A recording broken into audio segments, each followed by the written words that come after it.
Dear God, please don't let me relapse and return to the evil that men do. Father God, I pray and ask that you help me to have mercy on others the same way I would want you to have mercy on me. Father God, I also ask that you help me to be quick to forgive and slow to get angry. Amen, amen, amen. These young dudes out here don't respect shit until you put the barrel in their ear and let the text spit. I just might catch a case on my next hit, remove their whole face on some special effect shit. So show respect, Drake, or I'ma have a flashback. Digging through the dresser like fuck it, where my mask at? The mash back with the banger and damage shit and say fuck everything I learned in anger management. Hop back on some east side manage shit and push a nigga's top back when I let the cannon spit. Start planning shit, premeditation. I'm in love with the streets again, rededication. Casket or cremation when I shoot you down. I was built for the smoke like a hookah lounge. I keep big shit that sound like a bazooka sound, and I shoot quicker than ain't gotta be a hoop around. Dear God, please don't let me relapse and return to the G-Ride with 3 straps. A ski mask with the case, squeezing keys apps, spraying everything from a nigga's brain to his kneecaps. Dear God, please don't let me relapse and return to the G-Ride with 3 straps. A ski mask with the case, squeezing keys apps, spraying everything from a nigga's brain to his kneecaps. Gun on me, it ain't never for show, homie. I'm far from a bully, but I'm never a hoe. Get out of line, my Beretta will blow. Real talk, we can take the beef wherever we go. I bring it to your front door like I'm Uber Eats. I guarantee you listen up when this Ruger speaks. Plus I maneuver through these streets like a ghost, and I'm handy with the heat. I cook a nigga like a roast. On me, homie, this is not a boast. I will still come through, boy, and stop a nigga's post. Play him close, man, Eric will ease it. Quickly off the waistband, man, and Eric will squeeze it. Leave you niggas laid out dead or paraplegic. Niggas playing in these streets while I'm very strategic. I come to your house dressed like the gas man. Shoot you 9 times, leave you stretched by the trash can. Dear God, please don't let me relapse and return to the G-Ride with 3 straps. A ski mask with the case, squeezing keys apps, spraying everything from a nigga's brain to his kneecaps. Dear God, please don't let me relapse and return to the G-Ride with 3 straps. A ski mask with the case, squeezing keys apps, spraying everything from a nigga's brain to his kneecaps. I don't put shit on Facebook, I just holler in person. Put the pistol in your mouth while you holler and cursing. All that shit you kept rehearsing and put on your live, got your clap with the big 4-5. You bitch nigga, if you tell me to pull up, I'ma do that. That nigga who was whooping first nigga that I shoot at. Ski mask on my face, bystanders be like, who that? I ain't with the talking, bitch boy, I thought you knew that. Leave his brains where my shoe at and bounce like I'm on a trampoline. Leave you laid out nigga like you camping on the scene. If you want something sweet, grab a peach or tangerine. Niggas won't smoke, well fuck it, I'ma let them handle steam. AR with the beam, you see the red dot? We tug on this trigger, nigga. It'll make your head pop. Blood pouring down to your shoes, call it Red Sox. Your brains hanging all over your shoulders like some dreadlocks. Expect the gang of dead off if they ever cross the line. The Lord said in the Bible, oh, revenge is mine. So I'm just trying to find a righteous path between the two. Before I lose control and do the shit I used to do. This being humble shit is new. I'm trying to turn the other cheek, but I ain't never been a bitch, so watch your mouth when you speak. Your mercy's what I seek, so I pray on bended knees. Don't let me get the K with the extended clip and squeeze. Lord, please. Dear God, please don't let me relapse and return to the G-Ride with 3 straps. A ski mask with the case, squeezing keys apps, spraying everything from a nigga's brain to his kneecaps. Dear God, please don't let me relapse and return to the G-Ride with 3 straps. A ski mask with the case, squeezing keys apps, spraying everything from a nigga's brain to his kneecaps.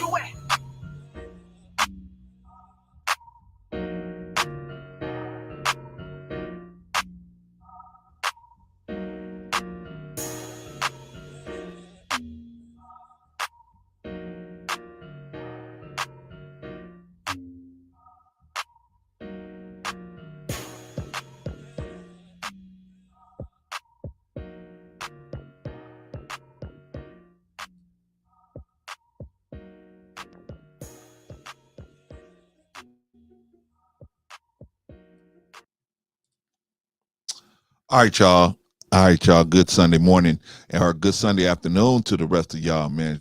Glad to be out here in a nice Sunday afternoon out here in sunny Los Angeles, California, man. Oh, it's still morning time, technically out here in Los Angeles, California. But shout out to all of y'all, man. Thanks y'all for, stepping in and joining us today. We got a special guest with us today. We got a lady named Eboni Shante, and she will be here in just a minute. We got to check everybody in real quick, and then we got to tell you what the show is about today. All right, so first thing I'm going to do is check everybody in. Well, first thing I'm going to do is thank Brother Eric, man. Shout out to Brother Eric. Thank you, 16, better known as 16 of Life, for letting us use this song, Relapse, man. Any one of us could relapse at any time. So that's why we got to stay connected to the God, man, because, man, man, where would just take a second to think, where would you be if God had not intervened in particular points in your life, really in all your life? But you know what I mean? If he had one day just said, you know what, I'm done with you, I know I would be under the jail, right? All right, man. So let's thank Brother Eric, man, for that song Relapse. Always reminds us that we gotta constantly thank God, man. It's never ending battle to fight the wickedness that's out here, man, and try to do the right thing. We don't always get it right, but I mean, we trying, y'all. All right, y'all. Let's check everybody in real quick, and then we're gonna bring our guests up. Who else is in the building? Recently, our resident sniper is in the building, man. Shout out to you, man. You know what? What makes a good channel is a good chat, man. You can't have a good channel without a good chat, man. And you have to have your chat be nice and smooth, man. And you need enforcers in that chat to make things nice and smooth, man. Recently is one of those enforcers. You know what I mean? In Mills, another enforcer. You got to have these enforcers in there, man, because people come in here and they if they don't know that you got enforcers in here, they're gonna come in here and run amok, right? They got to know, hey, man, they got to respect. First of all, they got to know your enforcer. Then they got to respect your enforcers, right?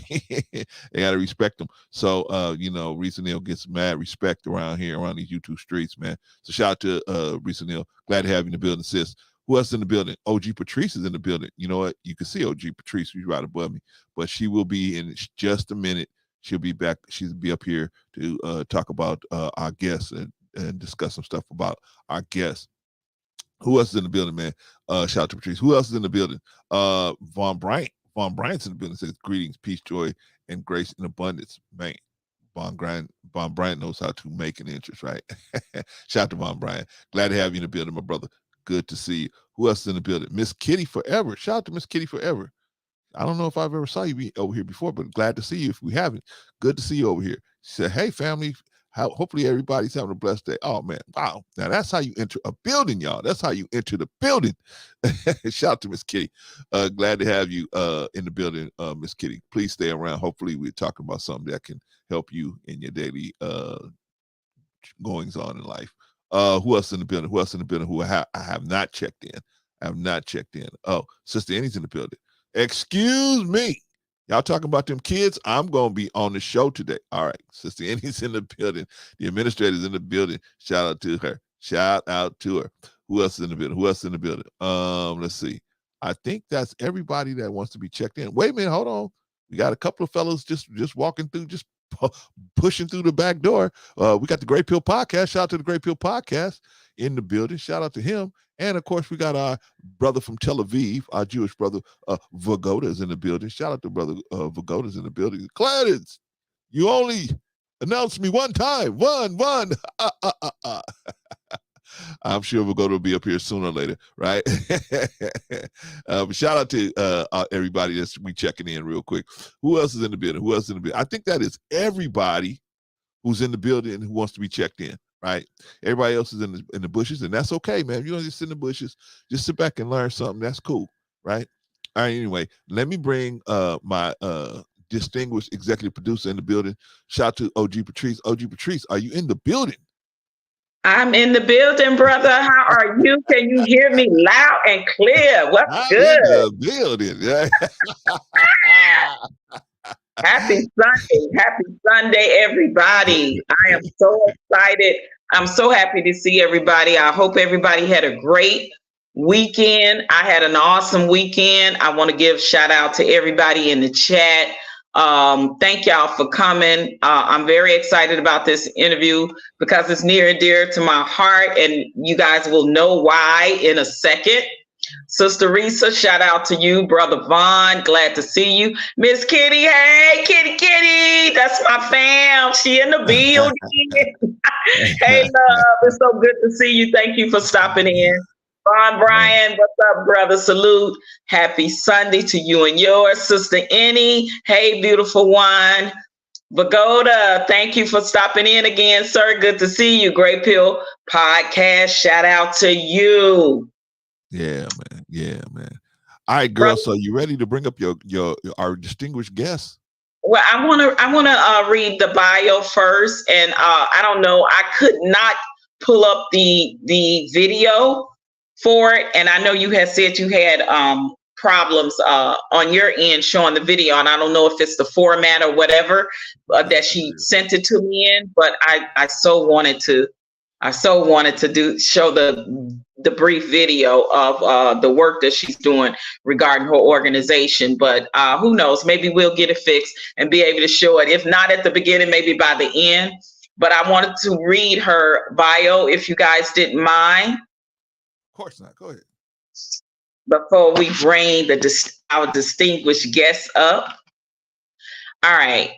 And I'm working on getting my angle right with my camera.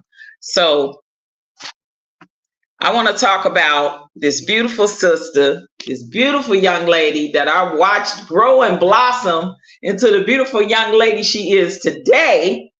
And her name is Eboni Shante. And I want to tell you guys a little bit about Eboni Shante. Eboni Shante was born and raised in Chicago, Illinois, my hometown. Married, mother of one, and she has a graduate degree in marriage and family therapy, couples meditation. Current business owner of Ooh We Taste and See Soul Food. Oh, okay. We're going to talk about that too. And Submarines, LLC. And just recently, she has started a nonprofit organization called No More Fatherless Kids, LLC, in which Eboni Shante is passionate about bringing awareness to nonprofit organizations. All right. She is a Black activist advocating for change within the family system. Previously awarded a plaque for her nonprofit organization from Hollywood Chamber of Commerce, and recently announced as the winner of the iHeartRadio Brilliantly Black Business Owners. So I am excited, you guys, to talk to her about all of her endeavors and the things that she's doing in the community to help with her new organization, No More Fatherless Kids. Definitely get more in depth about her own history and reasoning and what inspired her to do this. So I'm very, very curious as to learn more about the work she's doing in the community there in Chicago. And not only is this interview near and dear to my heart, is because I watched this young lady grow up. I've been knowing her ever since she was in Pampers or diapers or whatever you guys want to say. Patrice, and she's now say that. That's okay. Listen. I've been knowing her ever since she was in diapers, okay? And now she's blossomed into this beautiful, beautiful young lady that I'm so very, very honored and proud of. And I want her to know that. Eboni, we sorry. We sorry about that. Please forgive us for that. Listen, she know her TT. She know how I am. I love her dearly. Okay. And yeah, brother, we're gonna bring her up. Without further ado, ladies and gentlemen, I want to introduce you guys to Miss Eboni Shante. All right. Hello, everyone. Happy Sunday.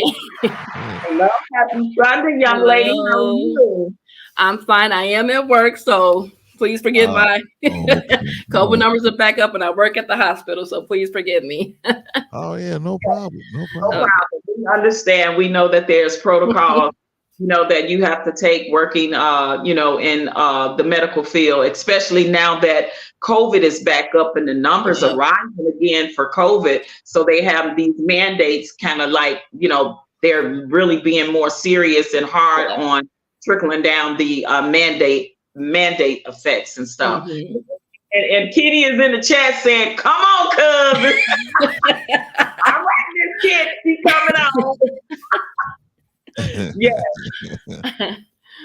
Well, we're glad to have you up here, sis. Thank you for having me. Your I don't know if she's your aunt or your cousin or something, but she like, no, my little cousin coming up here tomorrow. She's everything. I'm her auntie. I'm her godmama. Right. I'm her sugness. That's a private one. That's right. That is the nickname was given her when she was a little baby. We call each other that. So that's like a personal wink thing going on. So y'all hear me say sugness, y'all know why, because that was the nickname given her when she was a little baby. And I love her so dearly.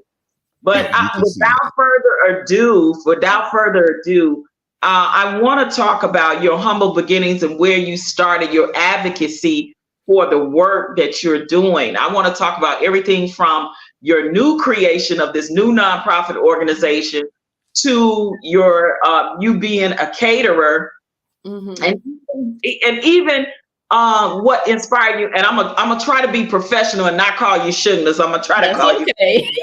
Yeah. I'm trying to be really professional. That's okay. No, I love you, Sugness. Eboni, and ask you definitely, even what inspired you to go to school to get your doctorate to become a therapist, like a marriage relationship there. I want to know everything that, like, I know your journey, right? Because I know you and I know your journey.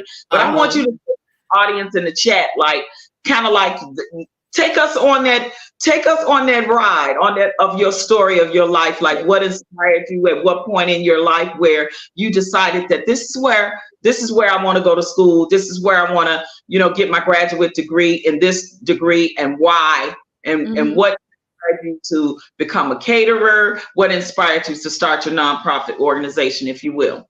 Okay.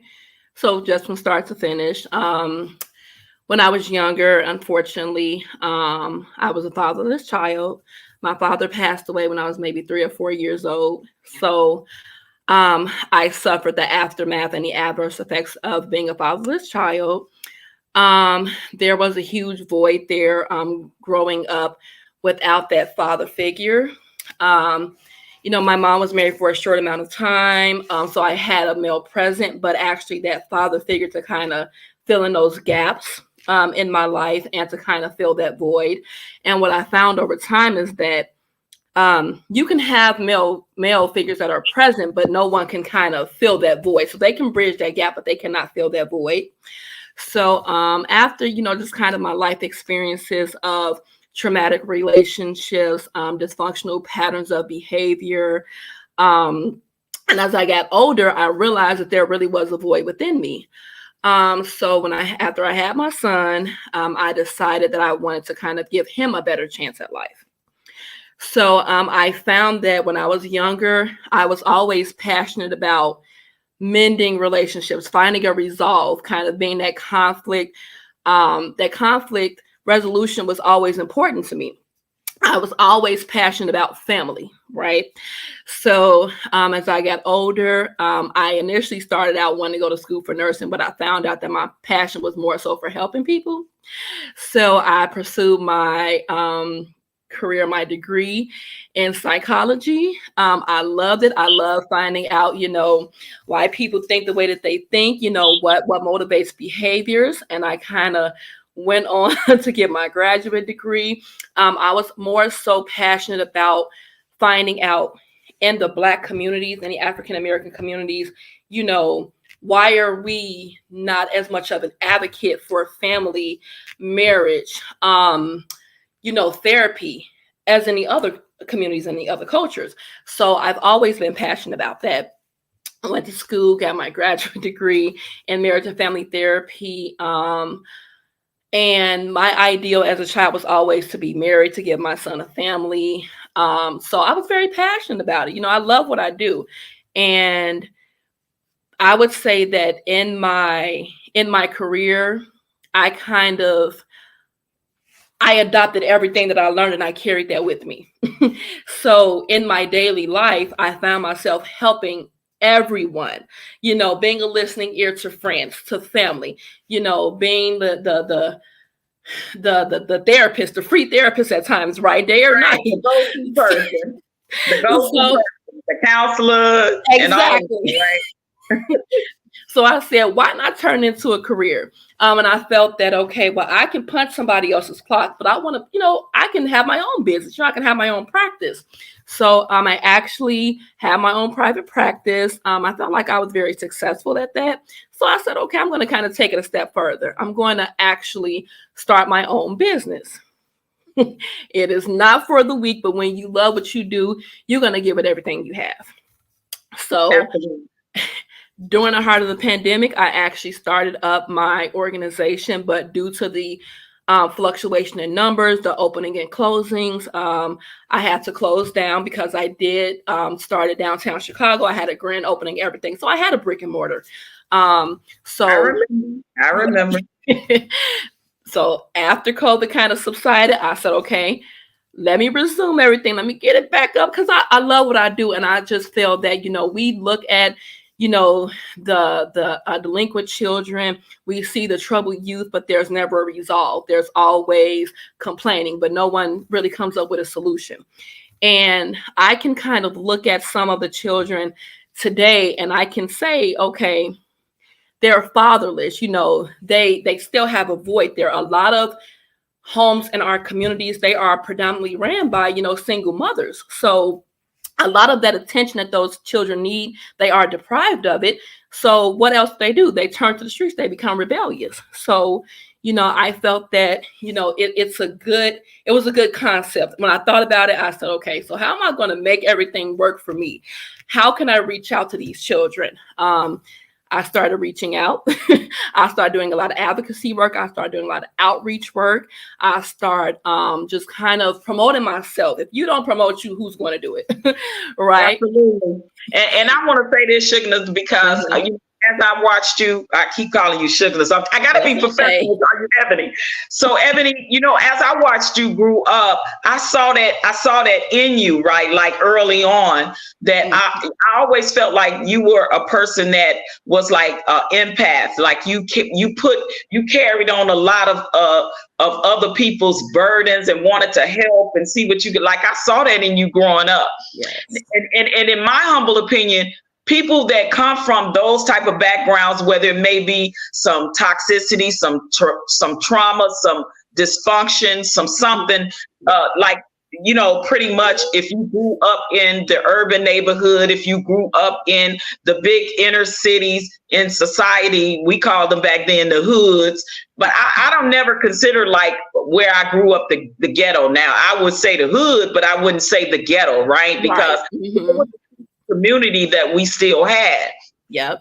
There was sort of this, we knew our neighbors, everybody knew who each other was. And when you built friendships, it was more of a village raising children, so to speak, right? And I don't know where all of a sudden the bad labeling of single mothers came into play. Some of the single mothers that I grew up with were some of the most women I see end up being the most educated, the most hardworking, the providers and everything, whether it be they fathers end up going to prison or whether they fathers end up passing away or whatever the case may be. I knew of your father. I never met him in person, but I knew of him and I knew of the reputation that he had in Chicago, right? So I remember when he passed away. So seeing that void was in your life, this is one thing that I have come to know about people that have grown up with that type of environment, whether it be myself, whether it be you or anyone else. You either become a victim of that ends up being a survivor.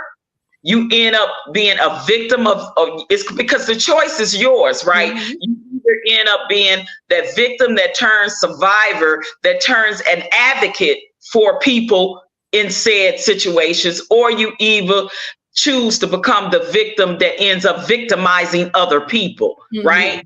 Those are the choices when you come from those type of environments. And I've seen them both. We've seen both flip sides of that. So I definitely understand your fight and your advocacy. It's because of your own history and your own way that you grew up without your father being in your life and not having that. Like my father was in my life up until I was grown, even though him and my mom divorced early on, but he was still there, at times in and out, back and forth or whatever. Mm-hmm. And there is a void, because you can have other male figures in your life, but a part of you still feel like a part of you is still missing when your biological father is not there. And as a child, now you growing up wondering why, and you soul searching for this piece of you that's possibly missing. And it absolutely makes you become either a victim or a survivor and an advocate for the same situations and environments that you grew up in. And you chose to be the advocate for these young men and women now that may have fatherless people in the community that you grew up in. And it's a way of giving back, right? So I definitely saw that in you. Yes, thank you. A lot of people told me that when I was growing up, and people, they naturally gravitate to me because I can relate to them in so many ways. In this field, the helping field, and I tell people, I say I carry that with me, even to the point where I get burned by friends and family, people who take my kindness for weakness, because I'm passionate about helping people.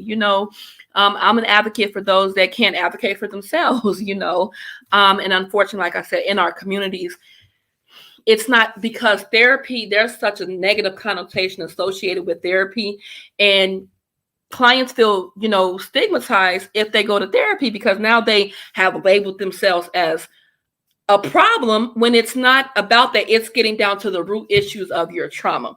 So that's hard. Yes. Shouldn't it?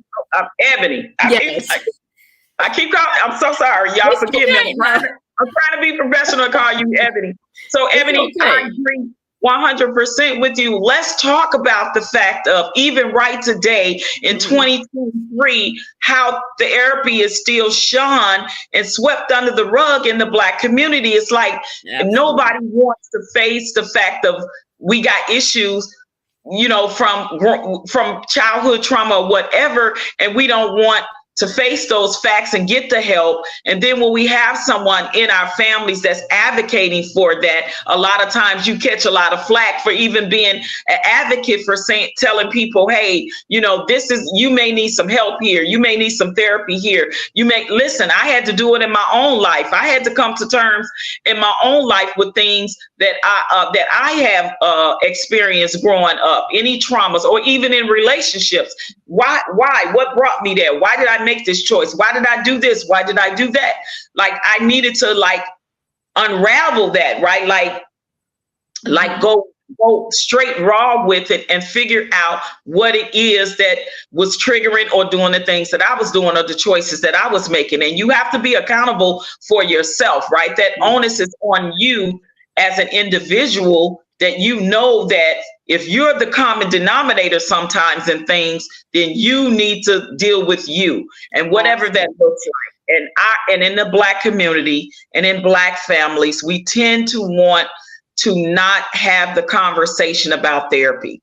When we know that there are problematic family members, problematic friends, and those conversations we don't want to have because of, for whatever reasons, you're afraid of losing friendships, you're afraid of losing relationships with family members or whatever. I made a decision years ago, long time ago in my life, to try to keep as much toxicity the hell away from me as I can. And I made a conscious choice to do that. And if that meant me moving 1,800 miles away from family and friends, I did what I had to do to have peace of mind within myself so I can figure things out. And I made that choice almost 20 years ago, and I damn sure don't regret it to this day. So seeing therapy in the Black community as being a part of dealing with our trauma. What would you say, as a person in that field and an advocate for that, is a good way to kind of get family and friends in on maybe acquiescing into becoming an advocacy for therapy, becoming having the conversations? What would be the best segue for you as a therapy to do that? Actually, it's so hard, because a lot of people are resistant to therapy because it's going to peel back those layers of their trauma. And once Yeah. those layers are peeled back, then accountability is brought to the forefront. Right. And Yeah. the way that I found to do that, even in my own practice, was just to kind of be real, to kind of identify where people are right now in their life. Are you satisfied with where you are right now? Right.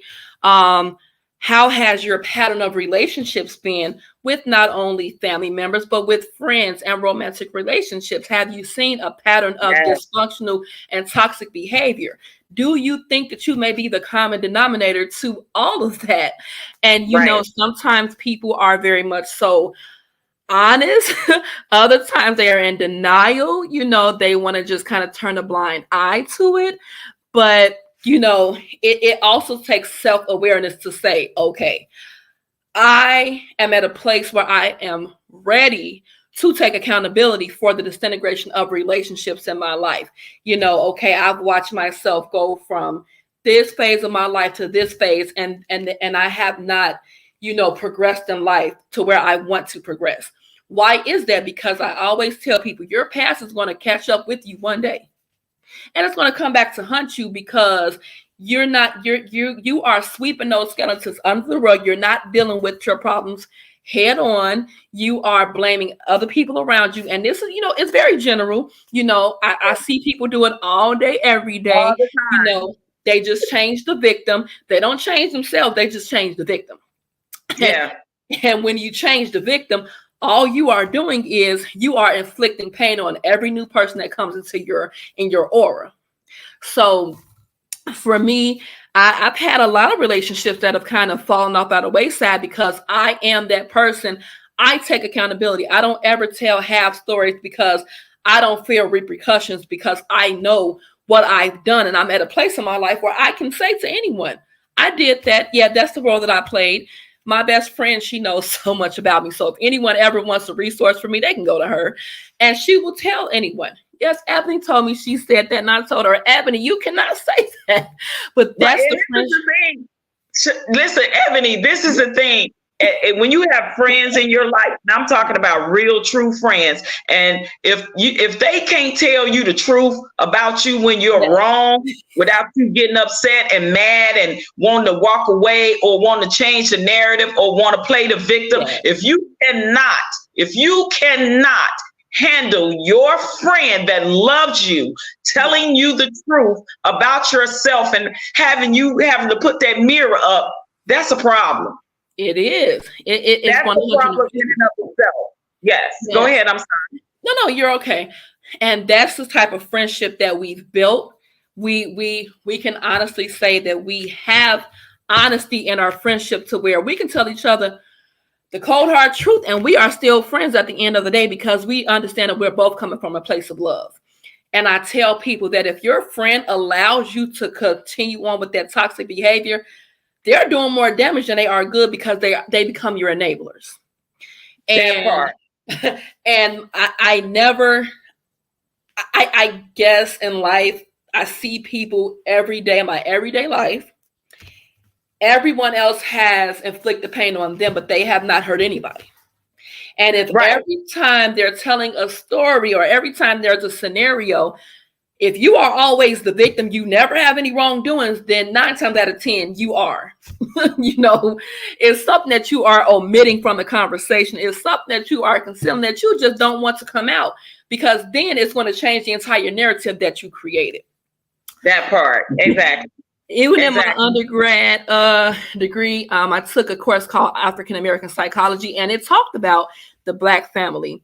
I'm sorry, someone asked me, what am I doing in the community? No. I want to ask you. Oh, okay.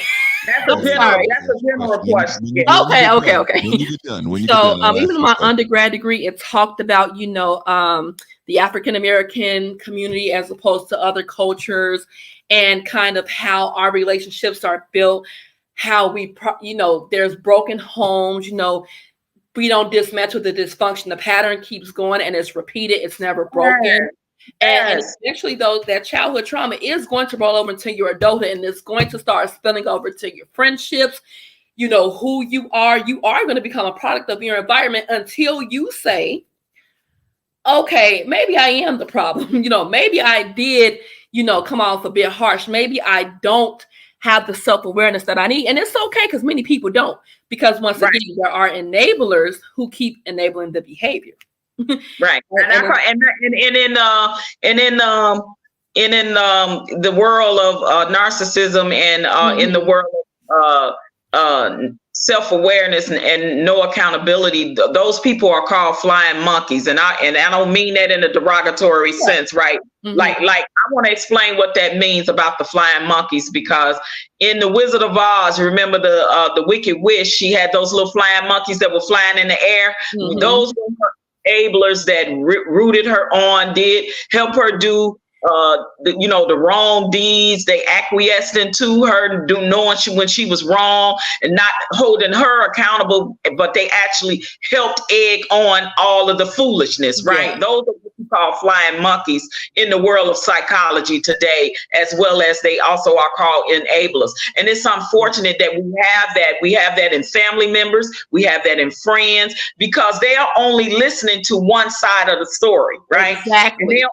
And it's because of the relationship that they may have with that person, or the friendship that they may have with that person, that they're not actually hearing the whole story. Because people that tend to do that tend to not tell the full story, or not tell the story correctly. They're telling it in a way where it benefits them, right? That's correct. Yes. And so you have the flying monkeys that, oh, she did that. Oh, she said that. Oh, she was wrong. Or, oh, he was wrong. Or, oh, you know what I mean? Instead of saying, listen, somewhere there's your side, her side, and the truth in the middle. How about let's try to get to the truth that's in the middle, right? Because we all know that when people spin false narratives or negative narratives to benefit themselves, that's just a deflection and a gaslighting of that they don't want to take accountability of their responsibility and action in whatever that problem was, right? Absolutely. No, you are 100% correct. And I actually, I had this conversation with someone, and I said, I've never been in a courtroom where a judge has heard the defendant's side without hearing the plaintiff's side, and has made a ruling just based on what the defendant has said. All the self-proclaimed judges out there that have a bias and only listen to one side of the story, and I called them, I said they jump on the bandwagon, because that's exactly what it is, and it's flying monkeys, as you said. But how do you take sides in the matter when you haven't heard both sides? That part. Because there's a bias, and I just feel like those individuals, they just want to create, or they want to kind of further or exasperate, what's going on already. And I have learned with myself that I had a lot of unresolved issues with me and who I was, because I went through an identity crisis when I was younger because of my father. And I got into all these relationships, and it's unfortunate that, at some point in our lives, we equate pain with love until we say, okay, wait a minute. Now, I know it's not supposed to feel like this, but we want to latch on to a little bit of what feels good, because we don't know completely that, okay, no, it's not supposed to be like this, because the norm has become, okay, well, I can take this and make it work. No, it is a certain thing as being loved properly and having healthy love. And absolutely. And Eboni, and just to interject here, I used to be one of those people that hear people and grew up when people saying love hurts. No, the hell it don't. I'm sorry. No. It don't. Not healthy love, and someone loving you properly and loving you healthy, it never hurts.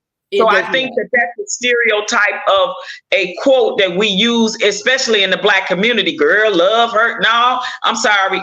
Not pure, real, unadulterated, unhealthy love. It should never hurt. So I don't buy into that narrative anymore when people say that, because I've had and have people genuinely in my life that love me, that is healthy love, and it don't hurt. It actually feels good. Exactly. So that's an oxymoron to even, continue on to make that statement. But we do a lot of times in the Black community. But I just kind of wanted to say that. And I do agree with you on parts about like I know that there be an emptiness, there be a suppression of love when you don't have one of your parents in your life. Children that soul search. Why do you think children that find out that they were adopted, it's still a part of them that wants to know of that other parent and who they were and what were they like? Oh, this is why I'm like this. This is why I'm this complexion. This is why I do this or that. Not even knowing that you actually got that genetically from that other person that's missing in your life. And I know, Brother Clarence, I know we've been talking on, so I'm gonna zip it up. And if you got any questions for Eboni, please feel free to ask. You know I know Patrice, right? So I don't even ask you. That's okay. I'm just gonna wait until she get tired of talking. Then That's my sugars. Right?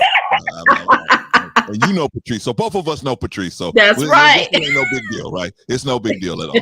Right? That's my sister too. So I already know. Okay, I just better just wait here until she get done. All right, so I got a couple questions for you, but the first one I want to ask for you, and I want to congratulate you and thank you for starting your own business and especially a business that has to deal with us, because we are such a complex people. We have so many complex issues going on that it's a lot of times it's not profitable to do business with us unless you're actually doing something against us. And so I applaud you for making that step. The first question I want to ask you is what are some of the services in your nonprofit business? Like, what are you actually doing with that nonprofit organization? Okay, so we're going to be doing culinary training because I am a certified instructor for the National Restaurant Association. So because of my catering business, so I'm going to be teaching culinary training, and that allows family members. So this is a family thing, right? We want to invite the mothers and single mothers. We want to involve everybody because it takes a village, right? So we are offering services that will be free of charge to those that want to come in and want to get those certificates, that training, to kind of start them off in the field. You got to start somewhere. So we'll be offering one-on-one training. We'll be offering before and after school services.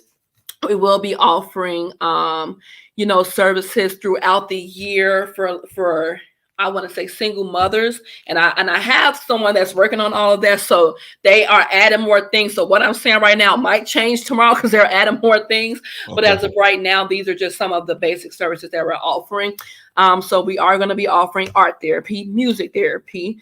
We are going to be offering that one-on-one service with the counselor. We want to do things like father-daughter dance, right? For people that's missed out on that. So we want those mentors to kind of step in and, make those young girls feel like, okay, your biological father may not be present or may not be here, but I'll kind of step in, I'll bridge the gap for you.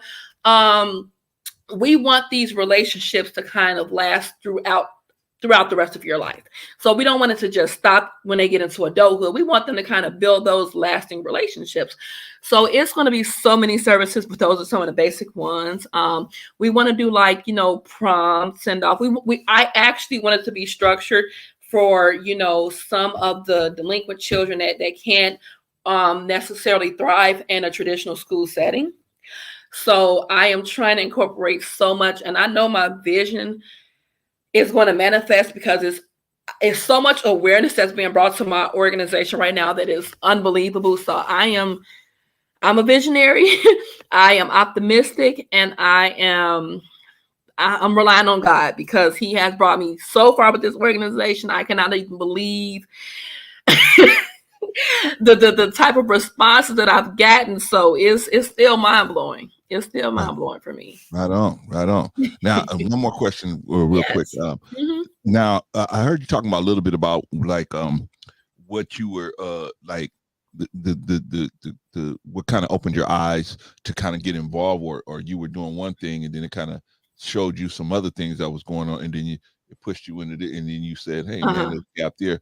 Let me see if I can close that gap." Right. So my question is, is there anything in particular that made you look at made you do this? Like, was there something happen, or was it just was an accumulation, or what was it that made you just say, you know, I'm gonna open up a nonprofit organization? Because that's a lot of extra work, right? Especially got children, a family, and everything. That's a lot of extra work to do. So what made you decide to do that?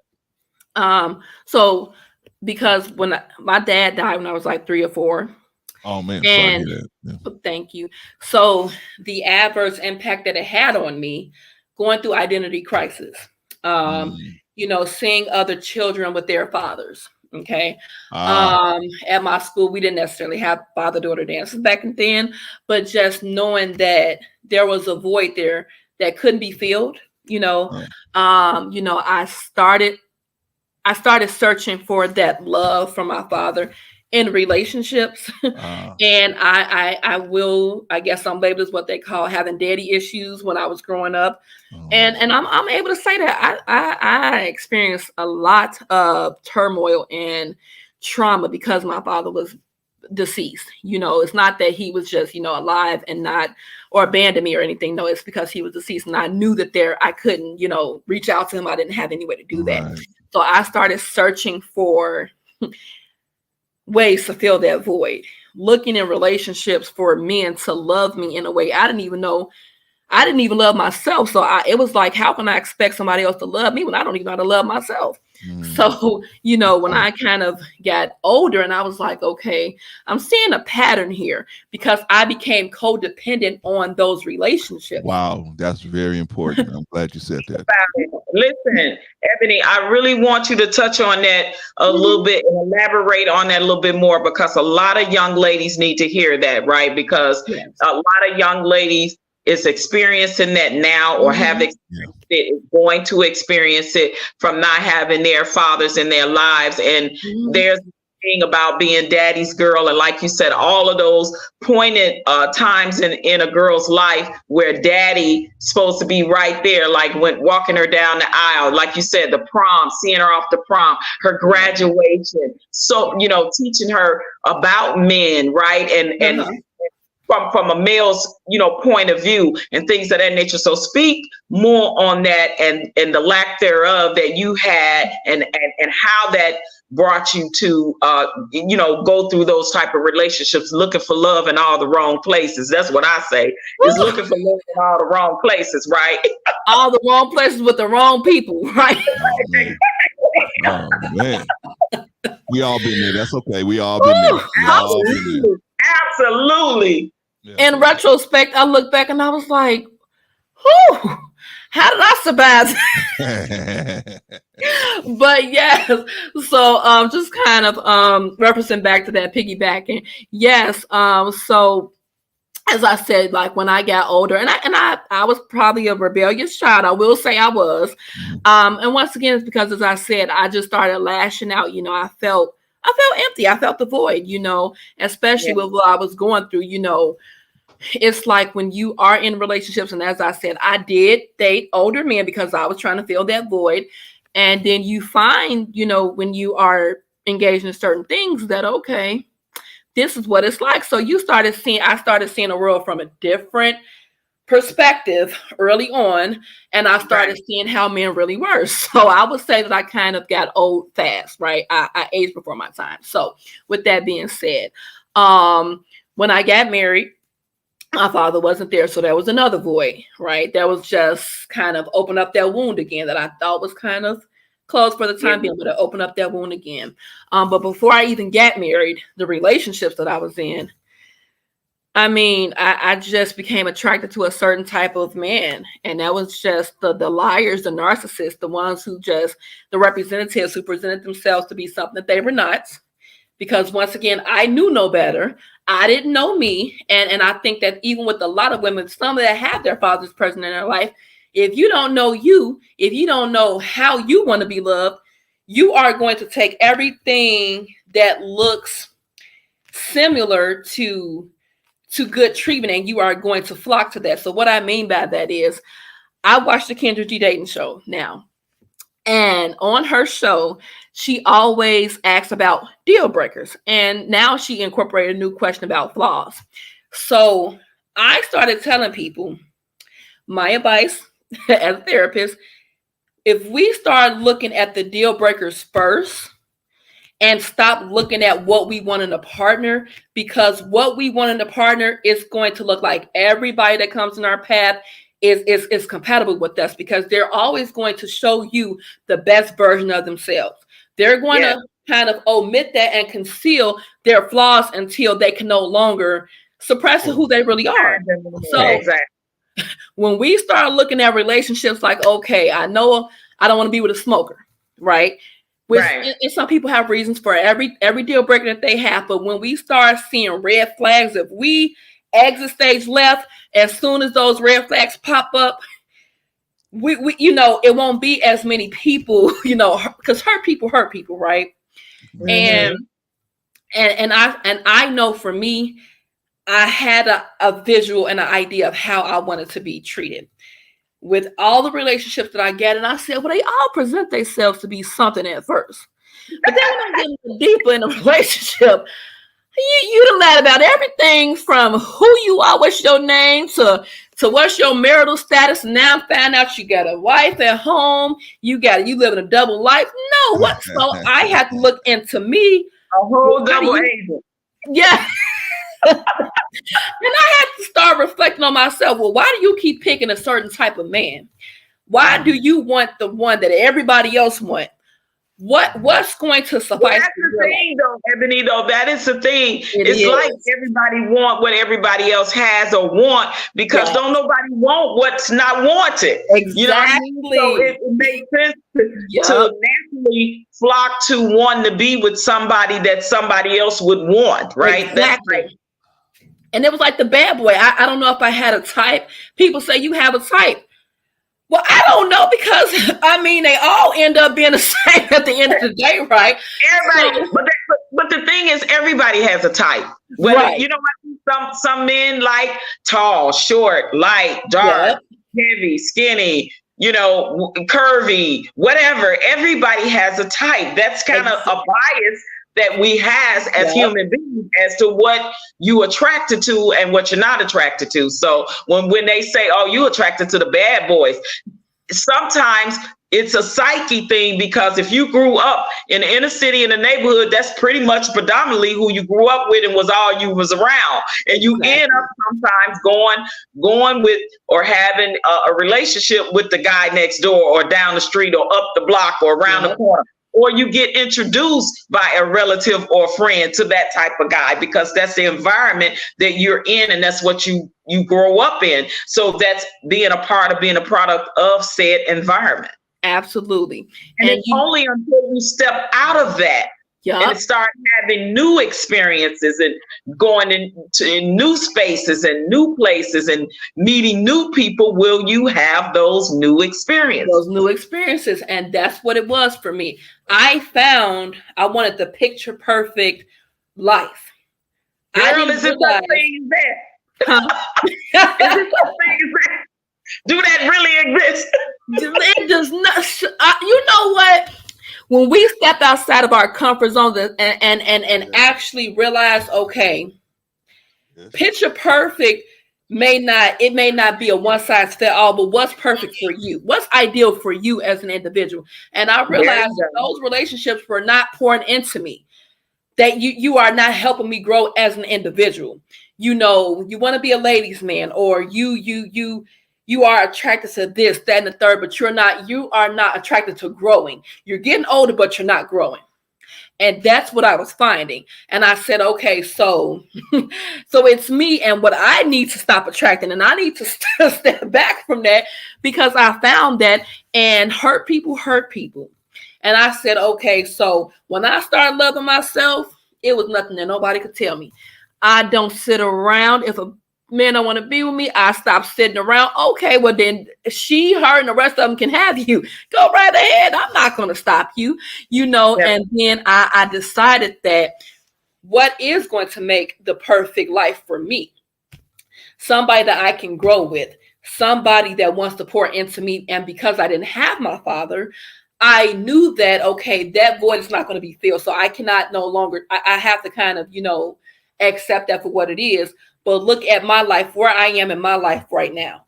You know, I don't want to be with someone that, you know, I didn't want to be before I got married. I don't want to be with someone that, you know, I had to feel insecure about. And that's what a lot of women do. And that's once again, because we don't know who we are and what we bring to the table. And, you know, you start discrediting yourself and your worth as a woman. So that's another thing with my organization that I want to teach young women. Self-love is the best love. Because if you don't love yourself, these men are going to walk right over you. And they will if you let them. And I agree with that totally. I think, you know, when you're young, you definitely experiencing a lot of those growing pains when you have a lack of, you know, not having a father or not having positive male role models in your life to sit down and have that conversation with you as a young lady, because there are men in the world and they know what other men do and say about women. And you have this type of man that can sit you down and have this conversation like a father would, you know, or that father figure person, right? As to say, you know, this is how some men are, and this is some of the red flags to look out for. And this is, and never, you know, never settle for less. Never let a man make you feel this way or that way or whatever. Know your value, know your worth. All those, you know, things that we had to learn by trial and error. We had to learn by experiences, right? Instead, we had to learn the hard way. And a lot of times we made our bed, as mom and them used to say back in the day, you make your bed, you gotta lie. You gotta lie in it. Listen, my mother had a saying, honey, if you lay down with dogs, you're gonna wake up with fleas. Yes. And that's so true. It's so true. And that's why I say I became codependent on being in a relationship because of how it made me feel, not who the person was. Because who the person was, I had to realize, okay, no. Because on the flip side of how you're pacifying me in this area, but who you really are does not mesh well with who I am. So we're not compatible. And that has been a thing. And I found that when I got with my husband, he was, I guess in a sense, I don't know what the word no means now. And that's totally on him because he don't let me know what the word no means. He don't tell me no. But it's not about that. It's because he was more so dedicated and he was loyal to what he said he was going to do. And a man that sticks to his word and consistent. He's consistent. I love that. See, consistently. And that's the thing. Men need to know that women, especially a certain type of woman, you're attracted to. You're keeping your word. You're being consistent in what you say, and your words and your actions line up. Those are some of the main traits that we as women need to pay attention to more so as some of the other things that men tend to come in and want to lead by. You know, telling women sweet nothings, love bombing them like crazy. Like I did a whole series on narcissistic personality disorder, and it just blew my mind because even at my age in 2023, I'm learning so much more about these type of men and women to look out for in life. And made me realize I've known some people that was that way my whole life.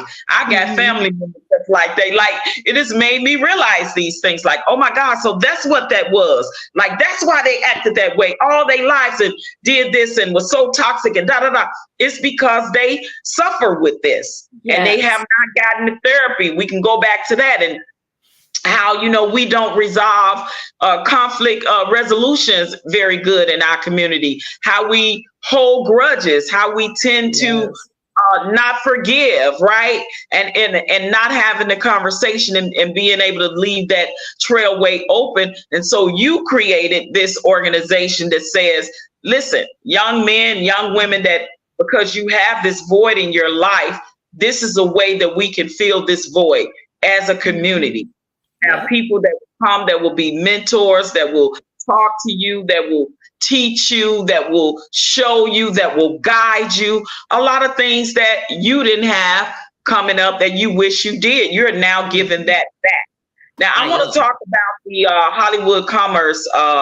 Was it like an award that was given to you by them? So You was the awarded a backstory. plaque for them. Tell us Yes. about. So the backstory to that has a lot to do with my son.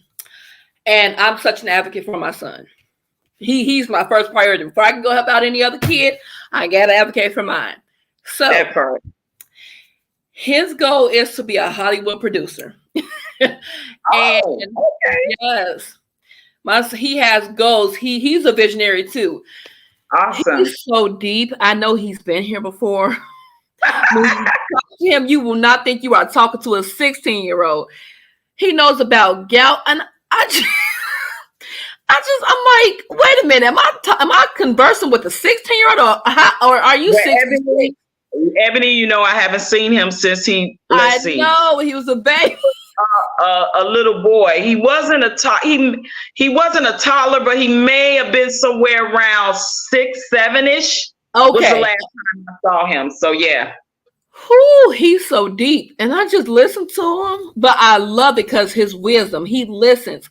My son is on YouTube all day, and I'm surprised he's not watching this, but he had to work today. But when he told me, because I sit him down, I asked him, what are your goals and your dreams? Because he's a junior in high school. So right now we're starting to apply for his college admissions and his, all of his tuition for college.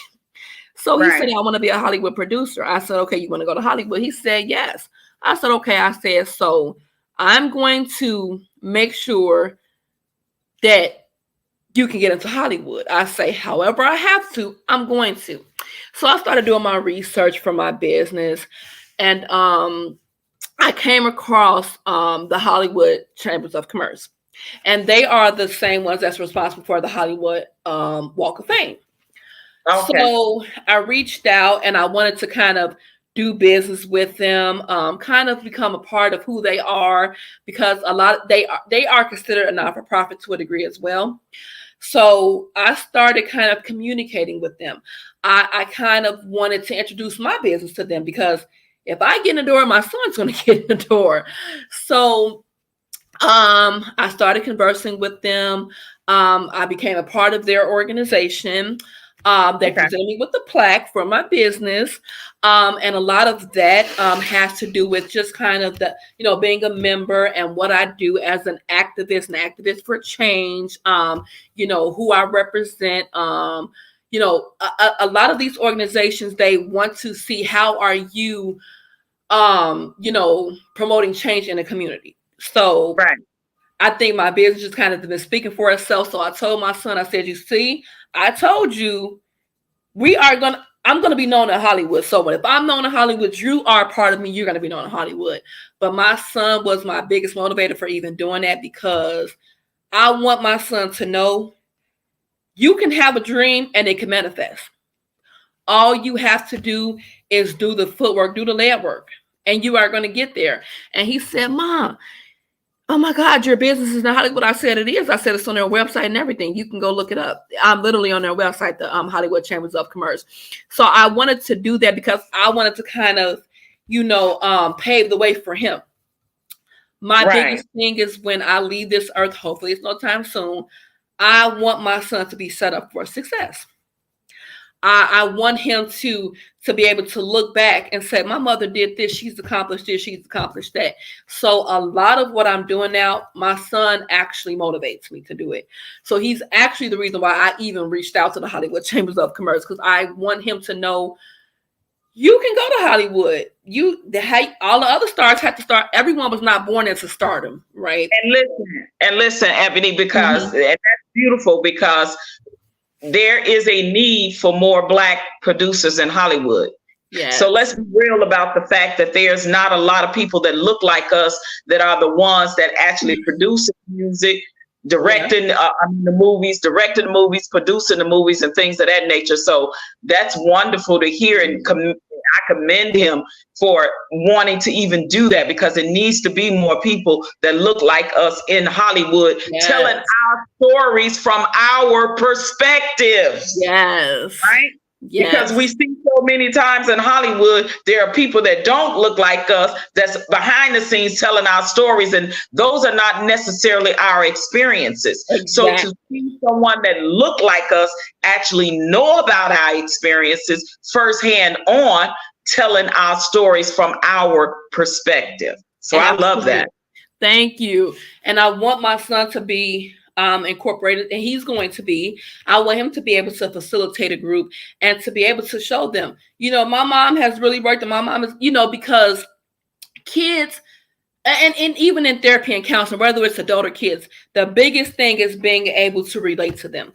They don't want to feel like, okay, you are just speaking to me from material that you learned in a book. No, I'm speaking to you from that and life experiences as well. Because in this helping field, it's a lot of wear and tear. I get burned out easily, but I love what I do, so I'm passionate about it. So I'm committed to doing it. And as I said, every day, all day, I'm a therapist because I have people calling me with their problems nonstop. Okay, well, what do you think about You this? better start charging them. You better I start know. I told them. I said, "What's Look, your insurance? What's your group member number?" that part. Look at your watch and be like, "Are you on the clock now? How much time do you need? I charge this much an Exactly. hour."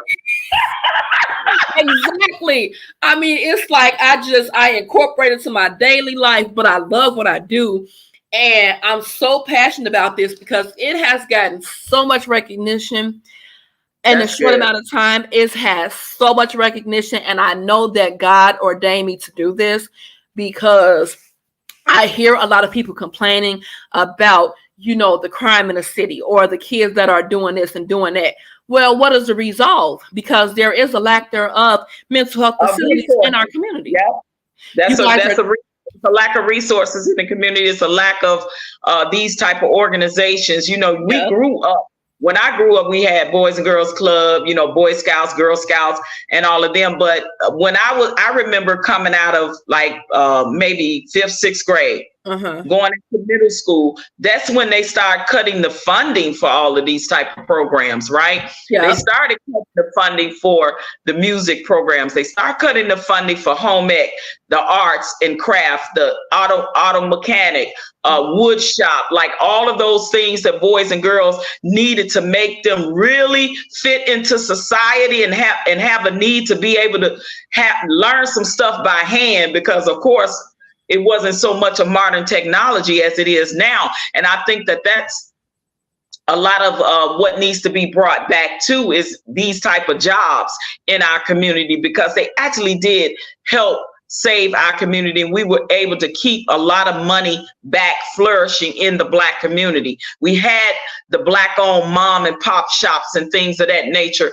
around the corner, on the corner, up the block, things of that nature. We had those in our community, and now we don't have these anymore in the Black community. It's unfortunate. There's a lot of food deserts that we don't, that we don't have. It's so much of those type of resources that is lacking in the Black community. So for you to have, no more fatherless kids, I think is wonderful. Now tell us, do you have a website? Is this a brick and mortar? Like what does that look like?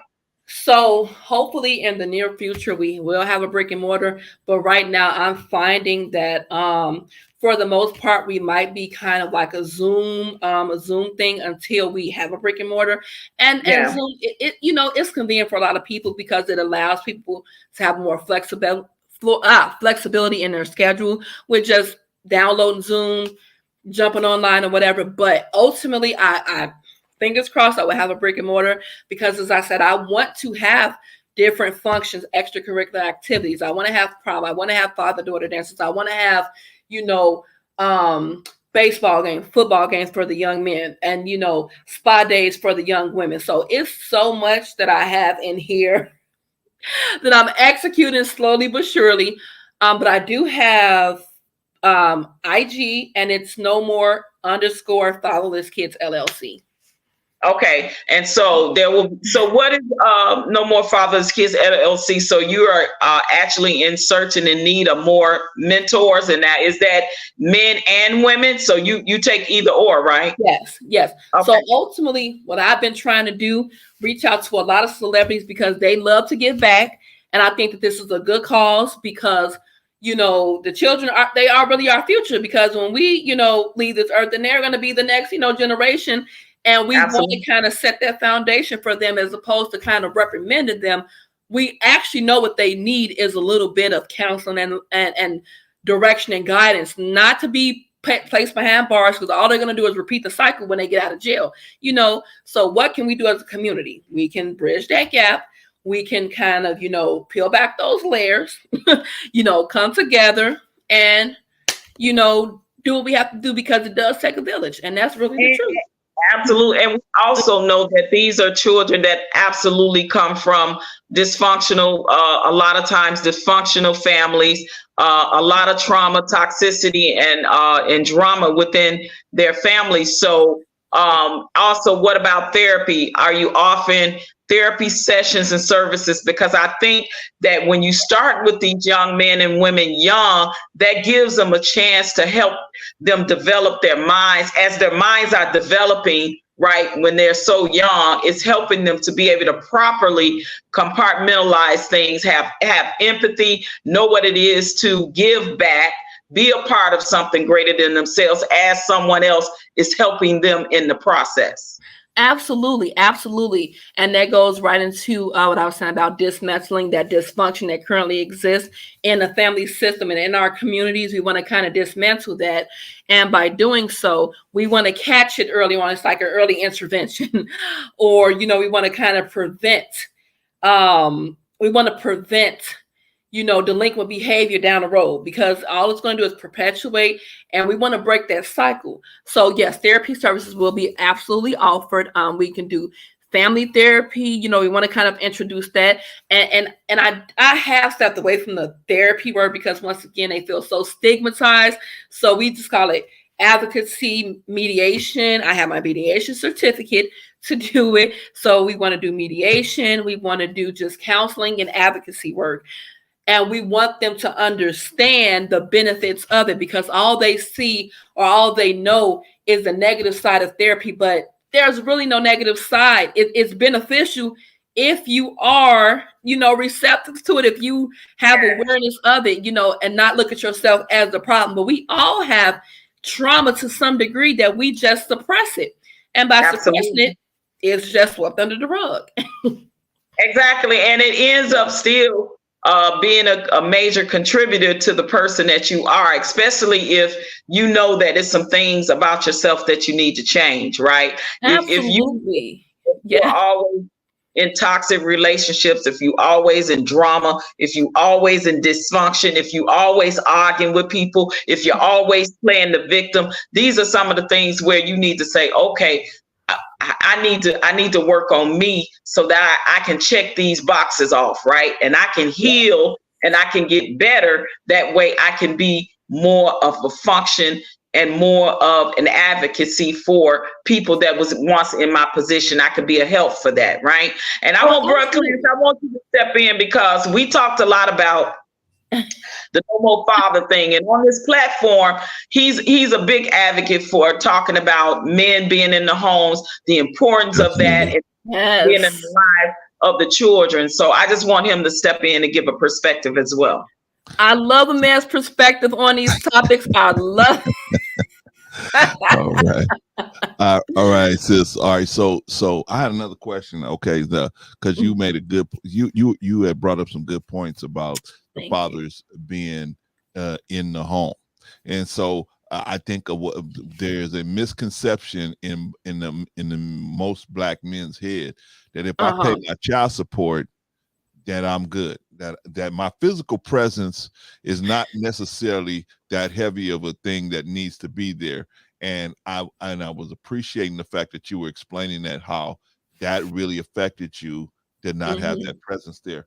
And so, and we talking about men that are here, that are fortunately for them, they're not, you know, a deceased, but they are here, but they just don't see the importance of actually being involved in the children's life, male or female, in the children's life, and it's having a really serious effect on our children. So can you speak to the fact that you know, the importance of having a father, you know, that can be there. If you can be there, be there. Absolutely. What, and I may get backlash for it, but I'm a realist. I don't even concern myself we with get the backlash all the backlash. time. Don't worry about it. We get backlash all the time. Be real as real can get, okay?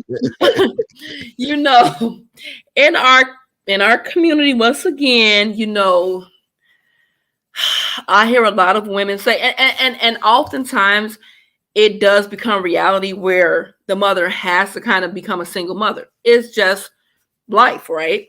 But I hear a lot of women say, especially young mothers, "Oh, I don't need the father. My child doesn't need you." They need them. Now, whether or not they're going to be active in their life is a different story.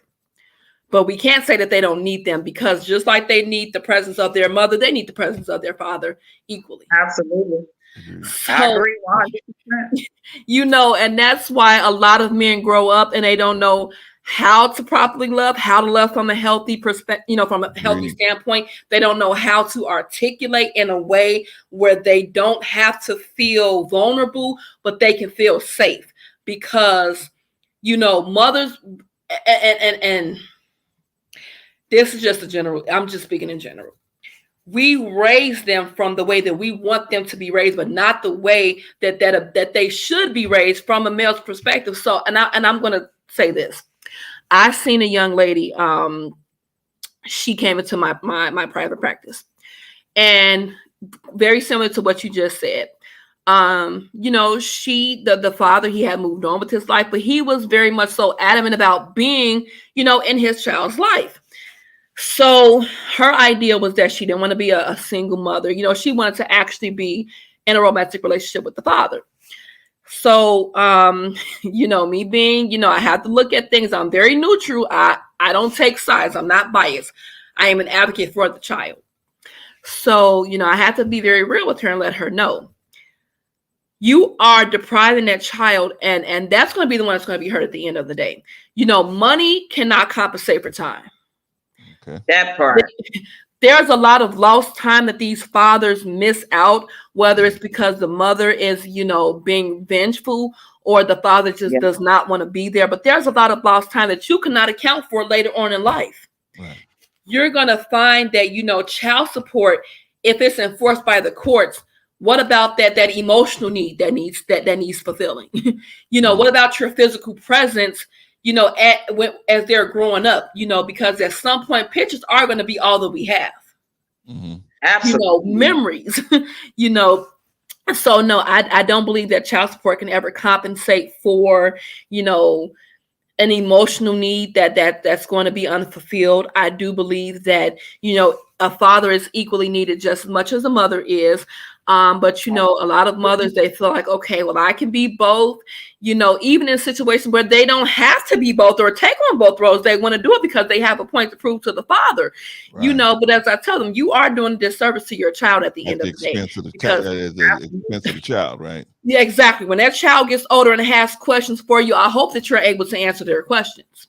Yeah, because they're gonna have. I agree 100% in your stand and what you're saying, Ebony, and also I said especially for boys, right? Because we know that the type of relationship that some young boys need to have with their fathers is just as important when you're talking about, you know, that first, you know, sports game, if he's involved with sports, or that conversation about girls when you find out if he's interested in girls, and the sex conversation that you got to have with your son and your daughter. I mean, it's so many pointed times in their lives where you know what, the mother can be depriving the father from so many things because she want to act like, well, I'm the mama and the daddy, and I, you know, and he don't need his daddy because I'm, you know, like I don't rock with women. I don't rock with women that use their children as pawns because they're mad at the father for that it didn't work out between them, or he was a piece of crap to them. He might have been a piece of crap to you, but he absolutely could be a great father to his kid. But you deprive him of that because you still mad at the way he treated you. And that's the part that is unfair to the child. And either way, when the woman is using the child as a pawn, it's absolutely hurting the child. So I agree with that. Absolutely. And my son was a daddy's boy for a long time. I think his first words was daddy, and I said, okay. But my son, he has his bond with his father. And, I tell my son, some things he is, very timid on speaking with his father about. Then there's things he's timid on speaking to me about. So I told him, I said, well, you do have other males in the family because he just may not want to talk to his parents at all about whatever he's going through. And that's okay. At his age of 16, he feels like, I don't know anything, whatever. So you could talk to, your uncles or your cousins, as long as you have that safe environment where you feel safe to be vulnerable. That's the main thing. And but yes, a lot of mothers, and I tell them this, it's like when you know better, you want to do better. And exactly. A lot of people feel like, well, if you speak on something that you have been through, you're being hypocritical. No, because it's the delivery. I say it in a way where life is the best teacher. But sometimes people, they just want to go through their own experiences in life as opposed to listening. And I tell my son, do as I say, not as I do. Because if I can go back before you were born and change everything, I promise you I would. But I can't. So I have to kind of instill this in you now, because I don't want you to have to hit the same hurdles or bumps in the road that I did. But young people, they want to, learn for themselves. They want to go right ahead. But if I can prevent certain things, I'm going to prevent it. But the fathers, they play a critical role in both young women and young men, because as you said, these young men, even basic things is learning how to tie a tie, fixing a flat tire, changing the oil in the car, basic things, because, as I tell my son, I want you to be somebody's husband one day, okay? So in order to do that, you have to know what it means to be a husband, not just the title, not just going down the aisle, but what you need to bring to the table as far as being a husband. You one day are going to have to be the breadwinner and the provider for your family, because if I may interject here, you can only take him so far in that. He still have to see a man and have a conversation with a man and see a male figure actually doing that in real life, in real time, actually being a father, actually being a husband, actually being a pillar in the community, actually being that provider and protector. Oh, he needs to see it in real time and know what that looks like. And have the conversation with a man that's in that position that can say, hey, man, it wasn't easy. It don't come with a manual. It's still things that you have to learn, and you still learn it every day of your life, no matter how old you get. It's a marathon, it's a journey that you're on. It's not a fast way of doing it. Some people want to go, I'm a person sometimes that believe in slow and steady can win the race more so than just rushing out there, out in the gate. Some things in life you can take your time and do, and still to the finish line. Everybody's journey is different, but make it a marathon, as we going through this life. So even in your advocacy for that with your nonprofit organization and being, receiving the plaque from Hollywood Commerce, and congratulations on that. I also want to talk about your most recent winner. You were most recently announced as the winner of the iHeartRadio, what is it called? Brilliantly Black? Brilliantly Black Business Awards, yes. Brilliantly Black Business Awards, yes. Tell us about that. So iHeartRadio, I think this is their second year actually. I'm having this particular contest with Black businesses. So because I follow WGCI, I follow different radio stations. So they put out the contest. I think it was started last year. So last year I had my catering business, but I'll be completely honest, I wasn't as focused or committed as I am now. So I didn't win last year, and I don't know how many winners they have. I'm pretty sure they probably have a few more. But this year, I was putting it out there. I started sending a link to everybody. I said, okay, look, my business, my organization is in a contest. I said, I need as many votes as possible. Please spread the word, because I'm very passionate about, bringing awareness to what I'm doing. And everybody said, okay. I started sending it to people in Hollywood. I started sending it to people that I don't hear. They started sending it. It just became kind of a snowball effect, the domino effect. Everybody was just voting from everywhere. So when I was contacted Friday, just this past Friday, they contacted me and they said, congratulations, your business was selected as one of the recipients for the Bringley Black Business Awards. I said, oh, thank you. Congratulations. She said, you know what? You must be loved because you have so many votes. I said, oh, thank you. I said, when I was spreading the word, I said, and that's because I'm passionate about what I'm doing.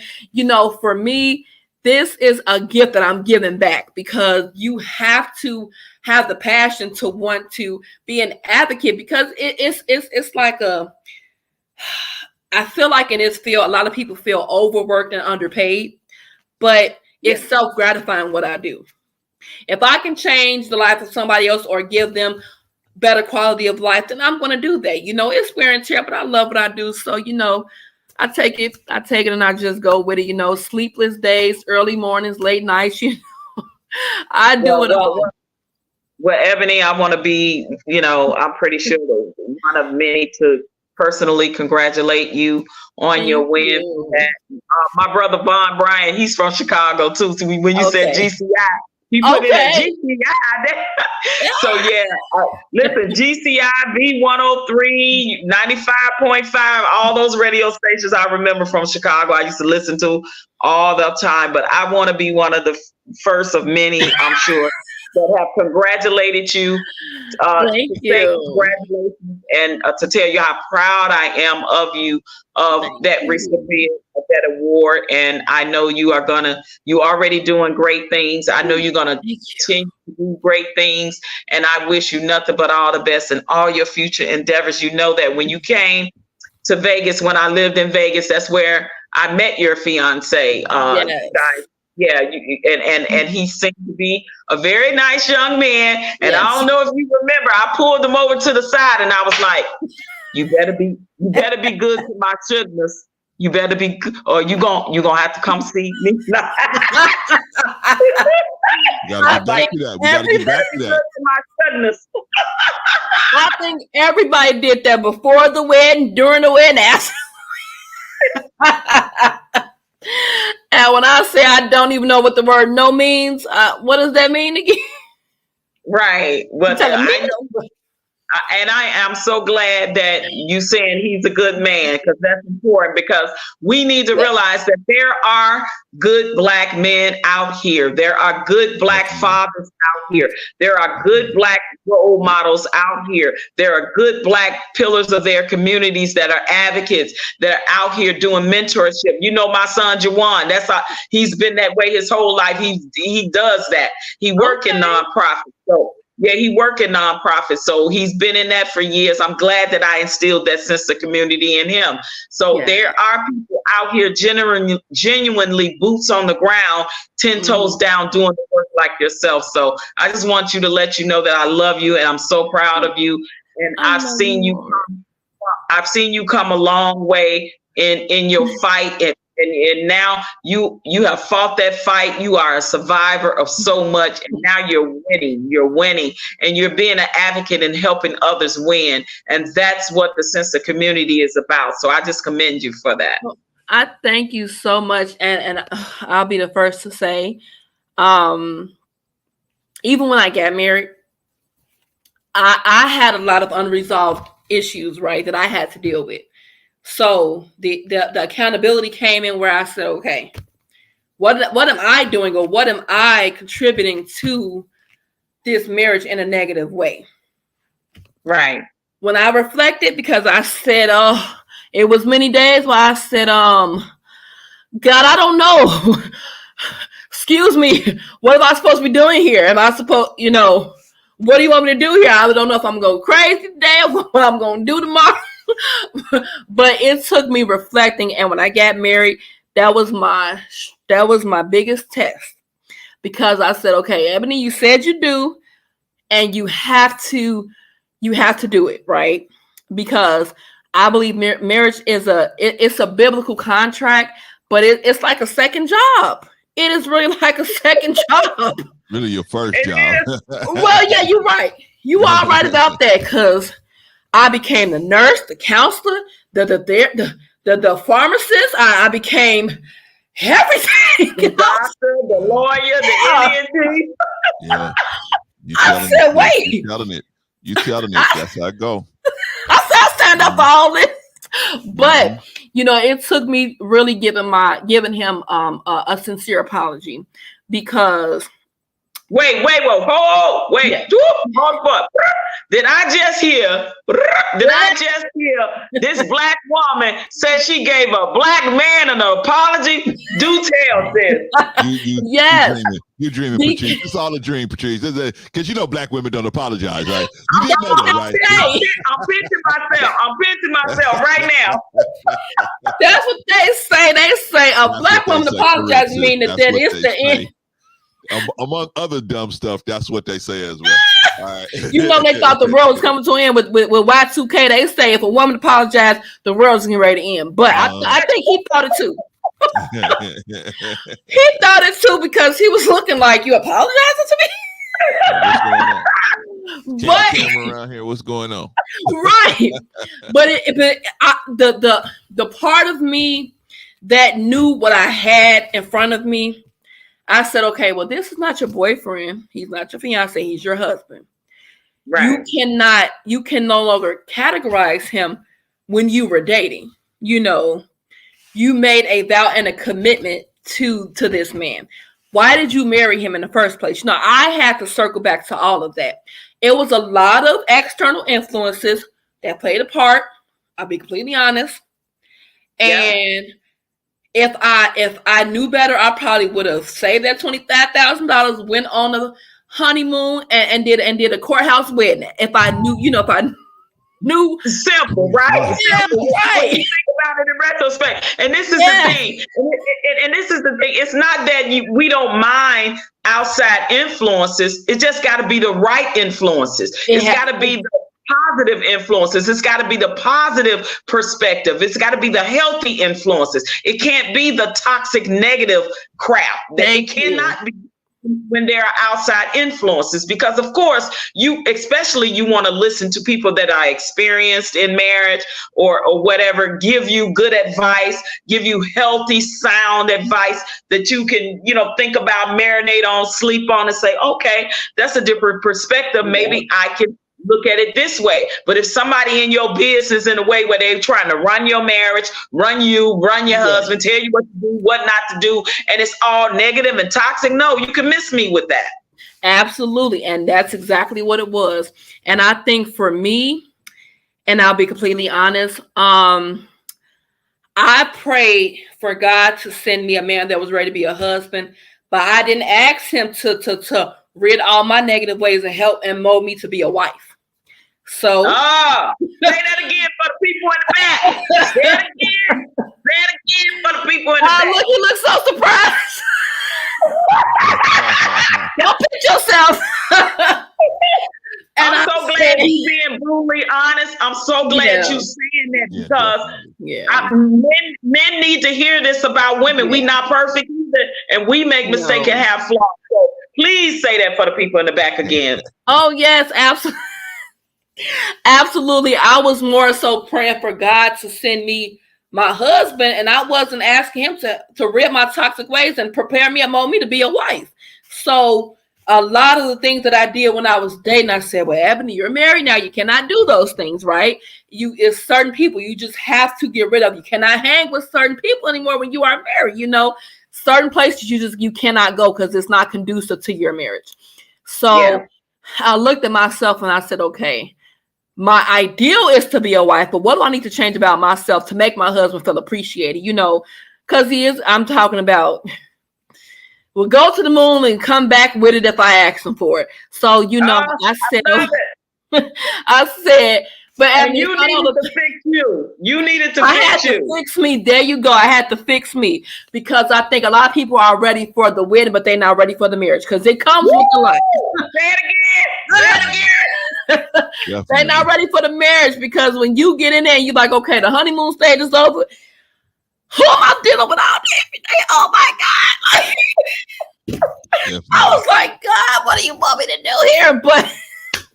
But I think that first year of marriage drove me crazy because I was like, oh, the honeymoon is over. Wait a minute.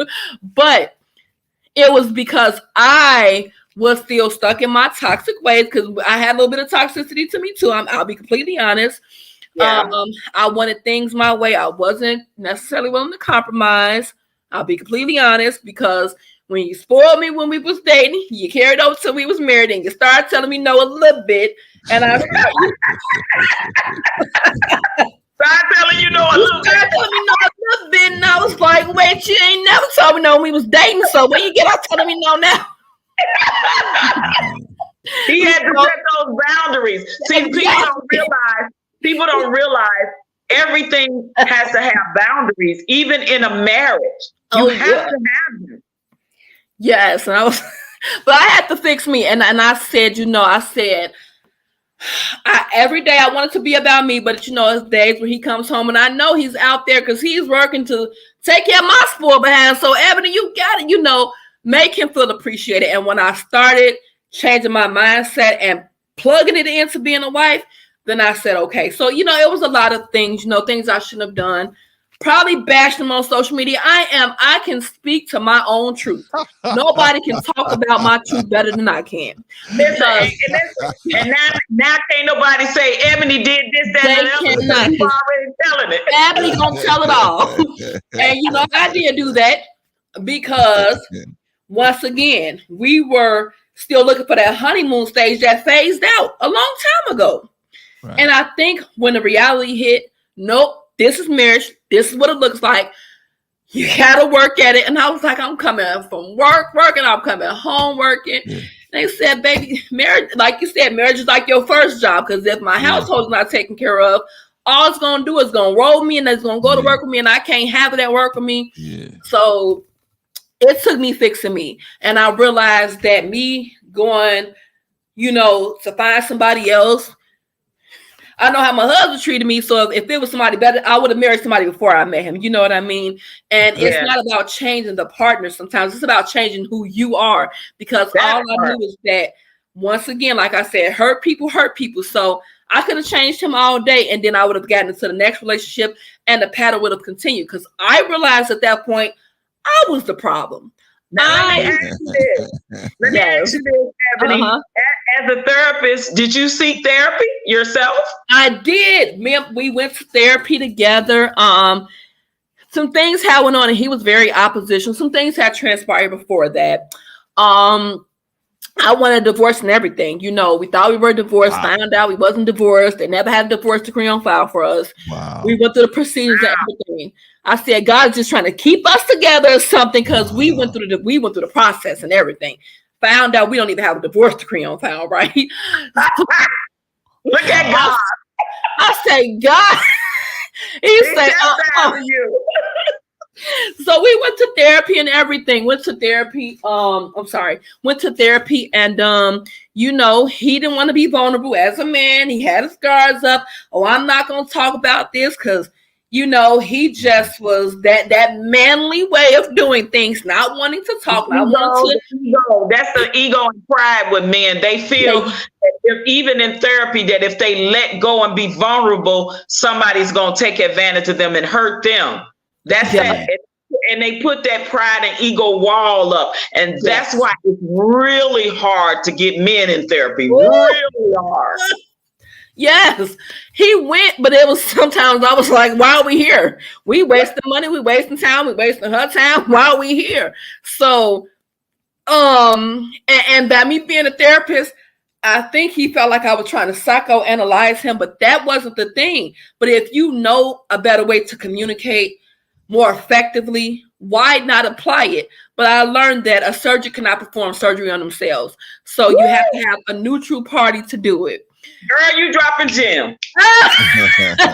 And once again, and like therapy, just like a doctor, when the doctor needs a doctor, he don't doctor on himself, he go to another doctor, right? Doctor, exactly. And once again, remember I mentioned being codependent earlier. In a lot of relationships prior, I had become very codependent on those relationships. And when those relationships kind of dissolved or subsided, it felt like a part of me kind of, vanished as well, until I learned how to love myself. So I thought loving myself meant putting up walls, and I put up a wall with my husband, in certain aspects. And I said, well, it's going to take me to work on me and you working on you. So, we both gave heartfelt apologies, and as I said, if I can forgive my friends, my family, there's no reason why I cannot forgive the man that I made a vow to. There's no reason why I can't do that, because love does not keep any records of wrongdoing. And, it's a lot more men out here worse than him. His thing is he'll just probably stonewall me if he feels, And look, hey, I'm gonna speak for the husband. Thanks. Oh, you welcome. and sometimes women have to learn that the hard way when they leave that relationship or that marriage. That they think they getting something better sometimes on that outside, and that grass ain't so greener on the other side. And then they be trying to come back over, because I know even though my marriage dissolved, I absolutely went back and apologized to my husband for some things that I did and said in our marriage. I absolutely did it. And it does something to a man to make them feel good to hear that, because men be saying women be wrong in some stuff too. And we need to own up to it as women, and we need to say, yeah, I did that, or I said that, and that was not cool, and I need to be able to apologize to that man for that. And I think that speaks volumes to the person you evolving to be, that when you can realize that, from getting therapy, and realize that in yourself, that I got some flaws and some faults in me, that I was wrong in this relationship or marriage. And I absolutely owe this man an apology, because it's not always the men, and there's a scenario that it is, but it absolutely is not. And I want to read this question that Brother Vaughn have up here for you, Eboni. Okay. He says, although I had to step away earlier, I must have missed it, but what services are provided by the foundation? Do you provide services for the fathers as well as the kids? And how can we give? Oh, absolutely. Because I know that there are a lot of single fathers as well, just like there are a lot of single mothers.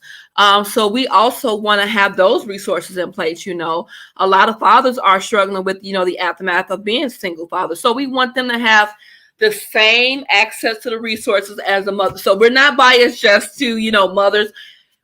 This is like a family center that I want to have. So it's not just specific to women, the fathers as well. So in terms of the services, I think that when I thought about therapy for the men, like we just said, it's so hard to get men to open up. Maybe if they're talking to another man, they'll be more inclined to kind of drop those guards and open up. So maybe if we can have like a male group, where they can just kind of vent and talk about what they're going through. Great idea. Yeah, that's a great idea. I would love that. We want to have resources for them as well.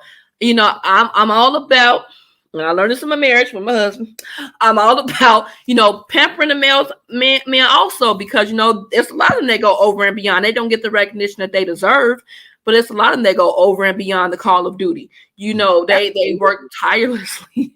Yeah. So they deserve the same accolades. They deserve their flowers as well. So we absolutely want to have services in place where they can kind of, we have, raffles where they go out to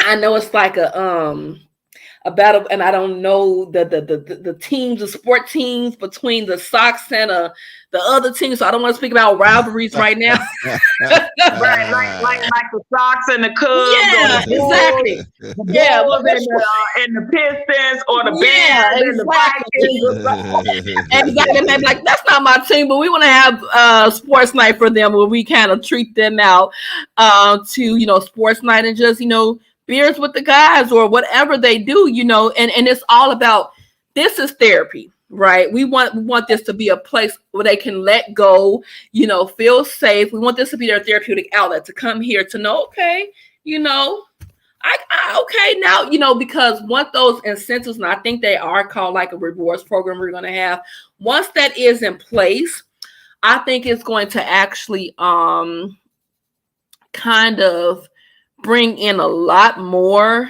than I anticipated. So I'm thinking maybe I want to say like the end of this year, because this is already September, and I know the holidays are slowly approaching. So I want to say maybe by like end of this year, early beginning of next year, we're going to have everything in place. Because right now we're still looking for a location that is conducive to the size that I'm anticipating.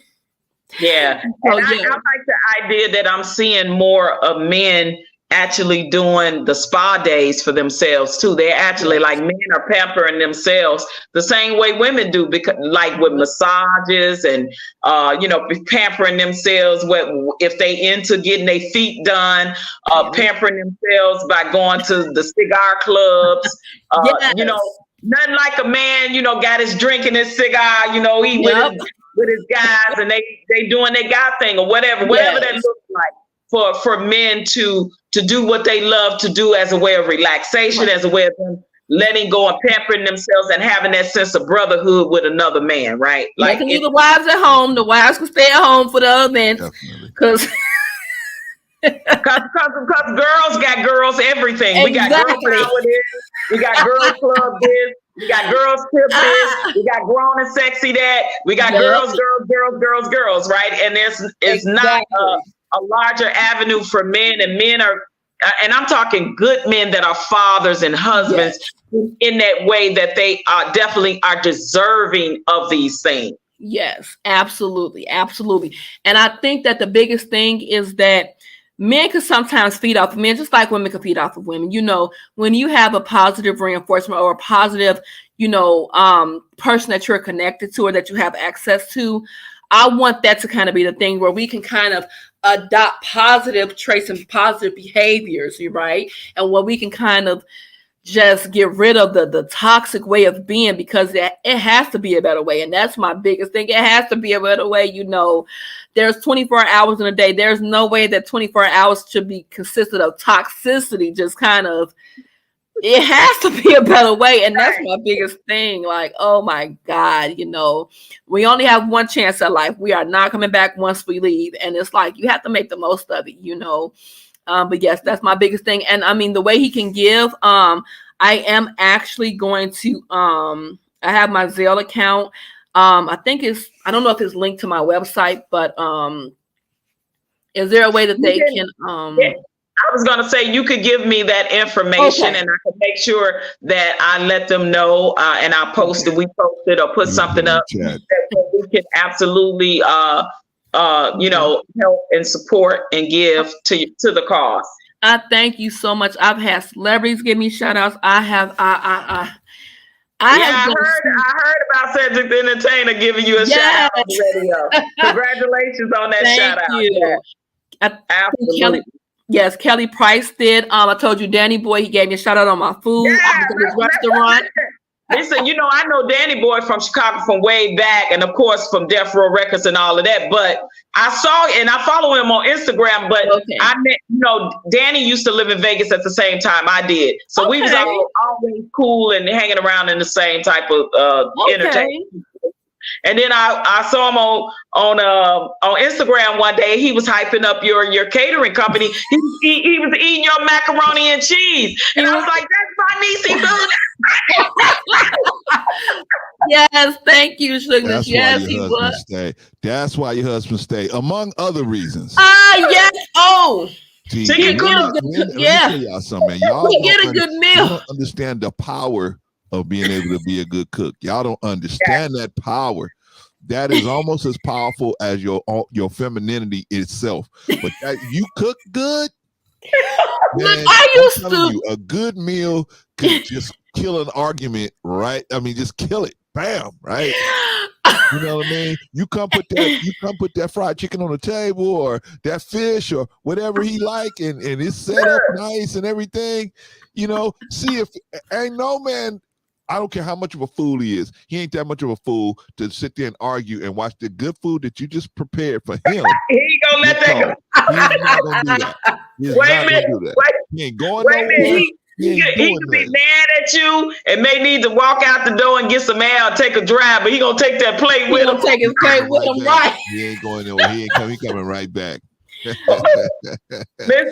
Danny Boy was on his Instagram tearing that macaroni up, and he was like, "Oh, that's your niece Patrice." I was like, "Yeah, that's my niecey poo." He was like, "Well, and this macaroni is good too." He said, "This food is good." Thank you. Because Danny Boy got a restaurant, or at least do we still have one? I don't think it's there anymore, but it was here in Chicago. Yep, he had it here in Chicago. Yeah, because he can cook his butt off. So for him to say that, he gave you that shout out. So I was so proud of that as well. Yeah, thank you. He told me he was Tupac's chef, I think. So yes, it's hard. But my husband came home today. He came home to the hot meal. He had his beers that was chilled, sitting on ice. He had a cigar. And I think my thing was, well, why do I have to be quiet for about an hour for you to unwind? I want to talk to you. What do you do? Let that man have his woosah moment. I'm like, why you don't want to talk to me? What's the problem? What you do all day? Who got on your nerves? I want to. Yeah, I had to tell my wife the same thing. No. I don't want to hear no problems while I'm eating this meal here. I don't want to hear no problems because I know what you're gonna do is bring problems, right? You're gonna just start telling me the problems. So just let me eat this, and then when I'm done, then we can discuss the problems, right? My wife know me now. See, that was my thing. But yes, he's a good man. I can attest for that. I would never take that away from him. He deals with me. He's been able to deal. Sound like it. Yeah, it's always, he's been able to deal with me. And let me tell you, it's always gonna be work. It's always gonna be work, but it's a good work. You understand what I'm saying? It's not like when you go to work for someone else and you furthering their cause. But when you doing this work, it's a good work because you actually working for yourself, man. It's your own business that you are working for, that you're helping to keep alive. You know what I'm saying? If you look at it that way, But ladies, I have a question for you. Yeah. Do we have time? Because I don't know if it's people in the audience that want to ask questions. They may want to put them in the chat, but they may want to come up here. Do we have maybe a half an hour or maybe 15 minutes or so where we can put the link out and people can come up here and ask Eboni questions? Can we do that? Are you good with that, Shugmas? Absolutely, yes. Okay. So this is what we're gonna do. I'm gonna put the link out. You guys, we're gonna keep talking, but this is just a link out just in case somebody has to ask a question. Now, Vagoda, in particular, we don't want people coming up here with a whole nother issue. We want people talking about stay on the subject. Issue. Yeah, this is if you have a question. This is only for people that have a question for Eboni, and they're trying to get her position on whatever she's talking about because she shared a lot of things with us, and I think it was very helpful. But some people may have further questions. So if you have a question and want to stick to this topic with this beautiful sister here, let's just ask those type of questions. All right, so I'm gonna put the link out. All right, so anyway, you guys we can keep it all going here. Yeah, and I want to say too, Eboni, thank you so much for transparency and coming up here and telling your own story and experience about even in your marriage, because men and women need to hear that and know that we live in a world in real life where I'm not sure if you're on social media, especially YouTube. There's a lot of gender wars going on between men and women, and men are saying these things about men are saying these things about women, and women are saying these things about men. And sometimes the goodness of that all get lost in the sauce and all the negativity. So have a young lady yourself up here to talk about your own experiences, because people want to seem to think that, you know, everything is perfect and everybody is perfect and your marriage is perfect and your husband is perfect and your wife is perfect. And we are human beings, and we're not there in your household. We know that you may portray one thing on social media, but it'd be a whole nother scenario in real life, in real time. Exactly. You have to you living with that person. Y'all in trouble. One of y'all is in trouble, not me. I didn't do nothing. I've been being good. I've been being good. When you say that, I already know you think Sister Eddie is coming up there. I'm coming up there. Y'all talking about them kids? How to help these kids? I'm coming up there, Clarence. So hey sis.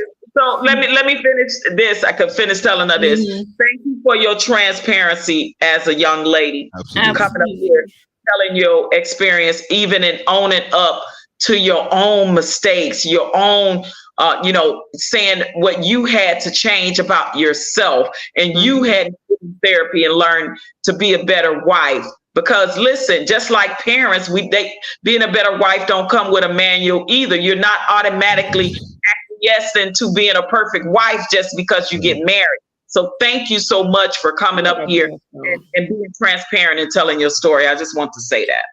Oh, no, you are welcome. A lot of people, they live by the happy wife, happy life rule, and I had to find out very quickly. It is true to a degree, but you got to make the husband happy too. So that part.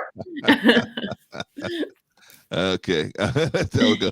All right, Sister Eddie, do you have a question for Sister Eboni? First of all, I just want to thank God for the motivation and inspiration that you had to even do this. So I thank you for that. Thank you. Children, anything that has anything to do with children, it just has a special place in my heart. So I thank you for that. I absolutely love the organization name. Brother Clarence talks a whole lot about like the impact of young boys in particular.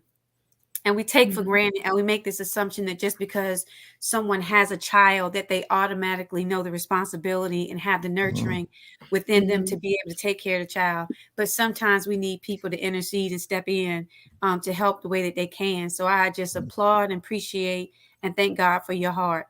Thank you. I'm definitely going to pray over the success, and the success of your business is the success of kids and the success of families. So I thank you. You don't even understand. I just been like kind of just like thanking God over here the whole time you were talking.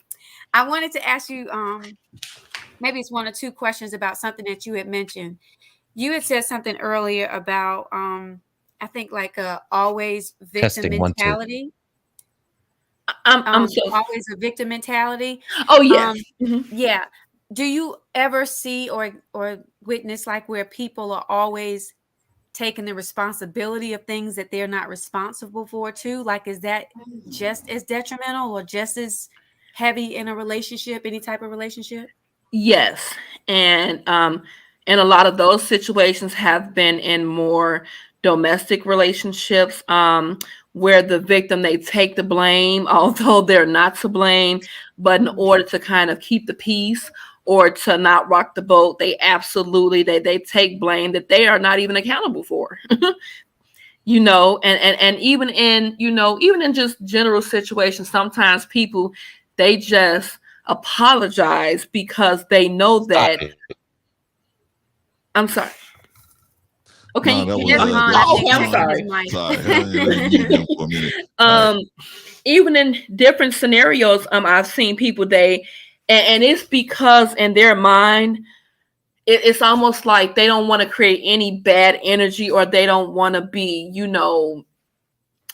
it's like, I don't know, like it's more passive behavior, or, okay, well, if I apologize, then you won't be mad at me, or I can stay in your good graces. But no, people that are the perpetrators of whatever situation, they need to be the ones to apologize, but they don't, because their narcissistic behavior comes out and they blame other people. So now in somebody else's brain, they have identified themselves as the problem. So now they are apologizing for things that they didn't even necessarily do.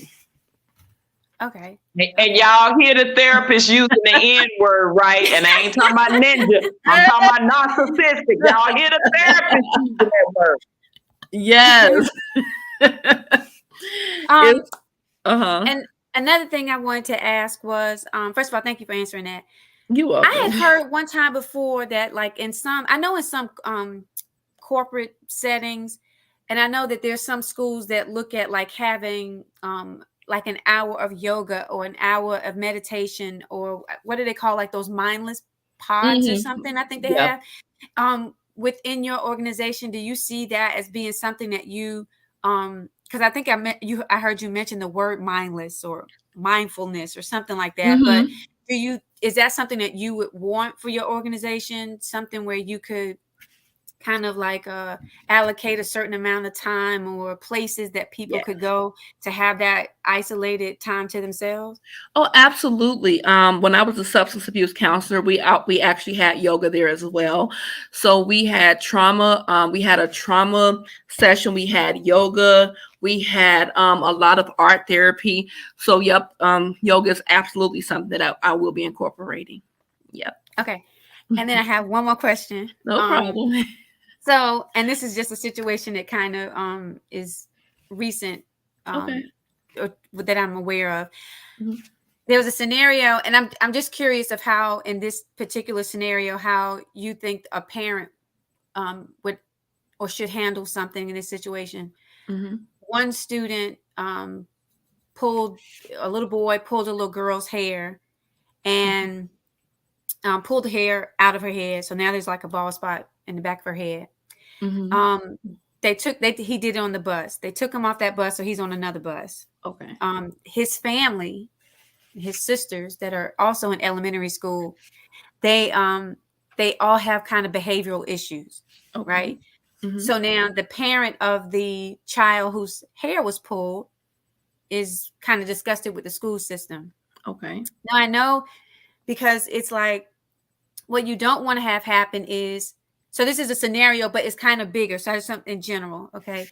When you have a scenario where you have one child who now feels bullied because the child has like behavioral issues, the parent wants to protect her child.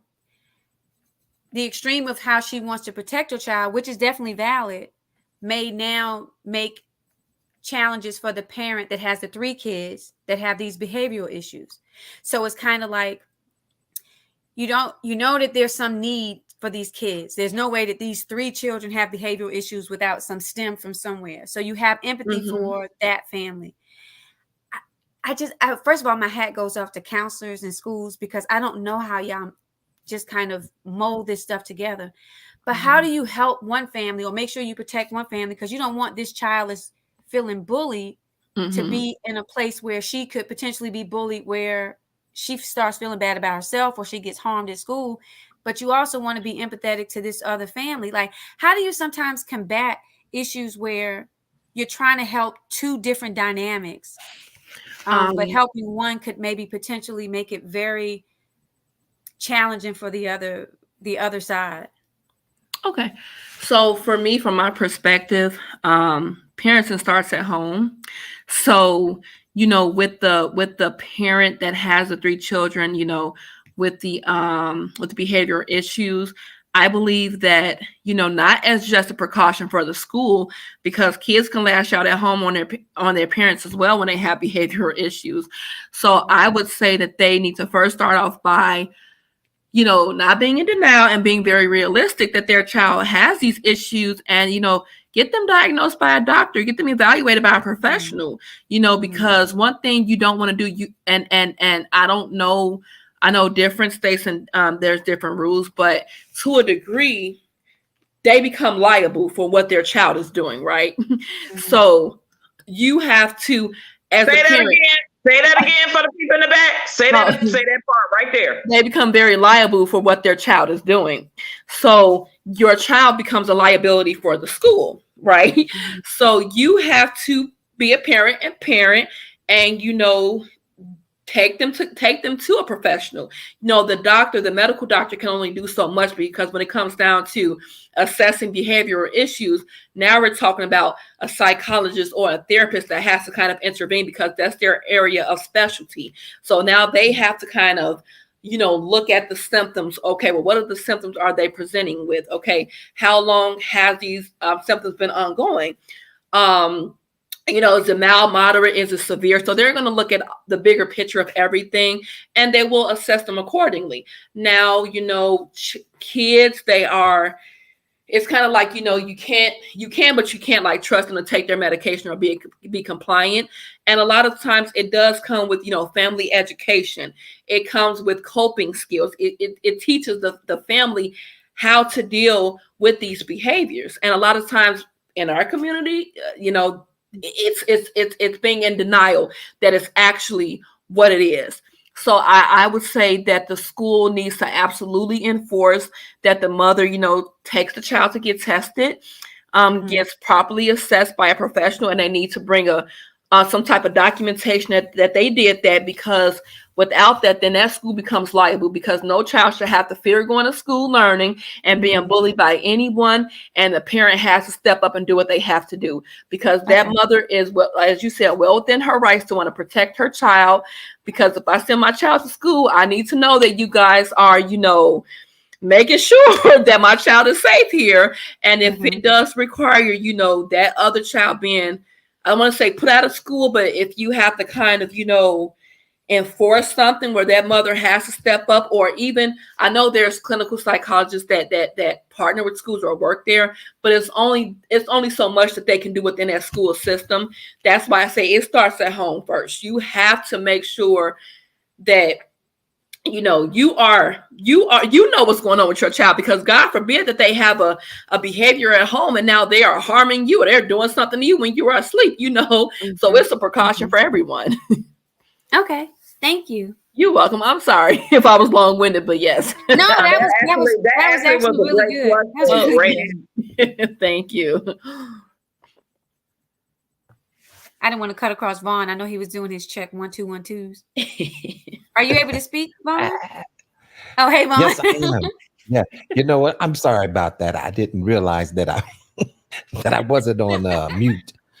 But I guess that I'm yelling at the dog. The dog is doing craziness, But listen, I'm just so excited to see people doing things to help, and this no more fatherless kids. This whole concept, man, it really sets well with me, because we need more things, in place, that we could utilize to help these individuals, the fathers, the mothers.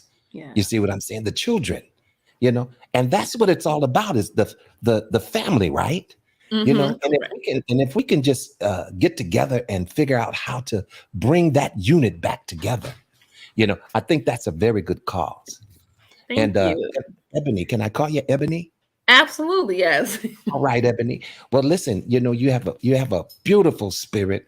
I believe that all of your efforts. Listen, you're going to go far with this, and I believe that your gift is going to definitely make room for you. And I believe you have everything that it takes, to make this whole thing come to fruition. And if there's any type of way that I could be in support, just let me know. And I don't mind giving back. Thank you so much. That I receive all of that, because it's so important. And I just want to kind of make mention that we will also have services for special needs children as well. And when I say special needs, special needs, and also, mental illness is a thing. Let's talk about it. Yes, Lord. All too often in our communities, we turn a blind eye to that. So the question about the child, it actually just kind of jogged my memory back to also what I was saying when I was speaking with someone earlier, that mental health services it's far and few in between. And when you look and you're like, okay, well, why don't we have access to these services? Because it's like there's a denial that it exists. No, it's actually a thing. It's happening. You know, when I look at the DSM-5, that is the tool that we use to actually give the diagnosis. We look at the symptoms that and it's not just one set of symptoms can just fit one diagnosis. No, you can have several symptoms that fit several diagnoses. And the thing about it is people are not properly medicated. They don't have coping skills. You know, even depression is a diagnosis as well, severe depression. You know, we look at depression as an excuse or a justification why we are behaving a certain way. No, it's an actual disorder. You can actually, you know, qualify for what is it called? I'm so sorry. Disability. Yes, disability. Yes, I'm sorry, I had a brain freeze. Yeah, But depression is a mental illness, and they trying to get like narcissistic personality disorder. It is a disorder, but they trying to not qualify it as a mental illness and not. And if it's really bad for a person, because we know we got people that's functioning every day in society, some of your most high profile people like CEOs, CFOs are some of the most narcissistic people that suffer with this disorder. And they also suffer with the underlining parts of it, like sociopath, and some that harm people can even be psychopathic. You have the malignant, you have the overts, the coverts. It's so many different, but they're trying, because these people are actually functioning in society, they're trying to say that the actual disorder doesn't fall under mental illness. It's just a disorder, if you will. But like depression, bipolar, PTSD, what is it? Psychosis and things of that nature are absolutely mental illness that falls under being able to qualify for disability. I just want to say that. Oh, yeah, absolutely. You are correct. And the thing about bipolar disorder and personality disorder, there's no cure for that. So all they do is they will prescribe antidepressants, antipsychotics, and they'll refer you to a therapist to teach you behavior management or coping skills. Or, you know, that they implement that because it is necessary, because it's not a cure for it. So it's not going to subside. You just have to learn how to manage it and live with it and deal with it. And that has been the problem. And when I look at, you know, celebrities, you know, Robin Williams, he suffered from severe depression. And I tell people, I don't want to be rich. I want to be wealthy. I want to be happy. I don't have to be rich. I can be wealthy because I want to see my money work for me. I could be rich by definition of the dollar amount, but then I'm living in debt. No, I want to be wealthy, and I just want to live, you know, a satisfactory life. And people, and like I tell people, just because you have the money, that don't mean that you're happy. You know, what are some of the issues that you're dealing with? You know, and that you said it best. More money, more problems, and not only the Robin Williams. You got, what's that comedian that played on In Living Color? The white guy. What's his name? Oh, Jim Carrey. Jim Carrey. He suffers with clinical depression. Lady Gaga, clinically depression. She suffers with clinical depression. There's so many of them now that are coming out. They either have clinical depression or bipolar. Yeah. Y'all, see, now we gotta understand that, you know, like Sister Eboni was saying, you know, just because you got money don't mean you got happiness. And the goal should be happiness, where we happy within ourselves, right? Mm-hmm. And no matter what comes our way, what drama comes our way, because this is real life. In real life, drama's coming at you. So it don't matter how good of a person you are, how bad of a person you are, drama's coming for all of us. But a happiness is where we have a center where which, even though this drama's coming at us, we can recede to this place where we can just have this place where it can be untouched by the wickedness of this world, and we can regroup and get ourselves back together, go back out and fight that stuff and push it back farther and farther back as far as we can push it. You know what I mean? So that is ultimately happiness, whether you got $1 million in the bank or $1,000 in the bank, in my opinion, y'all. but we all have our own ways about that. But I just don't want us to get stuck on that money, because a lot of our people get stuck on that money thing, or like Jim Carrey and Lady Gaga. You got to have all this attention from people. That makes you happy, and when that attention slow down, now you get back in your depression. So let's focus on what we should focus on, y'all. Let's focus on what we should focus on. Are you going home to that $1 million mansion with nobody to share it with? Well that was very well said, Brother Clarence. I for one believe that the joy of the Lord is my strength. Yes. You see, it's that joy. This joy, like we used to sing, this joy that I have, the world didn't give it to me, and the world can't take it away. You see what I'm saying? But when your joy is focused on monetary things, see, that's very shallow now. That's not the type of joy that has longevity, right? You see? And just because you have money, listen, don't mean you're not going to have the same problems and issues. Yeah. You know what I'm saying? Mm-hmm. To whom much is given, what? Yeah. Much is required. Yes. Yeah. Absolutely, so brother. Goes along with it, right? Yeah. Yeah. Well, that made me think of a question. If a person, if you know that a person or the person has acknowledged that they are either experiencing some symptoms or they believe that they have a certain would I say disability? I'm sorry, like whatever you would call like a narcissist or whatever that depression or something. If the person has made you aware that they experienced that, but they haven't sought any help, would you recommend somebody dating somebody that has that and is not seeking any help? Oh no! Oh no! How many people you need to hear say the no to? How many people you need to hear? You got a therapist up here. You had Brother Keon. You had Brother Terrell. You had me. No, it's not. Well, I mean, that it's not a question that I asked because I don't think that that's the answer.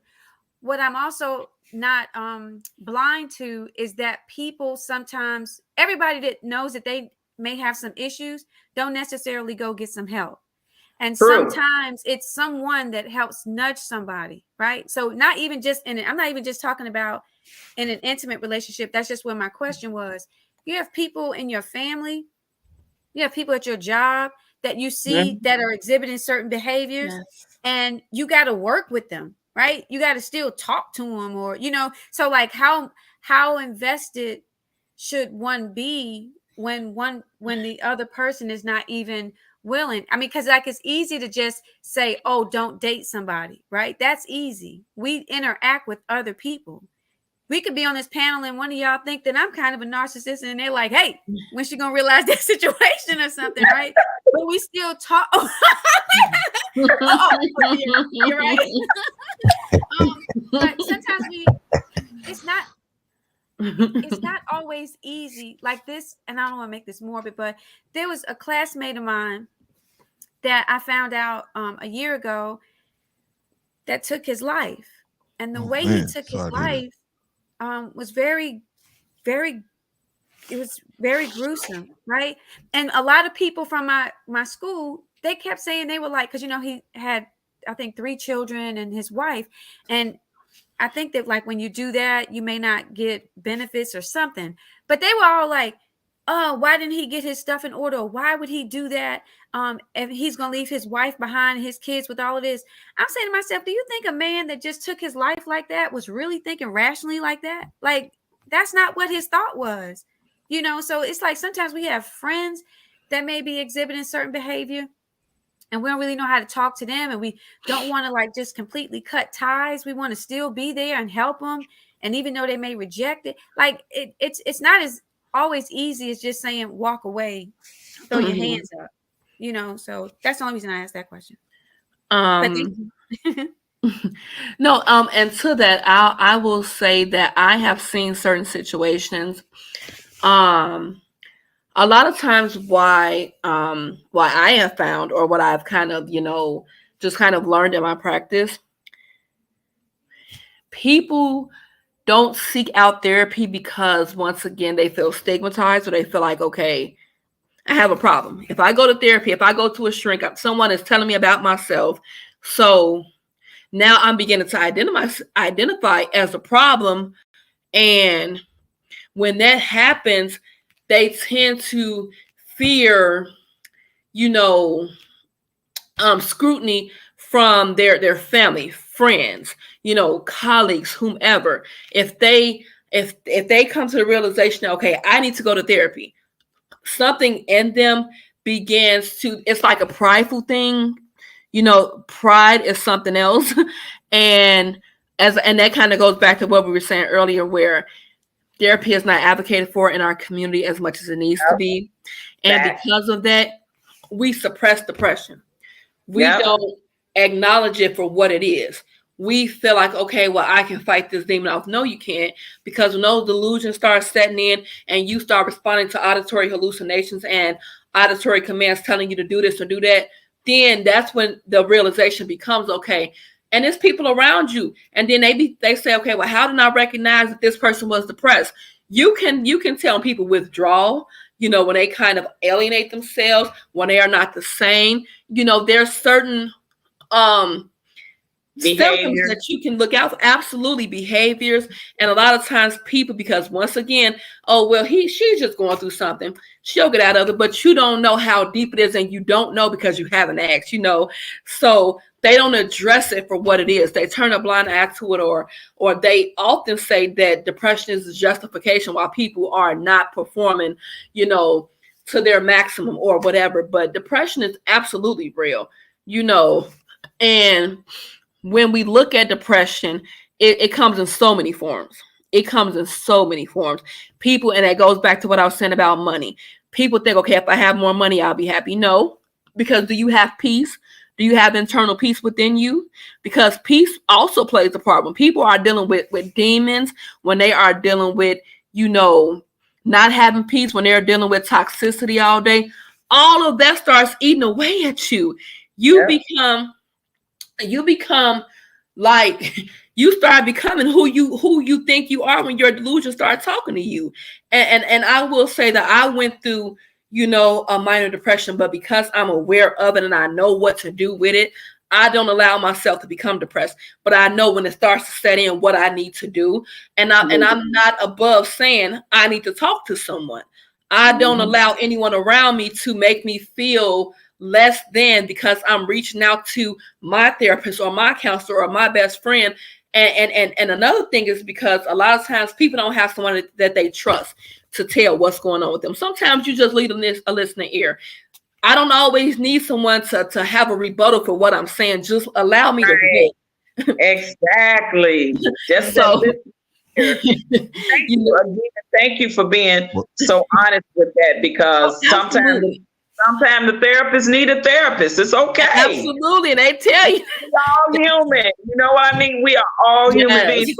I want to say to Kitty, you're more than welcome. Hit that StreamYard link and come right on up if you have a question or a comment or something you want to ask your cousin, Miss Eboni, that's up on the panel, or any of us that's up on the panel.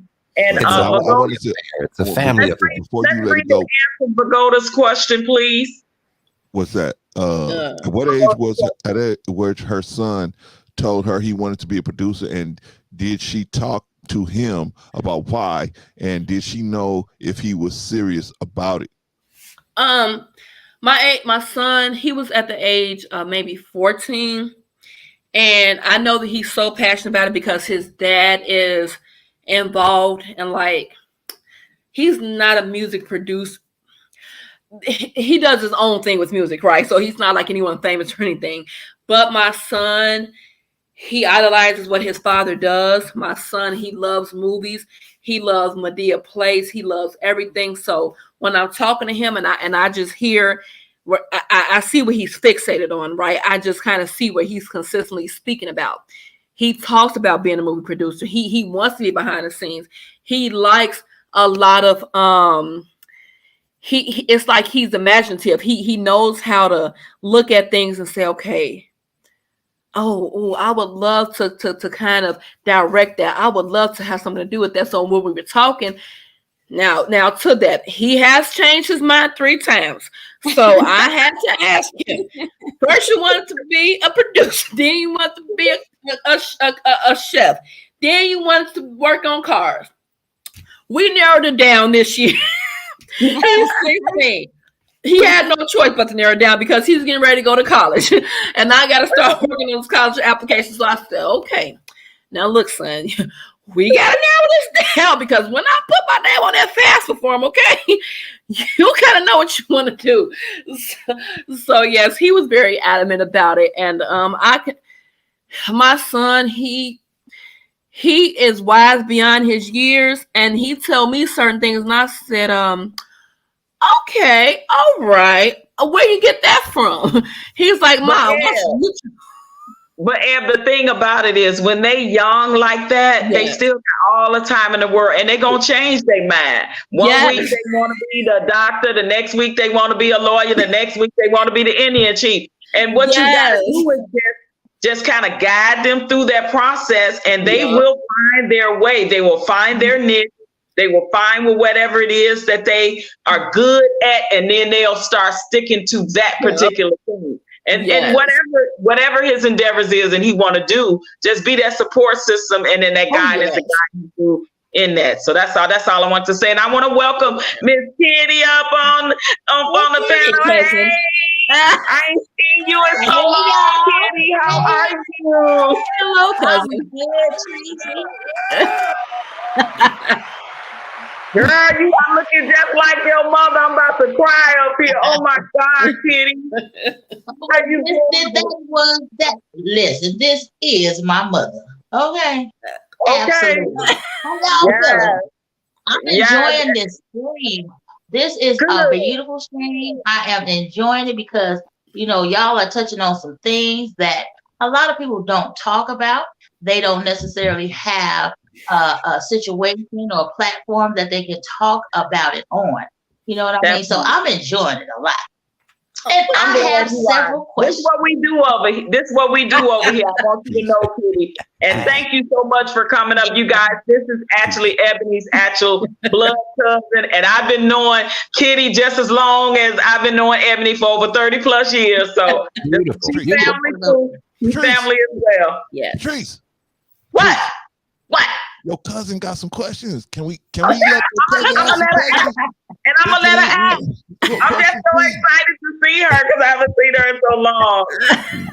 This is what we got to deal with your cousin. Okay, so this is for Ebony. So now I know because me and you talk all the time. Okay, for hours and hours. But I know that you definitely promote on your social media channels, right? Mm-hmm. And so this is what I want to know. Like, even for, let's say, hypothetically, people that come from out of town, maybe they're tourists, or maybe somebody that just moved to Illinois, somewhere in Illinois, right? Everybody doesn't know like your channels or your social media. So even when you get this building up and running and you're promoting, how is it that you would grab the attention of those people that are not from there? How would you do that? You mean other than like my social media handles? Yeah. So what has been working for me has been very effective. Word of mouth. I think No More Fatherless Kids has been a little catchy, and it kind of catches their attention because they're like, okay, that's simple and to the point. No more fatherless kids. So, I get to kind of expound on that and, kind of the rationale behind it, kind of, it's almost like it's self-explanatory, but then I do also, once again, expound on what we do, the services we offer. And even if they just are interested in, just stopping by, visiting, if they want to visit websites and things, we're going to have that up and running. But am I answering your question when you say how, like, I will get like flyers made, but I feel like with the technology we have today is so sophisticated. Everything is really done by like phone, app store or something. So I am trying to get a developer to actually create an app for me So I know that that's going to be a little bit lengthy, but is that answering your question or? No. We'll break it down for me. Well, this one thing, if I could say this, I think both avenues would be great. New school with modern technology, social media platforms, doing interviews, and as well as old school flyers, have cards, do the old school way, word of mouth.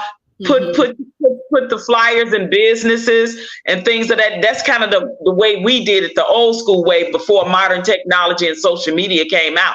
I think that both avenues can work for you to market and advertise the organization, if that makes sense. And I would add to that. I would definitely say, think about a website if you don't already have one. You can possibly find individuals who are willing to create a website for you, which is very beneficial. You see what I'm saying? Utilize all of the things that you have in place to use. You know what I'm saying? Yeah, that's absolutely what we're trying to do, because we're going to have a lot of people that can sign up online.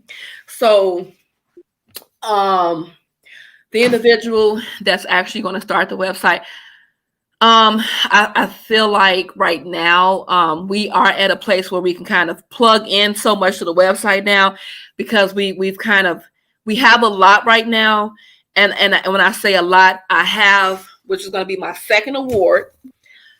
Thank God for that, because I never expected to have the first one. And thank you so much, because thank you all so much. I've done my 106.3. I've done my radio interview. I have so much stuff that I can put on there, and I didn't want it to kind of just be blank. But it's like, okay, well, what has she done already? How has she kind of, getting the word out there? So now that I have some things to kind of plug in, I feel like I'm so ready. You have so much in here, and you're like, okay, I gotta get it on paper, I gotta get it out there. And I've been doing that. Yeah, listen, it's definitely a process, because I started an LLC as well. Okay. You know what I'm saying? And just getting different advertisements and different flyers done and working on websites and different things like that. It takes time. So it's something that you build. It's a process of building it. You know what I'm saying? Do you have a logo yet? Have you created a logo? So that was on the thumbnail. Like, I love that picture where it says, I like that synopsis, that scenario where you have like the family, and then like the father's kind of being cut off out of the picture, and the nuclear family. And then on the other side, you got the parent, the mother, and the father that's like creating that bridge, and the children fall up under that bridge. Yep. So I love that concept. Thank you. So this is where I was going. Okay. This is where I was going. Like, even once you get the building up, right? And all of that's functioning and ready to go. So just like Tracy said with the flyers and stuff, right? I would absolutely do this. Like the surrounding businesses, go there first, because people always want to have something to do. People are nosy, so they go check some stuff out, and then those, I would believe, would be your absolute first you know what I mean? People to come in and check things out and be like, oh my gosh, and all of these things. And then you being a caterer, you never have to worry about ordering no food, because whatever functions are going to be going on there, you going to do all the cooking. Okay.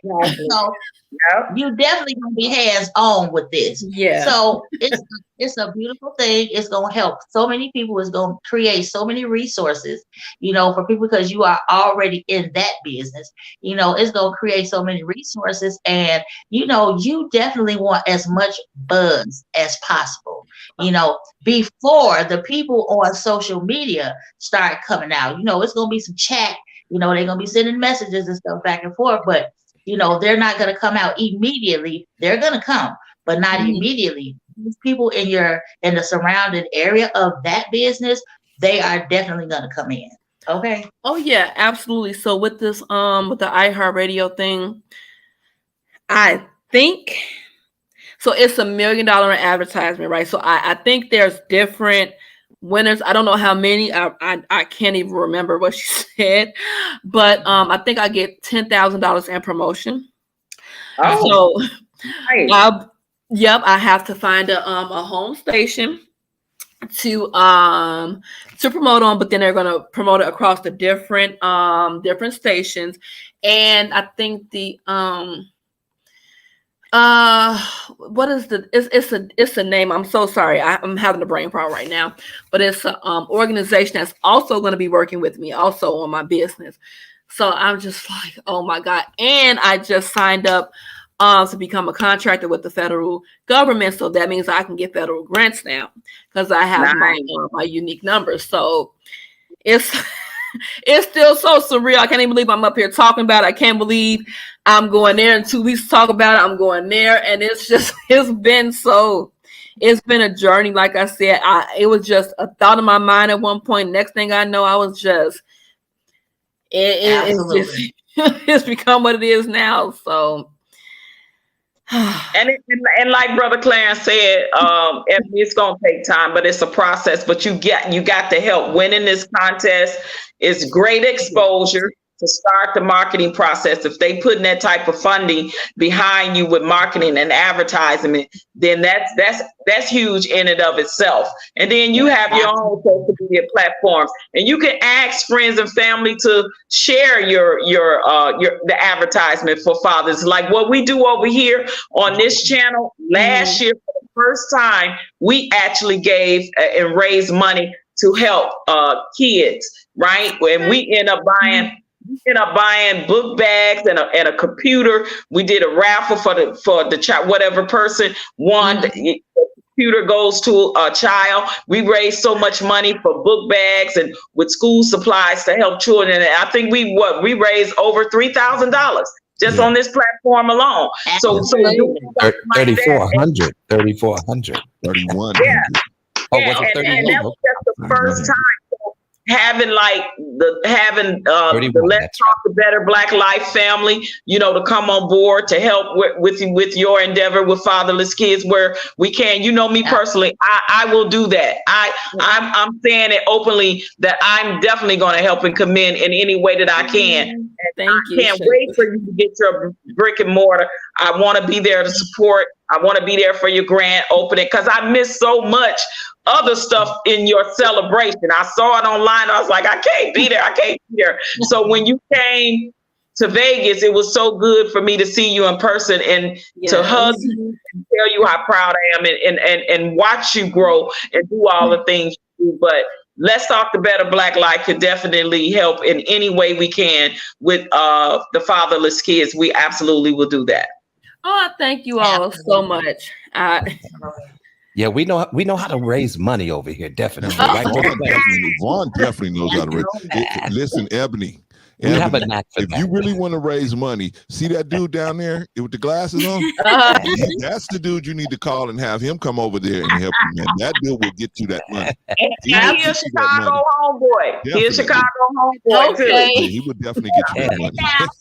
Hey, it takes a village, right? And everybody. That's right. I give recognition to everybody because once again, it's not an easy task, and we don't have enough resources.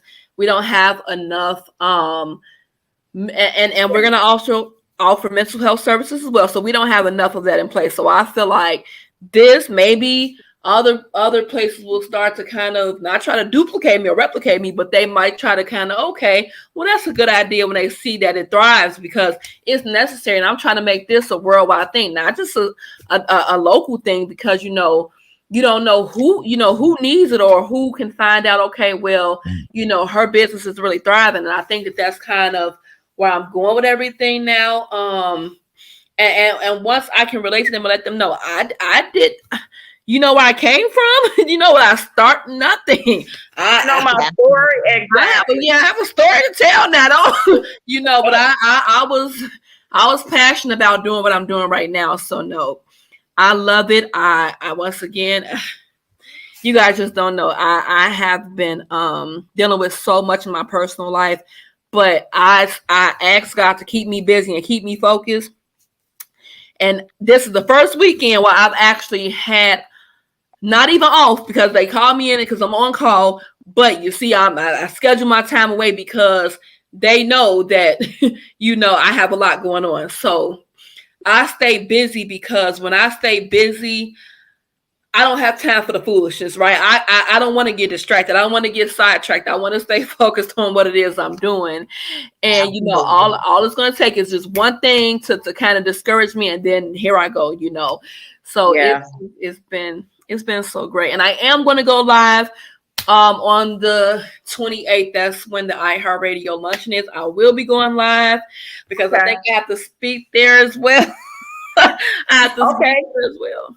Well, make sure you send us the link and everything so we can watch and we can help support and celebrate you as well on that. Like whenever that happens, we'll be able to tune in. We'll be able to, maybe even show it live and, do a show. But I say, I would like to say that because I know and love these people up on this panel and being part of this family on Let's Talk for Better Black Life, I think I can openly say that we would definitely, love to support you. Absolutely. And I would love to give you all a shout out there, because the more exposure, the better. The more awareness I bring to it, the better. So absolutely. If there's anything that I can do, you guys are making me teary-eyed. I'm gonna get off the camera. I have a question though for you. Yes. So you were talking about all these beautiful services that you're going to be providing, right? You're going to be looking to provide. Now, obviously, you ain't going to be able to do it all at once, right? But little by little by little bit, put it all together, right? But it's a good concept, right? So my question is there going to be a way, like are the people have to go through a selection process to be eligible for these services, or just can anybody walk in the front door and say, hey, I need help? Or how is that going to work? Oh, we're absolutely going to have a screening process. And the reason why we do that for not only just, the clients, but also the mentors, because we want to make sure that we have compatible mentors for our kids. We want to make sure that they can relate to them, and that's just like, I put in the mind of like a speed dating, because you want to make sure that, they can relate to them. What have you been through that I'm going through, or how can you help me? So it's all about compatibility and making sure that, when we go through those screening processes, to make sure that they are appropriate, so we are going to probably do background checks on our mentors. But as far as, yeah, because,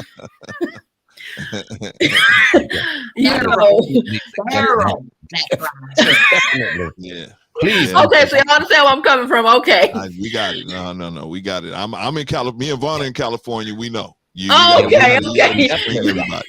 And that's good, right? that you're able to use that type of wisdom. Absolutely. You know what I'm saying? Yes, I'm certified in background checks as well. I have my certificate from the state of Illinois. So people in the industry gonna understand that, of course, you're dealing with kids. You're gonna have to be a screening process before you just walk on. Even when I was coaching football, coaching basketball, we had to get fingerprinted and everything like that. So you have to. Yeah, and it makes sense. It makes a lot of sense too as well. It's definitely a safety issue. And if appropriate, we will run mental health checks as well. And that's just being honest, because once again, we're going to make sure that, and this goes back to narcissism. We want to make sure. And when I say that is because we want to make sure that people are suitable for and conducive to dealing with kids, right? So if something. And it's not even me shying away anybody, but once again, I know that what I'm trying to do. So maybe we can have them, if they're not suitable, maybe we can have them in some different areas of our, of our resource center, or our organization. Maybe you are not fit to be a mentor, but there is a selection process, and I won't just be the only person. I want to have men on board as well that can kind of look at another male and, kind of give me some male's perspective, so it's going to be a team effort. But as far as the kids, absolutely, whatever they may need resources with, I want to have some type of partnership with CTA where we're offering, free venture passes, where we are offering, I want to have a partnership with the Salvation Army where, we can refer them to them, if they need anything, if they need donations, because, sometimes it goes far beyond what I can do, but I may have a resource for you. Okay, we have a partnership, with this organization, that organization. I also, I will be doing, feed the community, feed the homeless nights, or just, where they can kind of come in and get a hot meal, different things, because once again, we want to kind of bring that family back together, and family is just not always who you are blood related to, and that's what people don't always understand. You can have I call my colleagues at work my family sometimes, because it's who you build those relationships with. Mm-hmm. Now, I can't change who I'm related to by blood, but when it comes down to family, I'm an advocate for that. And a lot of times, and that's what a lot of people are missing now. We don't have those roundtable discussions or family nights anymore. We don't have those big dinners anymore. Right. Sure, right. So we can sit at the table with all the family. You have the conversation about your week or your day, what you got planned, what's going on in your life. Because we get on social media and we just splurge with these pictures at this place and that place. And we don't actually interact and having the actual conversation anymore, like being tangible with each other and actually looking each other in the eye or giving each other that like physical hug. Like all of that is missing because of social media and what that has had in the sister family. People, and even in some families, check this out. Even in some families, you got the mom and daddy in one room, the kids in their room, and they all doing different things, and ain't nobody talking to each other. Absolutely, yes. And it's like, where's the cohesiveness?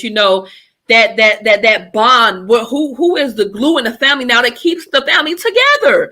I always think about Soul Food Big Mama. Who is the big mama in the families now? What Bernie Mac say? Big Mama gone and all hell broke loose. And there you go. There you go.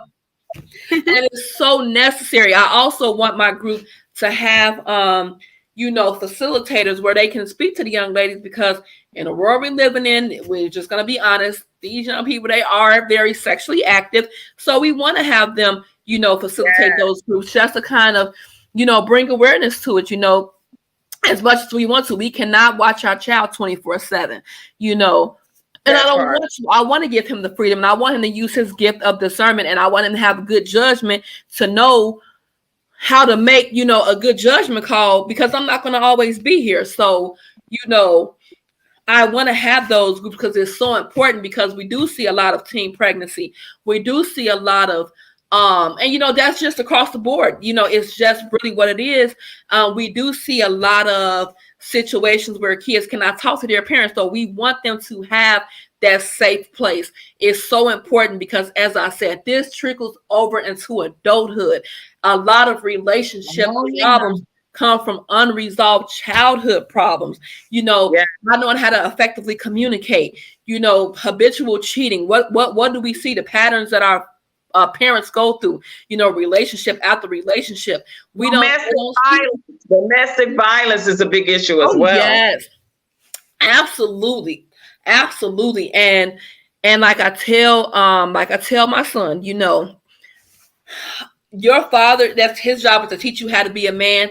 But my job is to also teach you how a woman wants to be treated, because you can know all day, okay, well, I'm doing this as a man, but I also want you to know it's okay to walk away from a woman, because don't let a woman put her hands on you and you don't put your hands on a woman. It's okay to leave.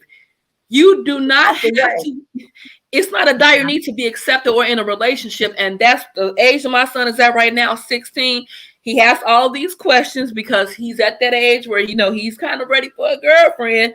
Exactly. Curious. Pace myself. I have to pace myself, because I tell my son, there's a particular type of woman that you should be looking out for now. Are you going to always date who I feel like is ideal. No, you are not. But just know, it's someone that you got to stay away from too. That part. So it's toxic women out here. It's toxic women out here. Yeah, what you say, Kitty? You better not bring no babies home. That's all I'm saying. Right now, like I told you, I don't play it. He'll have a new residence and it won't be my. No, absolutely. My baby days are over. Okay. But now it's my time. I'm almost an empty nester. It's my time. Yeah, for sure. But it's so important. I just seen somebody else check in. Yeah, that's Brother Hink. Welcome to the panel, Brother Hink. What you got to add to the conversation? How y'all good people doing? How y'all doing? Hello. What's going on, man? What's going on, Brother Vaughn? No, I'm just tapping in, just listening. Yeah. Okay, well, let me give you the short version real quick, Hank. Okay, we got the sister over here, Sister Eboni. She started a nonprofit organization, No More Fatherless Kids, where she is trying to help them with a lot of different services. She explained her own experiences with not having her father in her life because of his unfortunate passing when she was only like 3 years old.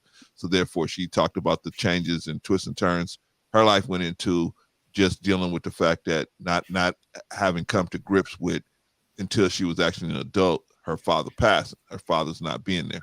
So now we're just talking about different issues surrounding all of those things, plus her business and what she's going to be doing with the business and where she wants to take that. So that's where we're at right now. Of course, Sister Eboni is related to Patrice, right? So that's why she keeps talking so much. And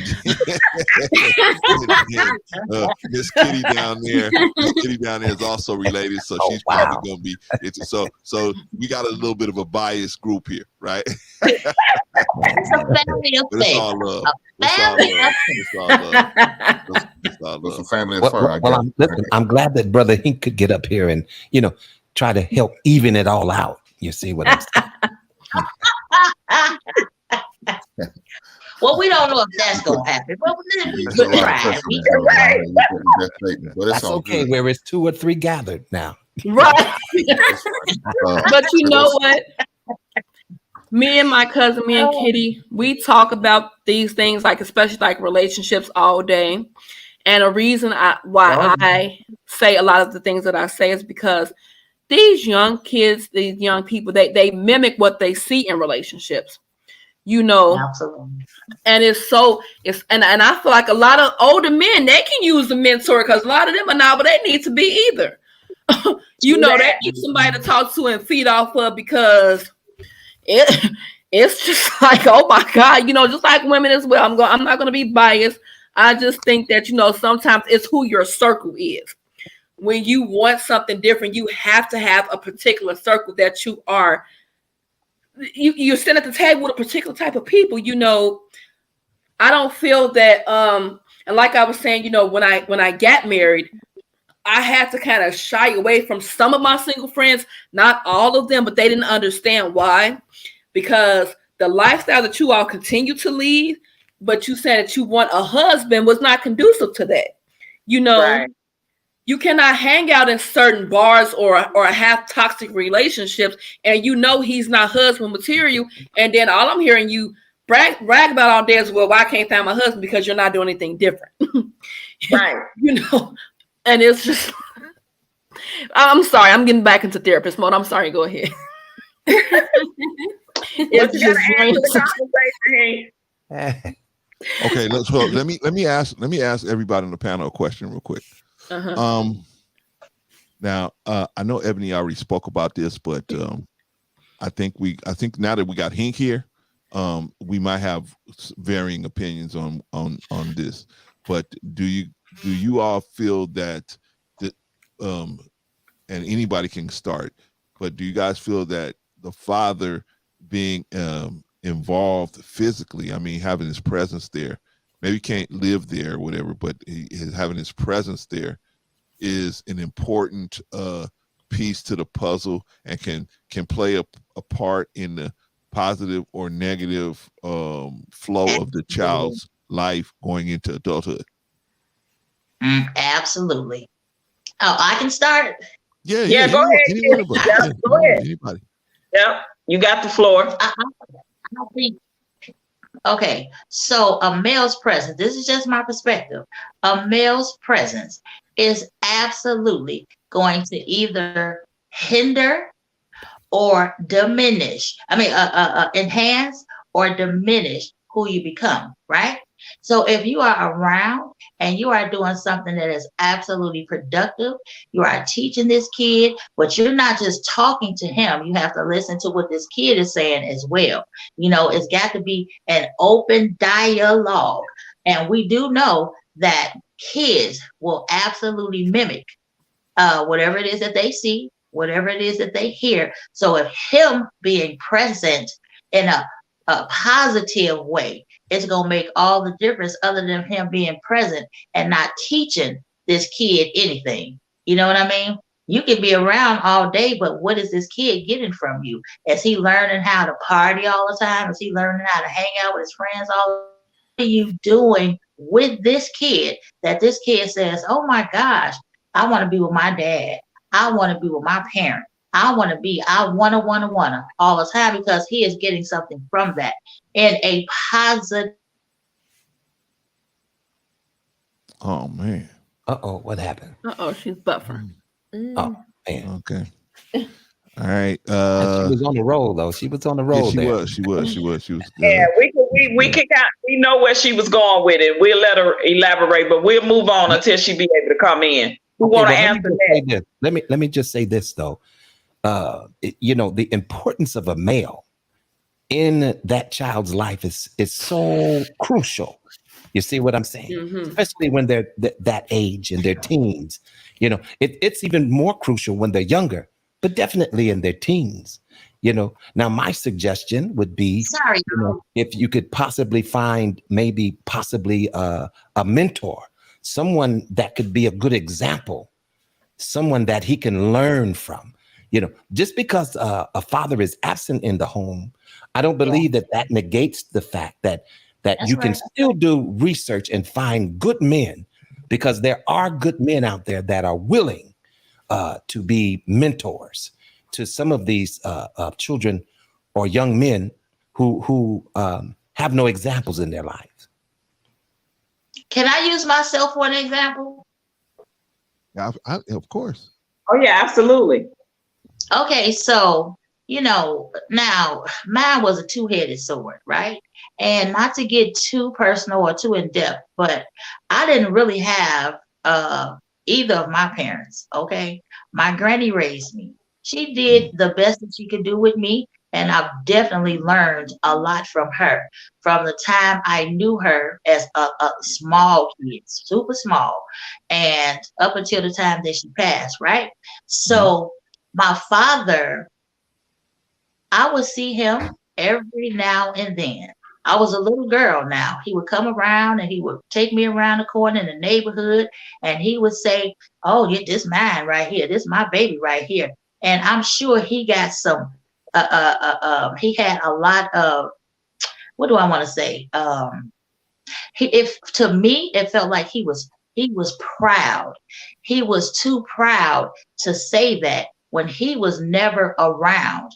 You coming around every now and then is not being a father to somebody. Definitely wasn't being a good father.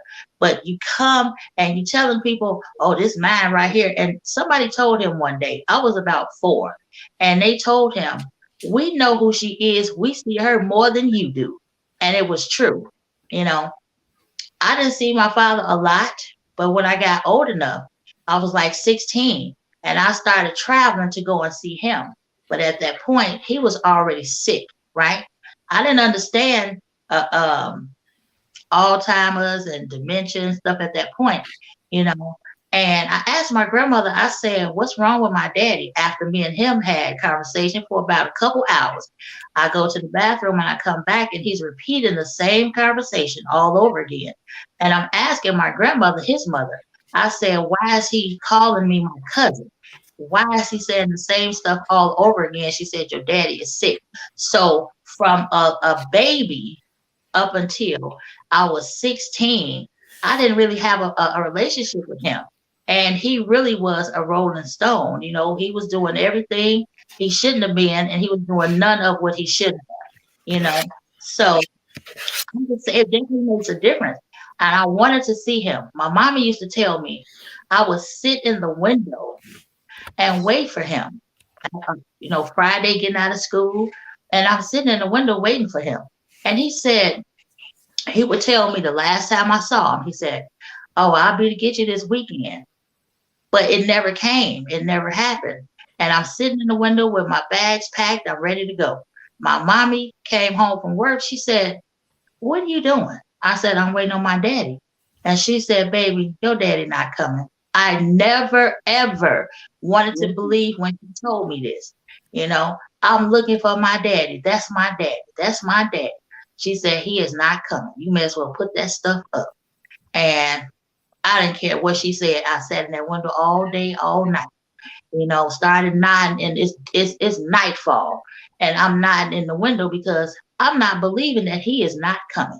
Okay, so he did what he chose to do, and he did none of what he chose not to do. I'm just saying, you know, we need our fathers, because guess what? The same thing that Eboni said, I did too. You know, I'm looking for every single thing that I didn't have. I didn't have that. I didn't have the male role model. I didn't have that man to tell me, you know, don't do this because these are the consequences. Don't get mixed up with the wrong guys. I never had nobody on both ends to tell me this. My mother wasn't there. My father wasn't there. You know, everything I learned from my granny. And she did the best she could, but she ran a whole restaurant, you know, so she couldn't hold my hand every step of the way. Okay. So, like I said, I didn't have either parent. Now, he was doing what she was doing. She was doing what she was doing. And me as a kid was not important to either one of them. You know, so yeah, I had a particular life. I grew up a particular way, and all of them were not good. But one thing that I did do was I never, ever veered off of who I was. You know, I was a good person. I always made sure everybody else was good. I took care of everybody. But at the same time, I had issues. I had my own problems. So speak to this young lady down here, you know, earlier, she was saying, got into a little bit of like depression, that kind of thing. I suffer from depression. I always have. I think I was diagnosed in 99, and it's rough. I was first diagnosed with borderline personality disorder. Okay, I didn't understand that, but as the therapists and the counselors and stuff that I talked to, they broke it down, absolutely explained me, who I am, who I was, and all of that. And then later it was bipolar disorder and all of that. So it's not that you cannot function when you have certain diagnoses, a different diagnosis from this one to that one to this one, whatever it is. It's not that you can't function, but sometimes you need a little push. You need a little shove. My thing is, I like to talk, you know, so as far as medications and stuff, I'm not taking nobody's medicine, you know, because that's what they want to do. They want to shove all of these pills and stuff on you, but that doesn't work for me. I have to be able to talk things out. I have to be able to have somebody that understands. And people that have not experienced particular things, they shouldn't talk about it. You know what I mean? If this is not what you went through, if this is not what you saw, then how are you ever really going to understand? So I don't care how many professionals you talk to. If they have not went through those things, how can you speak to it? I don't care how much training you have, you know, they are never going to understand it. They only know what the textbook says. Okay. Yeah. I appreciate that. Thank you, Kitty. And you know, I know your story too, right? I appreciate you for your candor, your honesty, and your transparency. You know, back in the day, we called those type of parents fair weather parents, right? They were there sometime they wasn't. Either way the wind blow, you know, they go on the block around the neighborhood, you know, up and you, yeah, this is my kid. But a lot of times people don't know that they wasn't really there when it really counted for a lot of things. And a lot of trauma and things that come from that. And that's what we talked about on the platform when I was doing the series on narcissistic personality disorder. That's where a lot of the trauma comes from, and how when you're young, you start to compartmentalize things as a kid, because you're not, your brain isn't fully developed, and you literally got all these traumatic things happening to you, and your brain is trying to compartmentalize and place each and everything in its own separate little box. And that's how things like depression, bipolar, personality, borderline personality, things like that come into play, is because that becomes your coping mechanism, but it causes trauma to the brain, right? It causes trauma, and then you become this person with these mental health issues. And again, in the Black community, in the Black nuclear family, we want to not talk about these things. We want to sweep these things under the rug. We want to ignore when we see that our people are suffering. And that's where we have got to cut that umbilical cord and say, no more. I will break this chain. This will not continue to happen in my family. You got to break the cycles. So thank you. Yeah. And it's not to discount anything. It's not to discount. Let me just tell you a little bit. So, I love my mommy to death. I really do. I did. And I resented her a lot. And it was because she always put men before me all the time. And I was never a priority. And I ain't gonna say the main priority. I was never a priority. Okay. Right. And I saw her go from one abusive relationship to another. I'm talking about as a little kid. And I was about 3 years old. And I saw her boyfriend push her out of a speeding car. Okay. And do you know what that does to a 3-year-old? And so it never got any better from there. And it just every person that she dated, she was involved with in a relationship, it just was all bad all the time. And it's like, I didn't understand. You have one kid and you just cannot do the right thing by your kid. Now, don't get me wrong, because she was a good daughter, a good sister, a good niece, a good auntie, a good best friend, a good a godmother, and all of that. She just was not a good mother, So I'm looking at all of these relationships play out, but then it's like I'm so far back in the background. It's like, dang, am I ever gonna come out of it? But it is what it is. And that led to a whole lot of things, in my life. And I'm not talking about good things. I'm not talking about great things. I'm just saying some things that if I could take it back, would I? Probably not, because I had to learn, I had to grow, I had to mature, I had to evolve, So when people have issues and they say that they do, or you see particular behaviors and stuff, you gotta absolutely believe them. And you gotta know that that pain and that trauma came from somewhere.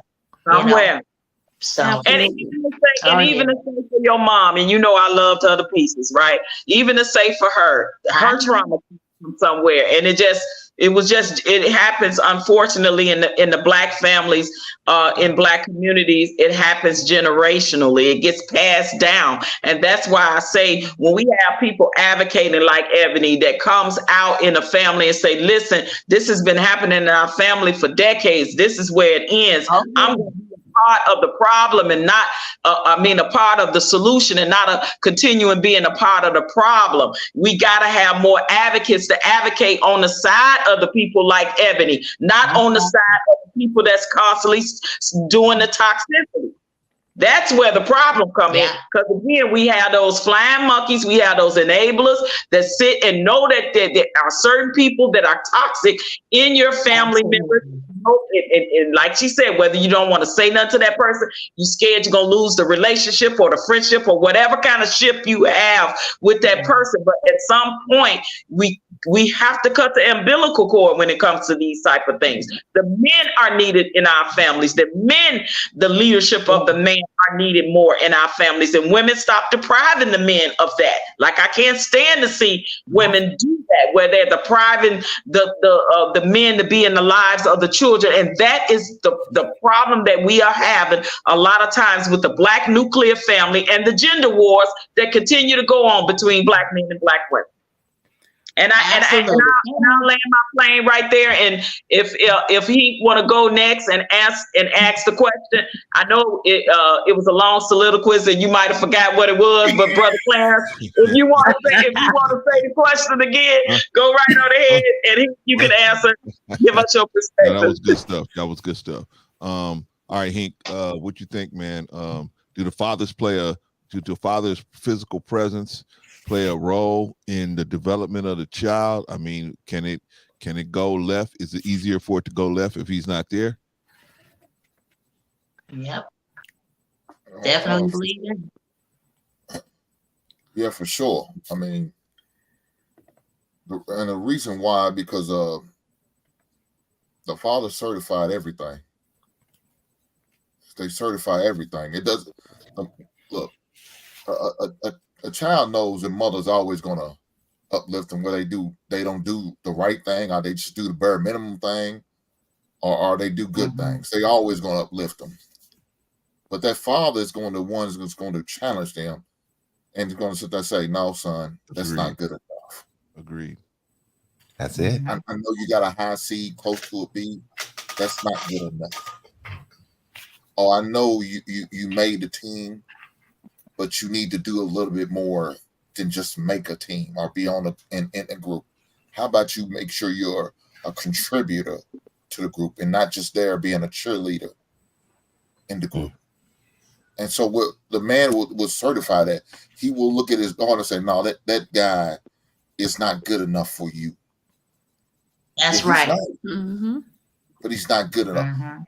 But the mother will sit there and say, "No, he's all right." Why? Because he's respectful whenever he's around us. Because we don't know what he's like when he's not in our presence. He could be an asshole. Yeah.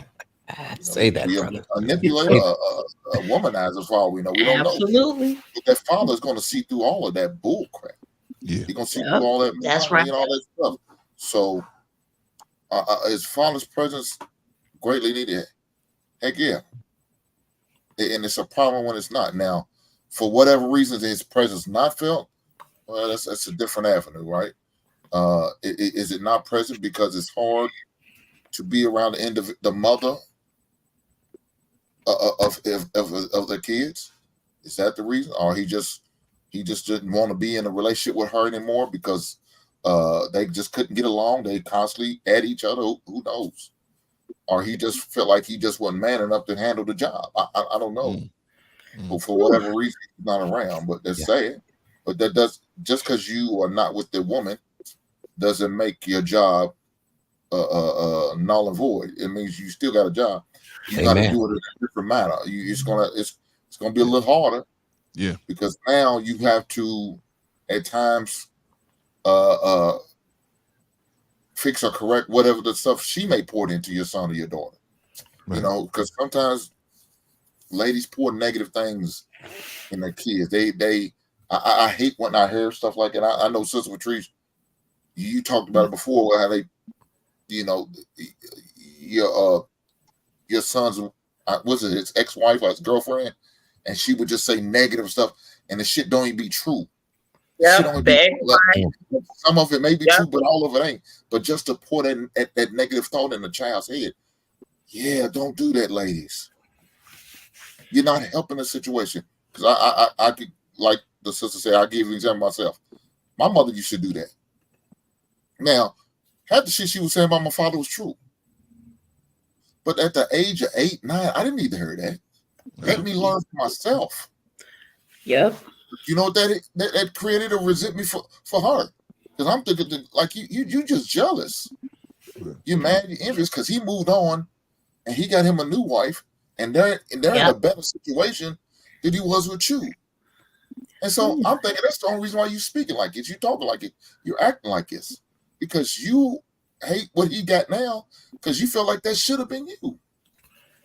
Now, 90% of what she said about him was true. I come to learn it later on down in life. Right. But allow me to learn it. Don't try to poison the water. That's not good. So and especially with kids, if just to reiterate, especially with kids, imagining, the age that Kitty was 4 years old, the age that you were at 8, whatever age that you at some point, your brain kind of stops there at that age. And you remember and hearing all this stuff coming from the toxic parent and you a child, you putting your child in grown folks' business and affairs that they should not be. And it's toxic because that's a toxic parent doing it. You toxic. I'm sorry. Mother, you're toxic, woman. Stop it. That's right. Yes. Yep. And then you become, you say that, and why is it that we could never say our mothers are no good? Why is it that like it's taboo? It's a very hard thing to say, brother. Our daddy wasn't shit, and we'll drag him up and down, but we'll never say our mother was great. And we know we had some trash ass mothers, but we would never say that. Why? Because I came from her. She made me. She brought me, so I could know. If that's the real, that's the real. You just all right, y'all got my mind made up. I'm doing a topic on toxic mothers. That's it. It's gonna happen. It's gonna happen. It's gonna happen. It's gonna happen. Can I touch on that? Listen, this story is. I promise. Look, I love dialogues. Like I love open dialogue. I'm gonna say this, that a lot of times mothers that are toxic, right? I think sometimes they have rebellion for the father. They have some type of personal vendetta towards the father or towards the situation in itself or towards who they are, right? They sometimes inflict that pain on their child. Oh, yeah. The child could be completely innocent, but it's something in them that just they lash out at the child for whatever reason. And I think I was talking about this earlier. Just like there are deadbeat fathers, there are toxic mothers. And I was talking to somebody, and they said the crazy part about it is, when a child fails in life, the mother blames the father. When a child succeeds in life, the mother wants to take the recognition for the child excelling in life. Woo! You better say it. You better say it. And it's so unfortunate because it's like, fathers that oftentimes they'll blame the mother, but this goes back to broken homes. Raising children in broken homes, it has become the norm in our society, in our culture, in our communities to be a single mother because, and a lot of men will say, oh, well, it's because of the opportunities and the resources available for mothers. No, it's become because women, they want to identify as independent. I don't need a man, so they have a point to prove. Well, I'm sorry, I do need a man now, I'll be completely honest, but I need a man. I'm just gonna be honest. But with that mentality, it goes so far as to say, I'm gonna prove to you that I can raise this child. My child, I cannot stand to see a woman say that their child does not need the father. They need them, whether they are suitable to be that parent, period. And it's not just specific to fathers, it's mothers too. But we don't talk about that. Like you said, we don't talk about that. But Accountability is a monster.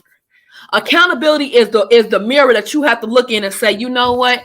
I am the common denominator for everything that has went wrong in my life because I could have made better decisions.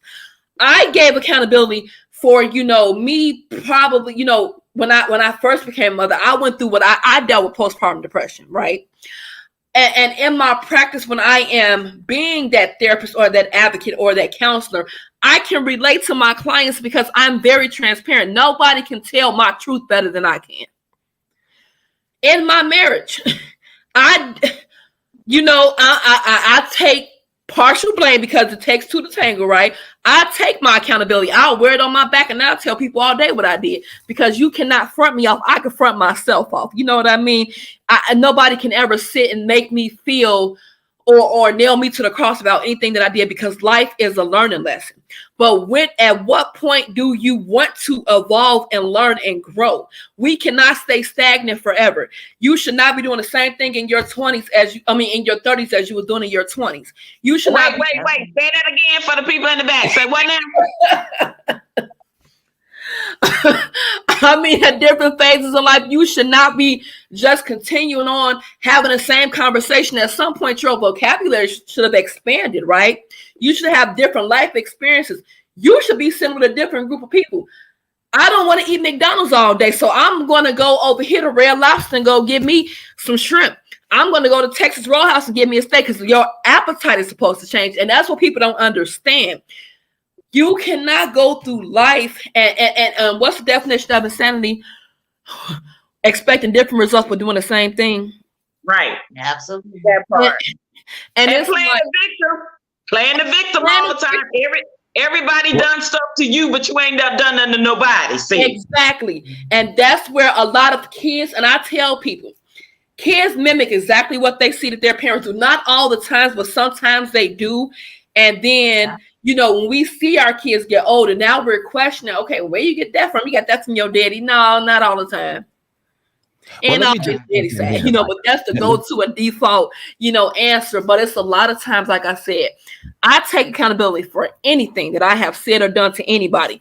But when we start looking at aspects of dating, I tell people you have to date suitable partners for your children because you cannot. And my guy friend, he told me we're really close friends. Very cordial. I've been knowing him for a long time. And he said, well, I don't think that I'm supposed to date for myself. I said, so you mean to tell me if you're dating someone and you don't think that they are suitable, would you feel safe leaving your child with them? Why would you date someone and you're not certain of if you should have them around your child? You don't know because guess what's going to end up happening? They're going to get mad at you and Oh, absolutely. And we read stories every day where ex-boyfriends or ex-girlfriends, they come back and now they shot the ex and their kids. It's just they say be mindful of who you have kids with and who you marry.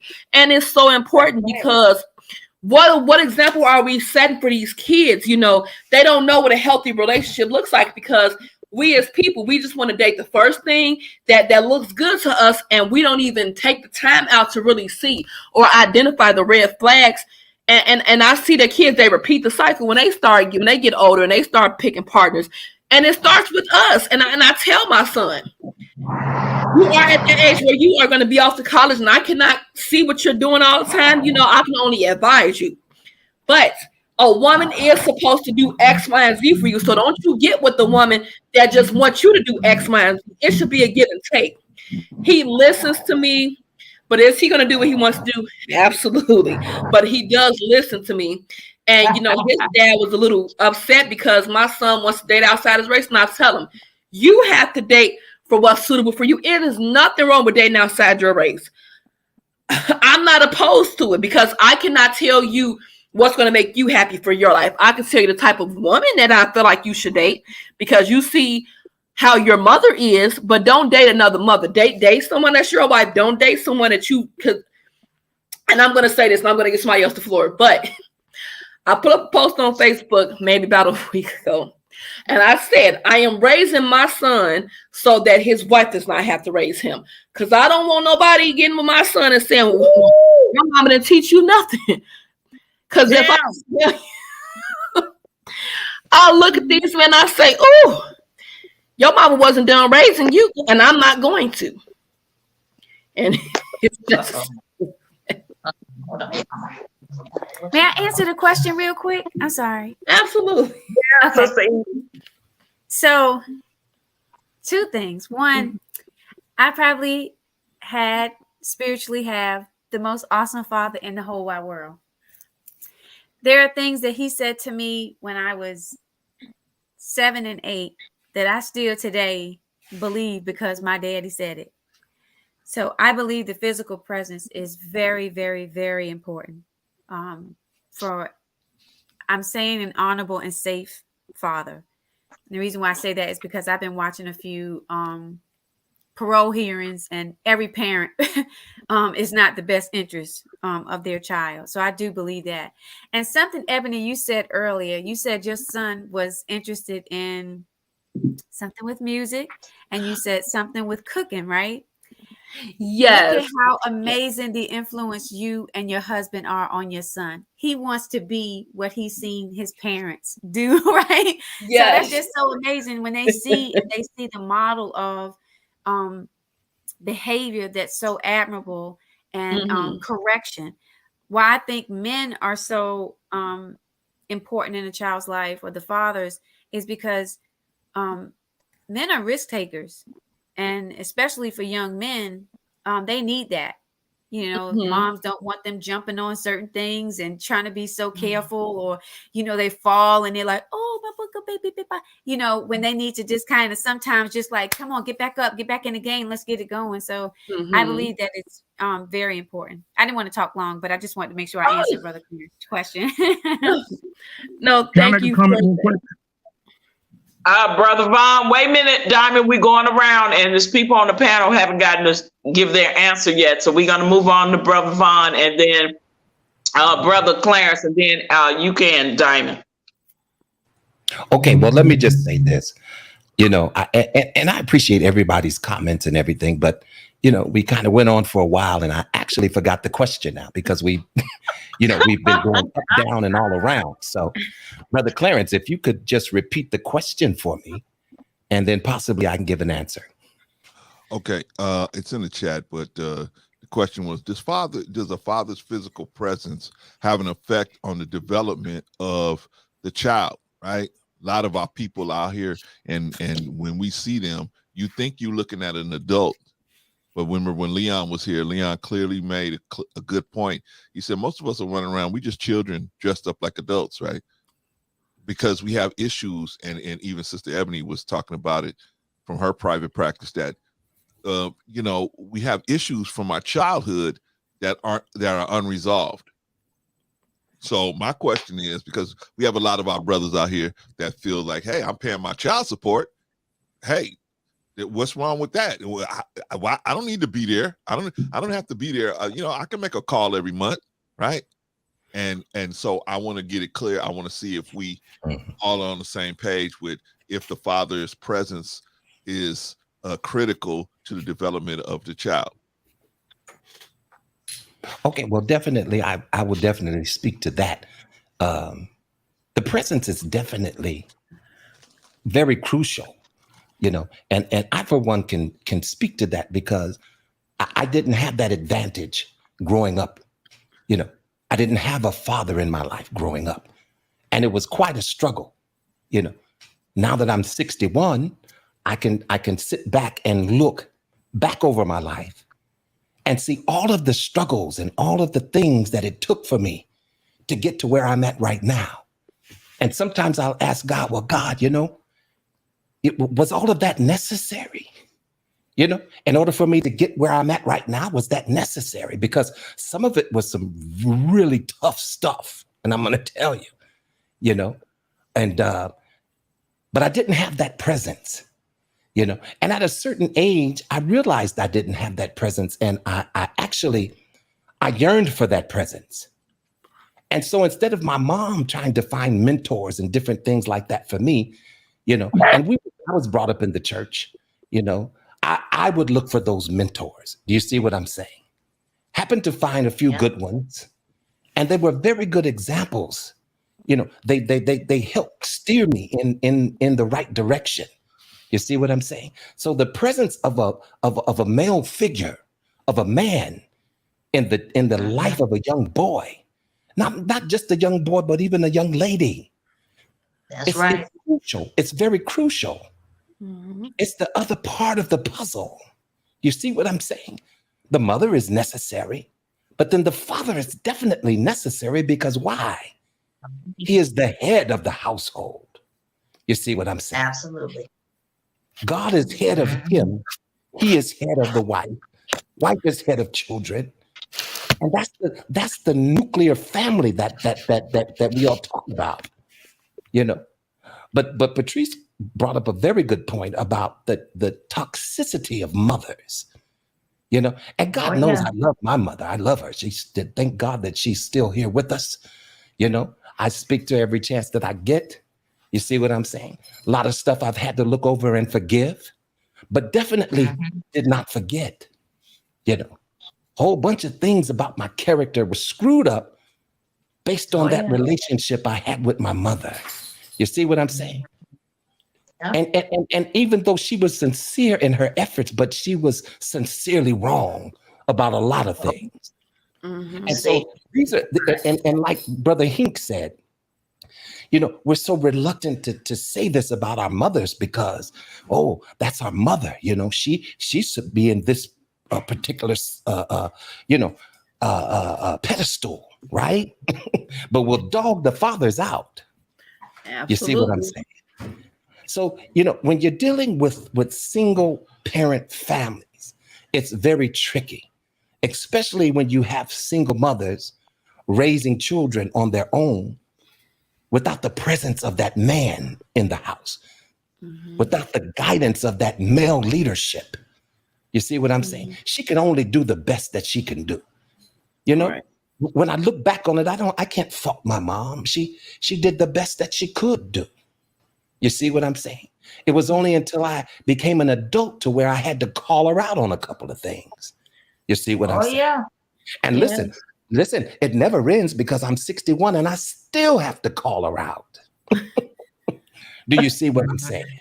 Mm-hmm. But nevertheless, the love is not gone. There's no lack of love there. But for a while, there was a lot of resentment. You know, it took me a while not to even resent my mother. Yeah. So this is a very good topic, Patrice, that you kind of conjured up in your mind to have a show about toxic mothers, because it's a reality. And these toxic mothers are not raising our men children correctly. You see what I'm saying? Because they refuse guidance and they refuse counsel, and they think that they know it all on their own. Even the Bible says that a wise man or woman would seek counsel. You see what I'm saying? Yes. That's right. Jesus. You dropped them gems again, Bro Von, as usual. Thank you so much. Y'all done inspired me. I will be doing a topic on toxic mothers. Anybody that want to join on the next panel, y'all make sure y'all like, subscribe, and share, because it's gonna go down. I'm gonna absolutely say some hard truth. Honestly, I'm sorry if some ears gonna get burned. I'm sorry if some feelings gonna get hurt, but it needs to be said. Oh, right. That's right. Absolutely. I'm gonna be here. That's for sure. Who's next, please? Who's next? See, Vaughn went anywhere. You are. You're next, sir. If you want to answer your own question. Real quick, I'm gonna answer my own question. Of course, fathers are important. Of course, their physical presence is there. Now, shout out to Marcus. The question is, like Hink was saying, what is the reason why they're not there? Right? Well, in my opinion, if you conceive this child, then it's on us as men. We have to just fight our way through it, right?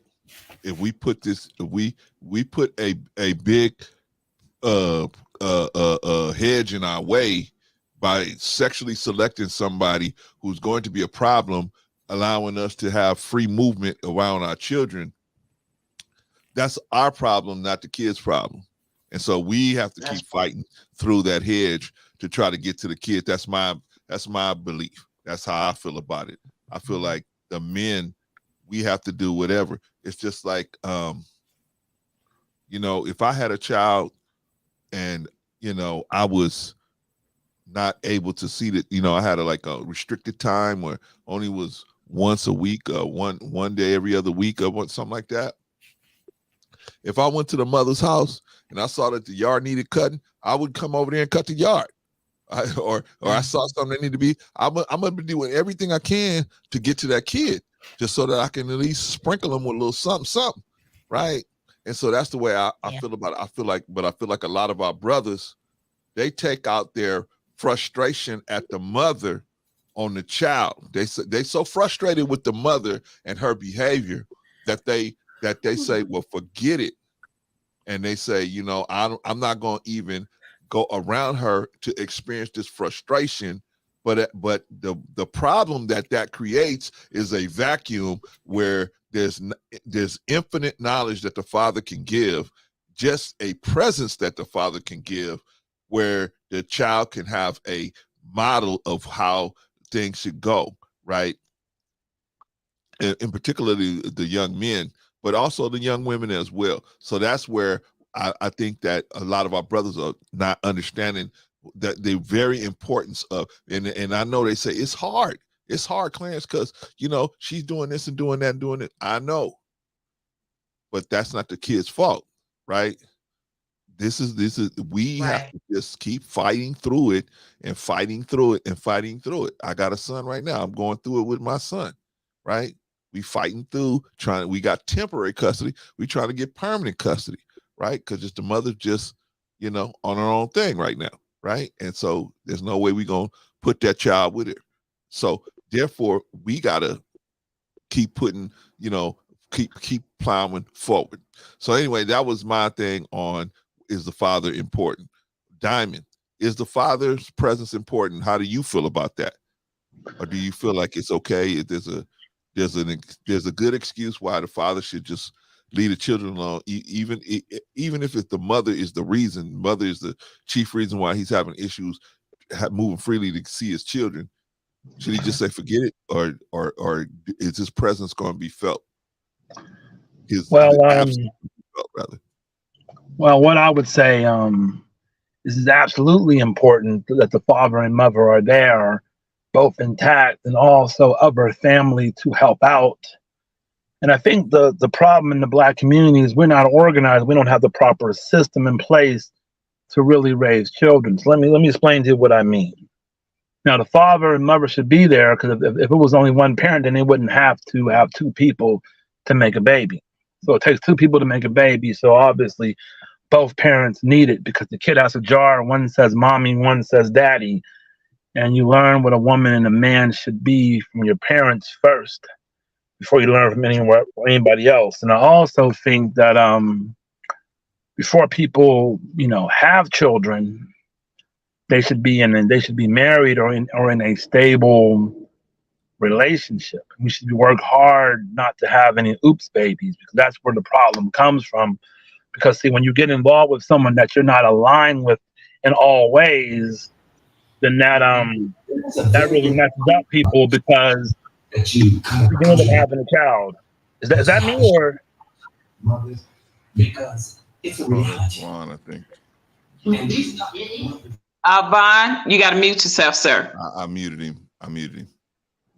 Okay. So this is a whole bunch of things. This is a very systemic thing, and I think so. I do believe that the thing is important, that the father is important, but also if the father is not there, because the father could die in a work accident, any number of things. Because in World War II, some of those men some fathers did not make it home. So in case the father does not make it home, there has to be uncles, grandfathers, older cousins, maybe even an older brother that might be 10 years older, who have to pick up the slack from that role. Because my dad passed away, and I've never met him, but my uncle and my granddad helped to take up some of that slack. so I had an idea of what a man should and should not be.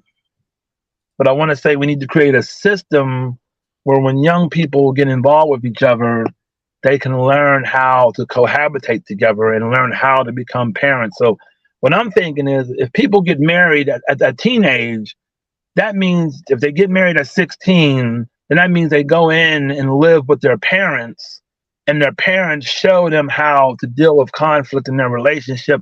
The parents show them how to properly raise their kids for a couple years, and then when they move out on their own, they've been properly trained. But what's happening now is you have people who have no training, who have never seen a healthy relationship. Because that's something me and my wife talk about. We're like, we've never seen Black people interact healthily in a romantic relationship. And when I think about it, my grandparents' relationship had problems. There was some arguments. I wouldn't say that relationship was the worst I've ever seen, but it wasn't healthy. So I think what this really comes down to is we have to create a system of how to teach young people how to become husbands and how to be wives, because Black people fail at that because we have not been taught how to be a wife, have not been taught how to be a husband, have not taught to be a father or how to be a mother. That's not something that you just learn willy-nilly. You need to have schooling and training to do so, especially us because we're so far behind. And I also think, yes, sir. I'm raising sorry. Good points. You're not answering my question though. Is a father absolutely important? Okay. Absolutely. Okay. That's the question I want everybody to get a chance to answer that question before we move forward. Oh yes, sir. I'm sorry. That's all right, no problem. You raised some good points, and I'm sure people want to piggyback on some of the stuff you're saying. I just want to make sure. Did everybody get a chance to answer this question? I think so. Everybody got to. I think everybody answered. I think everybody answered that question. All right. Yep. Okay. Now, what we're gonna do now, y'all, is if anybody wants to raise a related point, we can go ahead and raise that related point.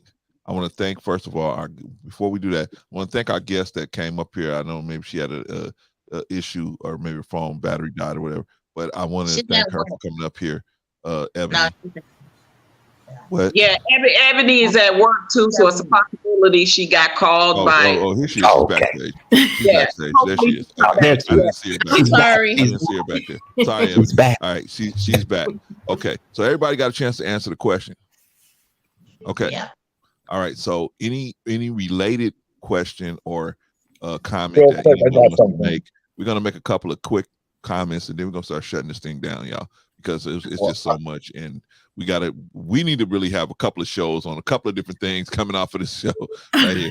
But anybody have any comments, questions, or I know Diamond, you were in the middle of something, so I'll let you get back to that. But after Diamond finishes, anybody wants to piggyback or have a comment or question or something that Diamond said or anybody said, any one of us up here, anybody want to say something or push back on something or whatever, or add to it, you're more than welcome. Let's keep the responses kind of short because we're going to try to start shutting things down. All right, Diamond, you want to finish what you were saying? So I think that's important, and also I think it's like when you had these villages in Africa, everybody who was in the village, was the father to that particular person. So it was the concept of it taking a village to raise a child, because two parents alone can't really raise children, because you need reinforcement from the community as well. You need reinforcement from family, friends, so everybody's backing and saying the same thing. That's how you really get children to be good, because they want to be good because they want to fit into what is already good, what the world has already been created. And something else I want to get to that's important as well is we want to talk about proper mate selection. I came up with kind of like a formula, a step process you go to, and then I'm might land my plane because I don't want to take up too much time, because I understand that everybody, there's a lot of people on the panel. But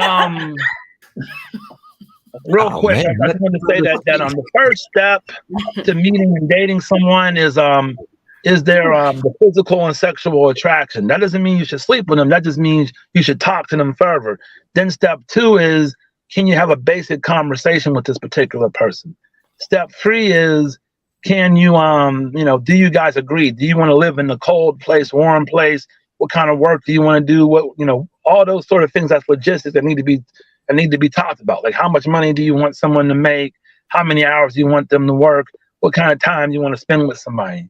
Then step 4 is, can you have a deep conversation? Can you have the tough conversations that really freaking matter? Can you have conversations about deep, dark stuff? And then step number 5 is character. Can you vet for character?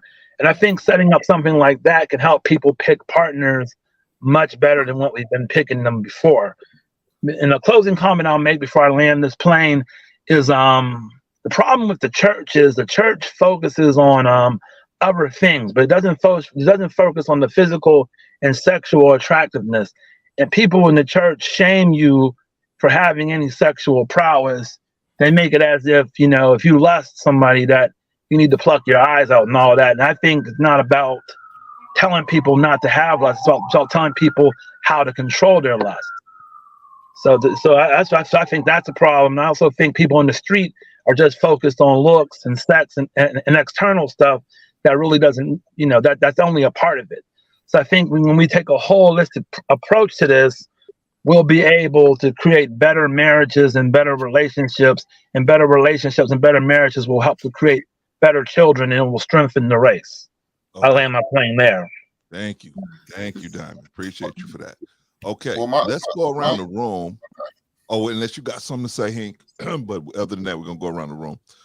Yeah, my man was talking about 16-year-olds getting married. Yeah, that I don't think that's a good idea at all. No. I agree. I have to agree with that. They do it in African tribes. It works out fine, though. I'm not saying we should marry people 16 years old, but what I am saying is when people decide to get to that age where they're going to start dating and start dating each other, we need to start guiding them instead of just telling them don't do this and don't do that. Because people have sex at the age of 16, if not younger. So what I'm saying, we should have done that way before 16. If you wait till you too late.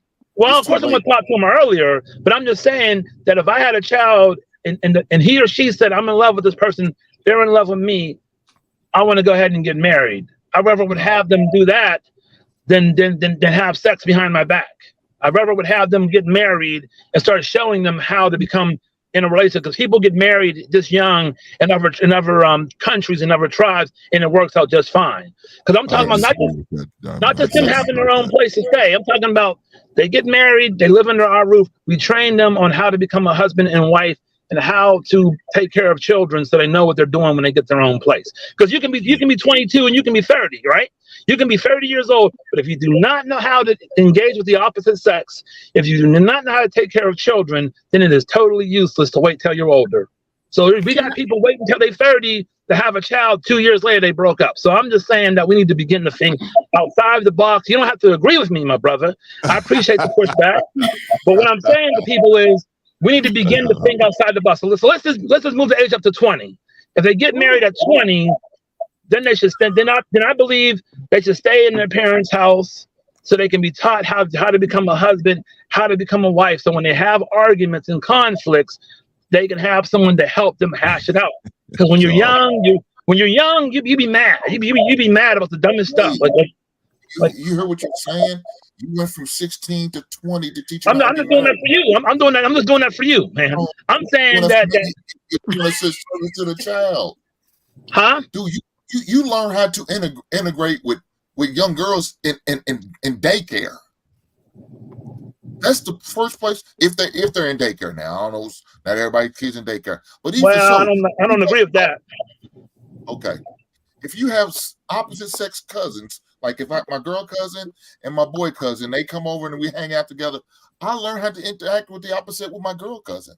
Not the way you need to for a marriage. It's totally different. Because that's the case. I had my first girlfriend when I was in kindergarten. Do you really think I knew how to interact with women? I had my first girlfriend in kindergarten. We used to kiss on the lips on occasion. We used to play with each other. I'd write her some notes and tell her how cute she was. But that was kiddie shit. Diamond, yes, sir. Diamond, why don't we let the panel go over what you said? I mean, I think me and Hink are the first ones to outwardly say we disagree with you, but maybe somebody else agrees with you. Maybe somebody else agrees, and we let our special guests. We will let our special guests get involved right away, and then we'll go around the room. Sister Ebony, what do you say? What I'm saying after the special guest goes? Okay, no, I'm so sorry. We'll go right to you, Hink. I'm so sorry. I was looking for a little hand icon to raise it, but just to that, and this is not me just speaking from a counselor. This is just me speaking, from as a mother, and just, kind of assessing the statement. At 16 years old, I don't think that a child's mind is matured enough, is sophisticated enough or intelligent enough to make a decision to get married.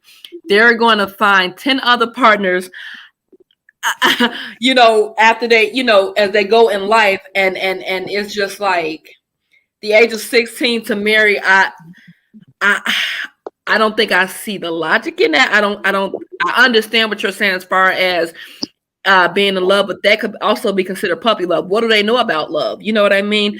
Their definition of love may not actually, equate to what love really is. They don't even know who they are at 16 years old. So I think that allowing them to make a drastic decision when down the line, they're probably going to regret it, and when we look at the divorce rate, and we look at, how many people, regret divorcing at an early age, or, not experiencing life. I think that kids should be kids for as long as they can, because they have the rest of their lives to be an adult.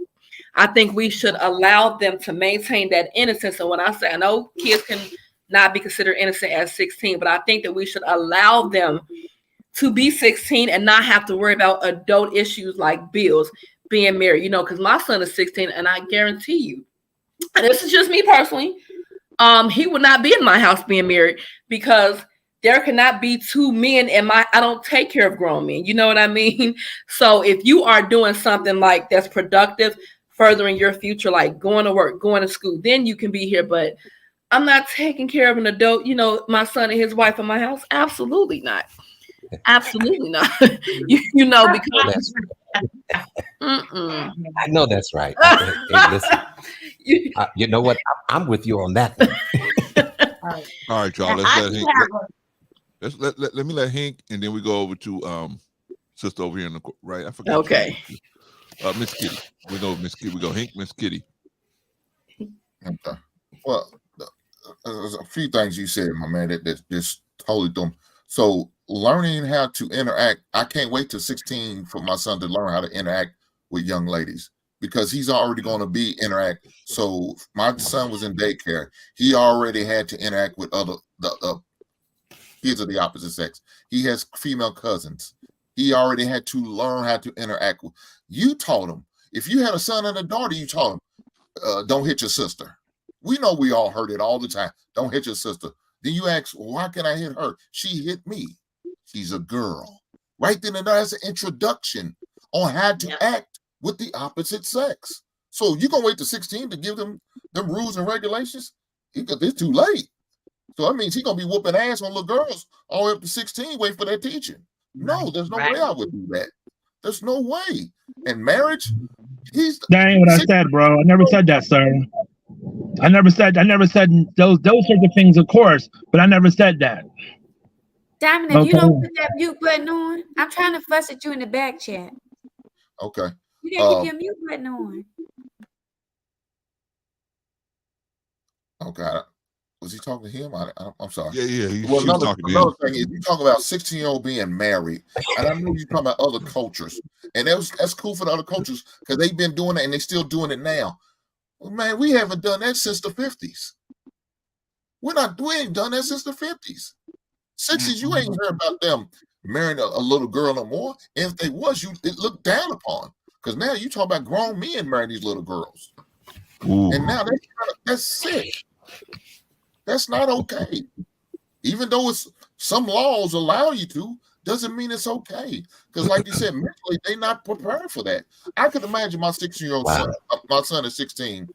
He's barely responsible for himself, let alone be responsible for another young person. There's no way.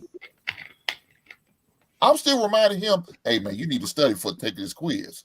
If I gotta do it, yeah, he's gotta be responsible for somebody else's daughter.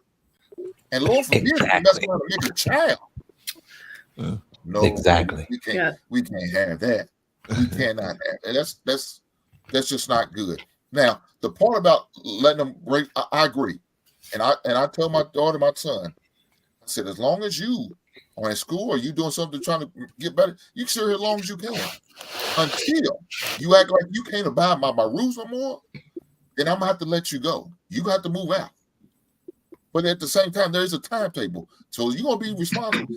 21, she was 23 for you. I made her pay a portion of my house payment. I said, you just pay me $350 a month. You don't have to pay no water bill, no LG&E. You got a residence, you got cable TV, you got food in the refrigerator. I ain't actually buying no food, but you just paid $350. That's covered everything else. That's a quarter of what my house payment is. Not much at all. That's a drop in a bucket. So, but allow her to say, until she got to that point where she can't abide by my rules. And I told her, anywhere you live, you have rules. If that means you can't be in by a certain time, I'm 21. I don't care. That doesn't matter to me. It's my home. These are my rules. And if you don't like it, you can move on. And I have no problem with so that part, I guess what you said, I can agree with that. I think we should. We try to do what we can to give our kids a leg up as much as possible. If that means saving money, investing money, and doing what you need to do to get a great start, yes, I'm all for that. But not 16-year-old getting married. No, I can't do that. So that was all my only push. I'm done. All right, brother. Appreciate you, man. That's good stuff, man. Miss Kitty, what you think about Diamond, man? We gotta get these kids married at like 5-6 years old. What's going on? We got to get them married. What? I know he didn't say 5 or 6. I didn't say it like that, He didn't say man. that? Oh, I thought Come that's on, what he said. No. I'm sorry. I thought that's what Diamond said. I'm saying that people wanted to.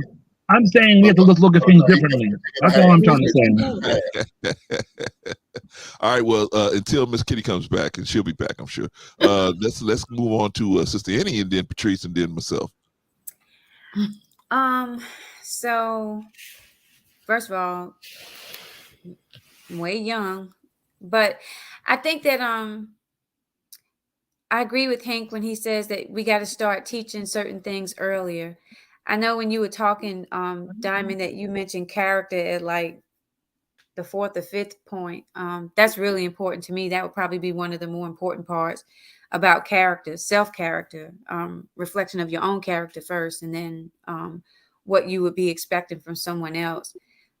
So I won't comment too much on it because of the age that he was talking about. But I do agree to the point that some customs that work in other countries, I could see there being a benefit here.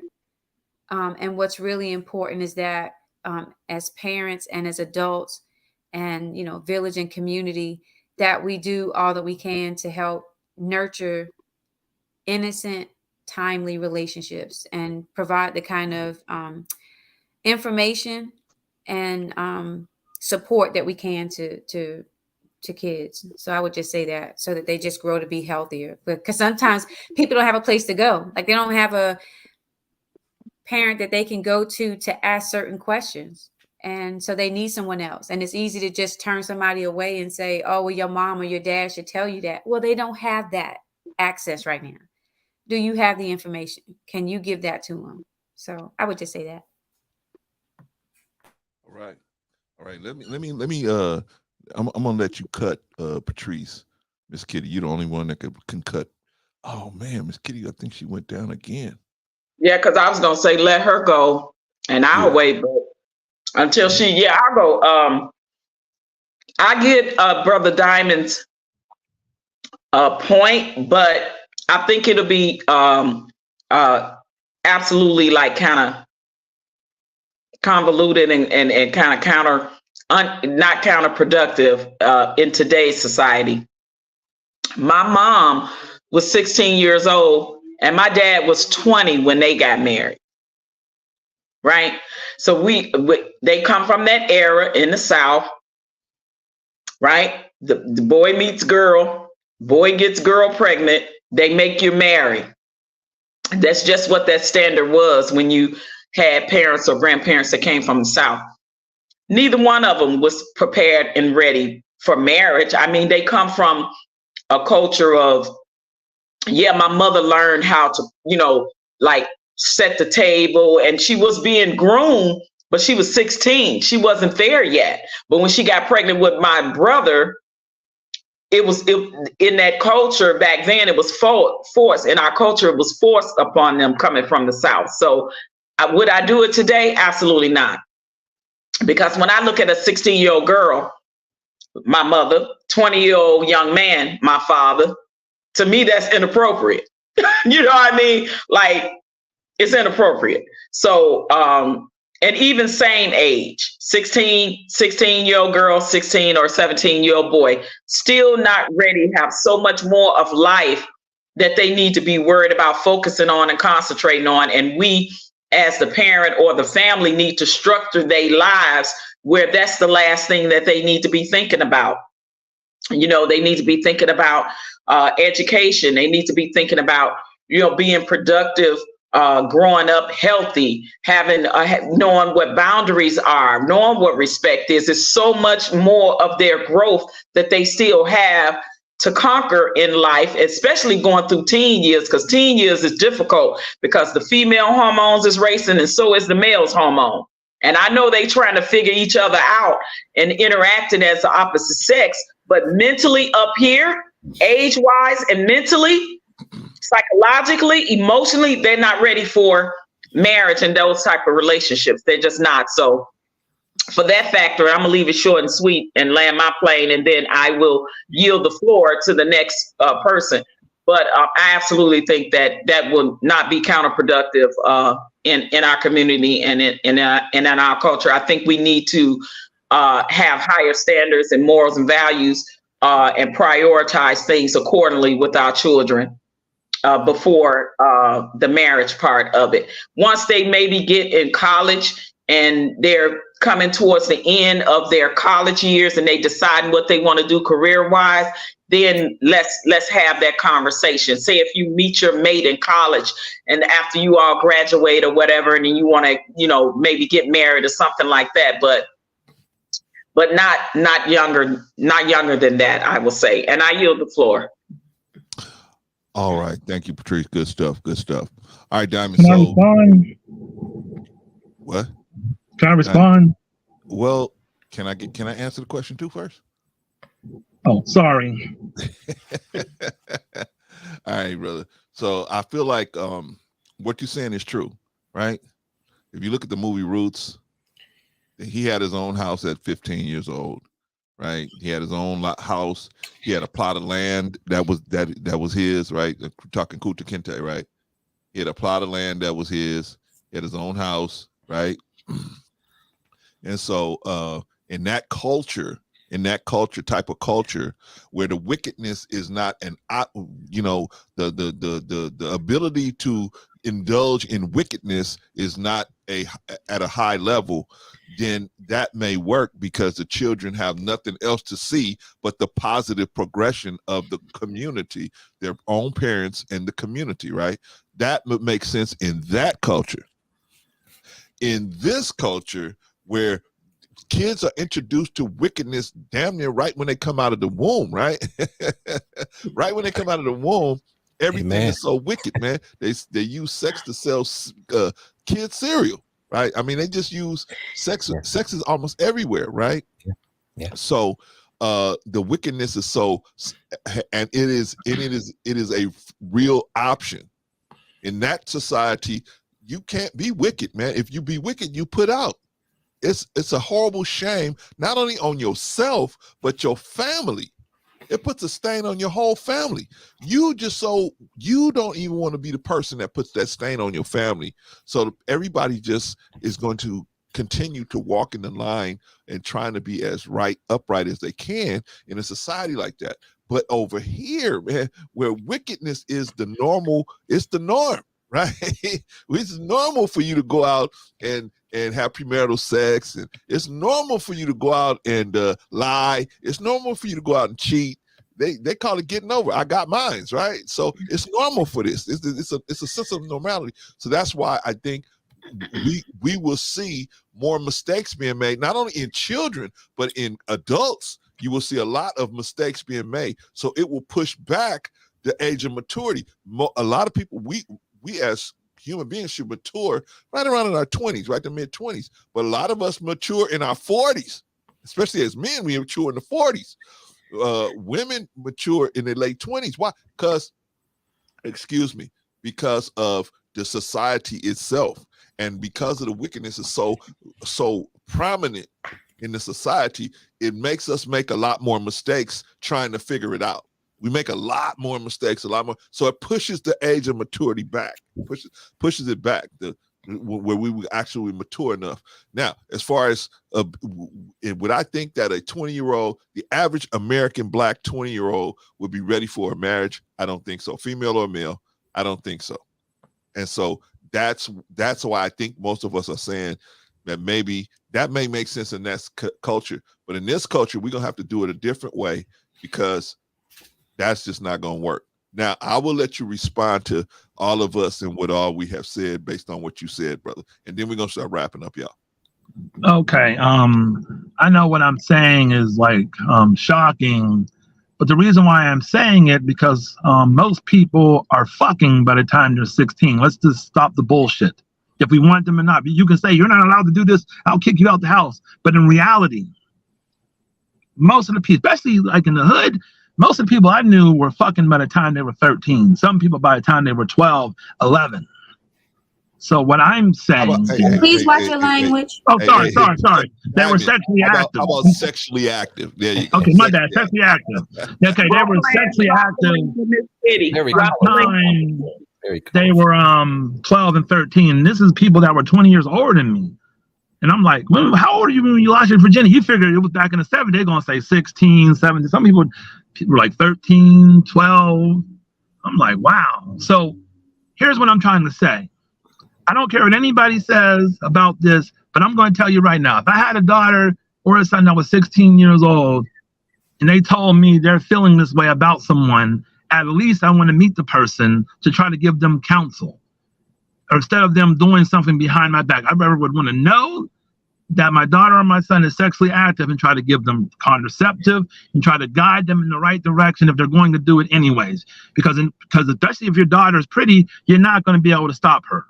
That boy is going to cut school to get with her, do whatever he got to do to get there. I know I would have when I was 16. If a pretty girl that I liked when I was 16 or 14 even said, look, I'm going to give you some. I'm like, where's the bus at?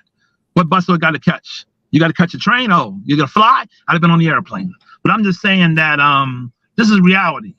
So we're not living in a society where people are going to remain virgins until they're like ready to marry at 21, 22. You know what I mean? People are losing it very early. So that's why I'm saying what I'm saying, because it's better for them that if we can hold that stuff together instead of them sleeping with all these people and ending up messed up. It's better to be in a situation that if I had if God came to me and said, listen, your 16-year-old son's going to get somebody pregnant, instead of having a situation where he has a kid outside of wedlock at 16, I would rather have that boy having a child at 16 with someone that he has at least has a chance to be with for the rest of his life. And I understand that they're not mature enough to be married. That's why the parents are going to give them guidance so we can get them mature enough. Because I'm telling you right now, the problem is, it's funny. We have so many black parents that don't let their children date, especially their daughters. They hold on real tight. Then she goes to college and she ends up getting involved with a whole bunch of men. And that's what really happens when you hold on to your children too tight. We have to understand that children are children, but when they become teenagers, they start to become partial adults. So they have to be able to make some decisions on their own. We cannot stand over them. Because one thing I can say is my mom did not teach me anything about dating or relationships. But the first time I actually touched a girl in a intimate manner, I was 13 years old. You know, I was on the dance floor and I touched a female's breast. Okay, when I was 13 years old, I couldn't go home and tell my mom that because she'd have flipped. You know what I mean? But I don't want my kids to be like that. If something like that happens at that age, I'm not going to be happy about it, but I'm going to have to deal with it because this is reality.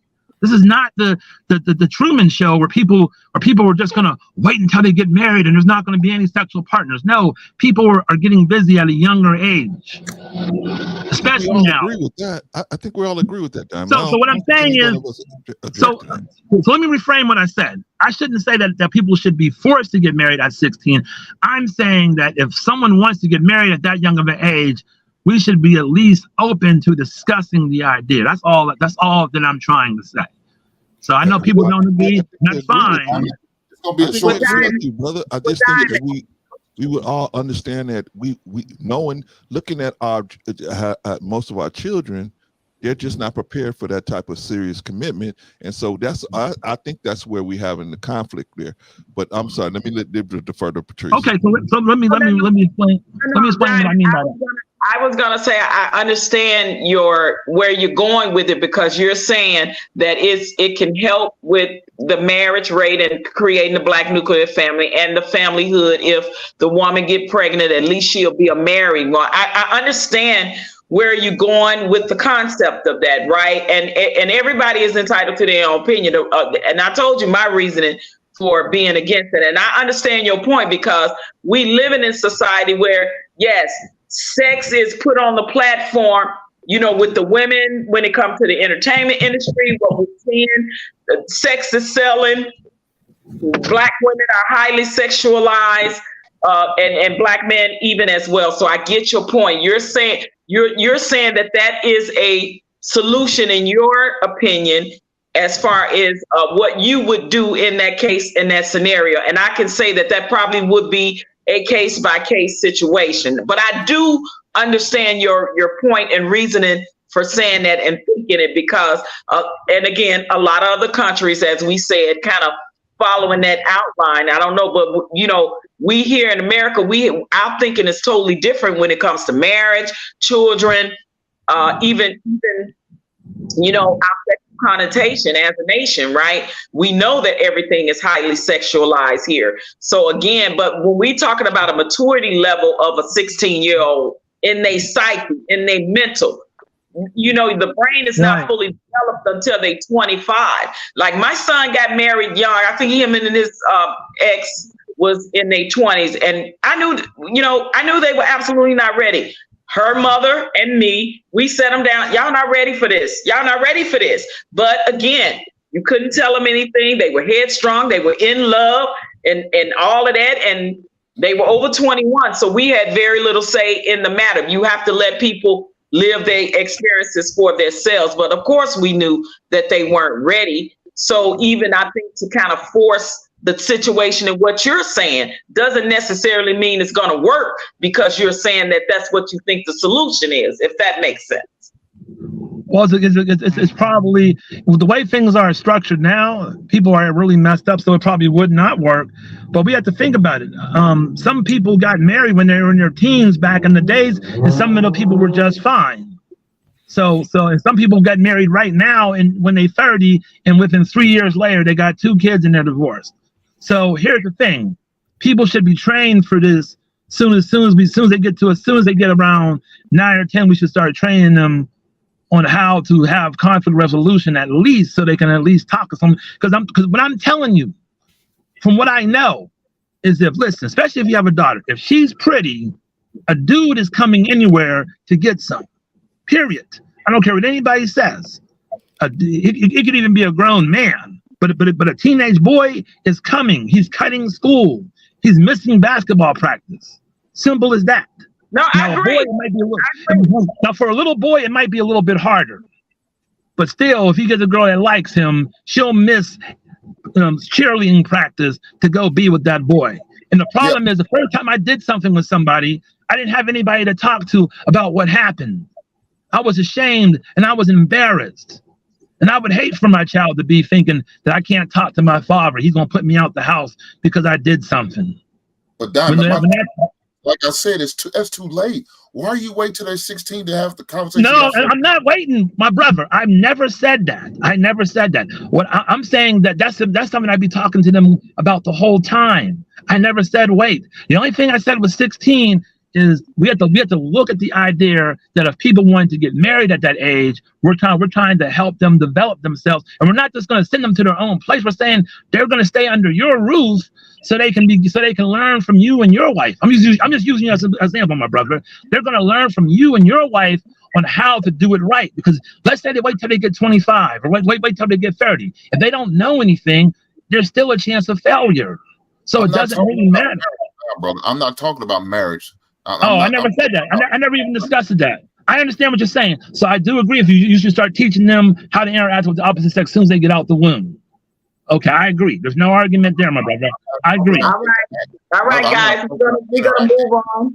We're gonna move on to Miss Kitty and let her. Hank, you could rebut right quick if you got something quick to say. But then after, we're gonna go to Miss Kitty, and then we're gonna start giving closing remarks, because I do want to close out with my guest and definitely find out what what's in store for her in the future. But go ahead, Hank, and then Miss Kitty, you're next, and then we'll do a final closing remark. And I just ask you guys to make sure you keep it as short as possible. Thank you.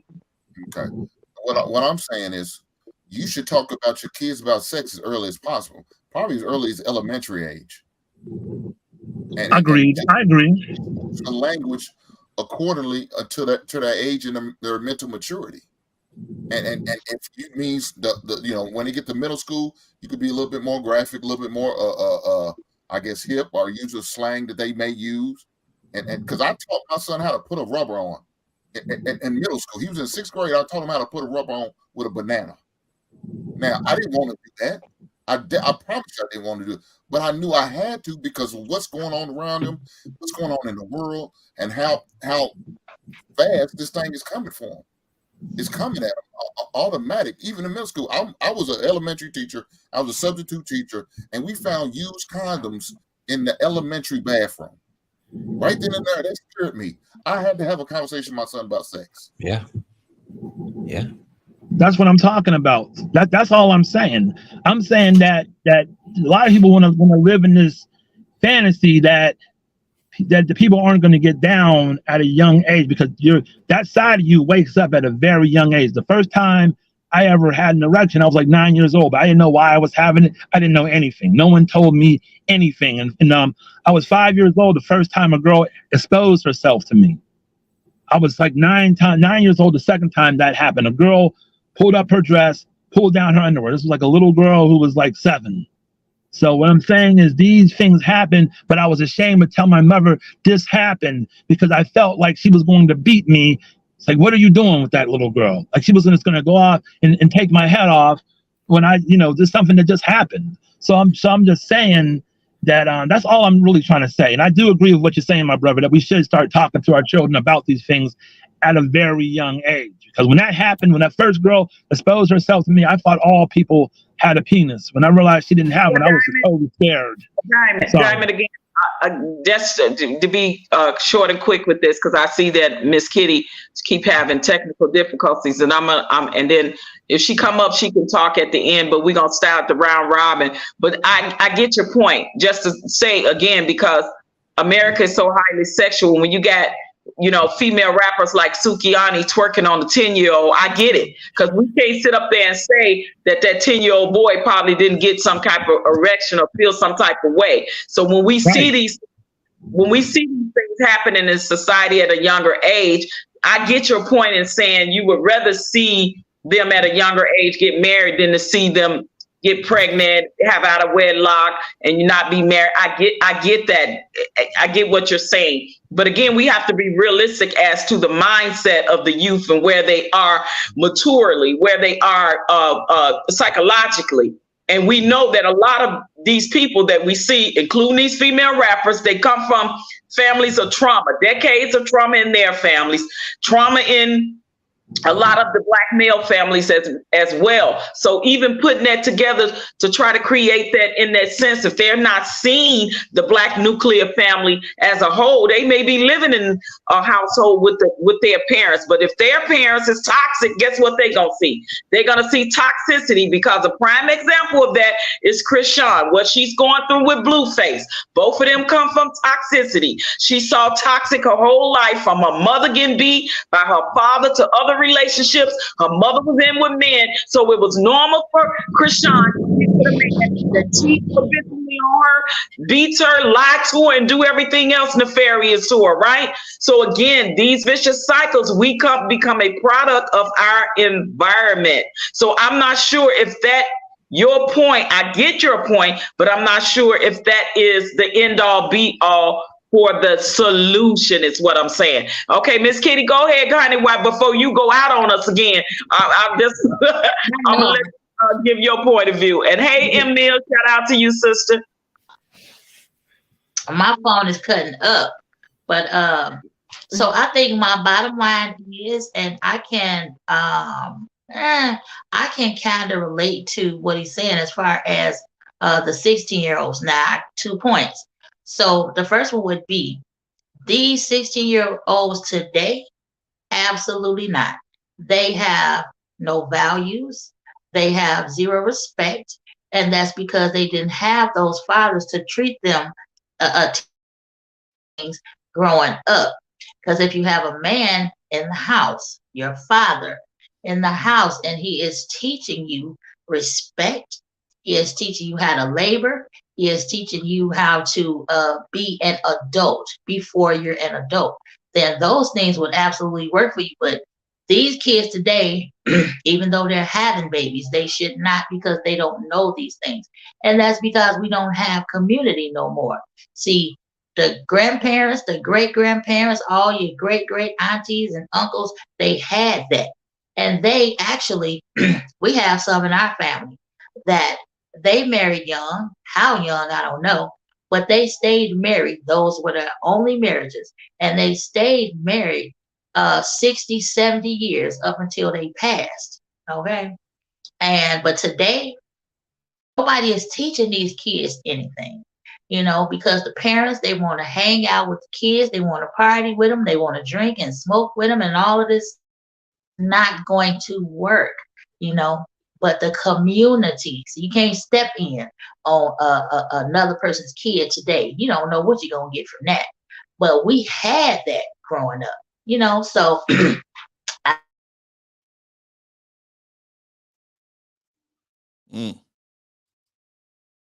Hello? Oh, man. Oh, she went out again.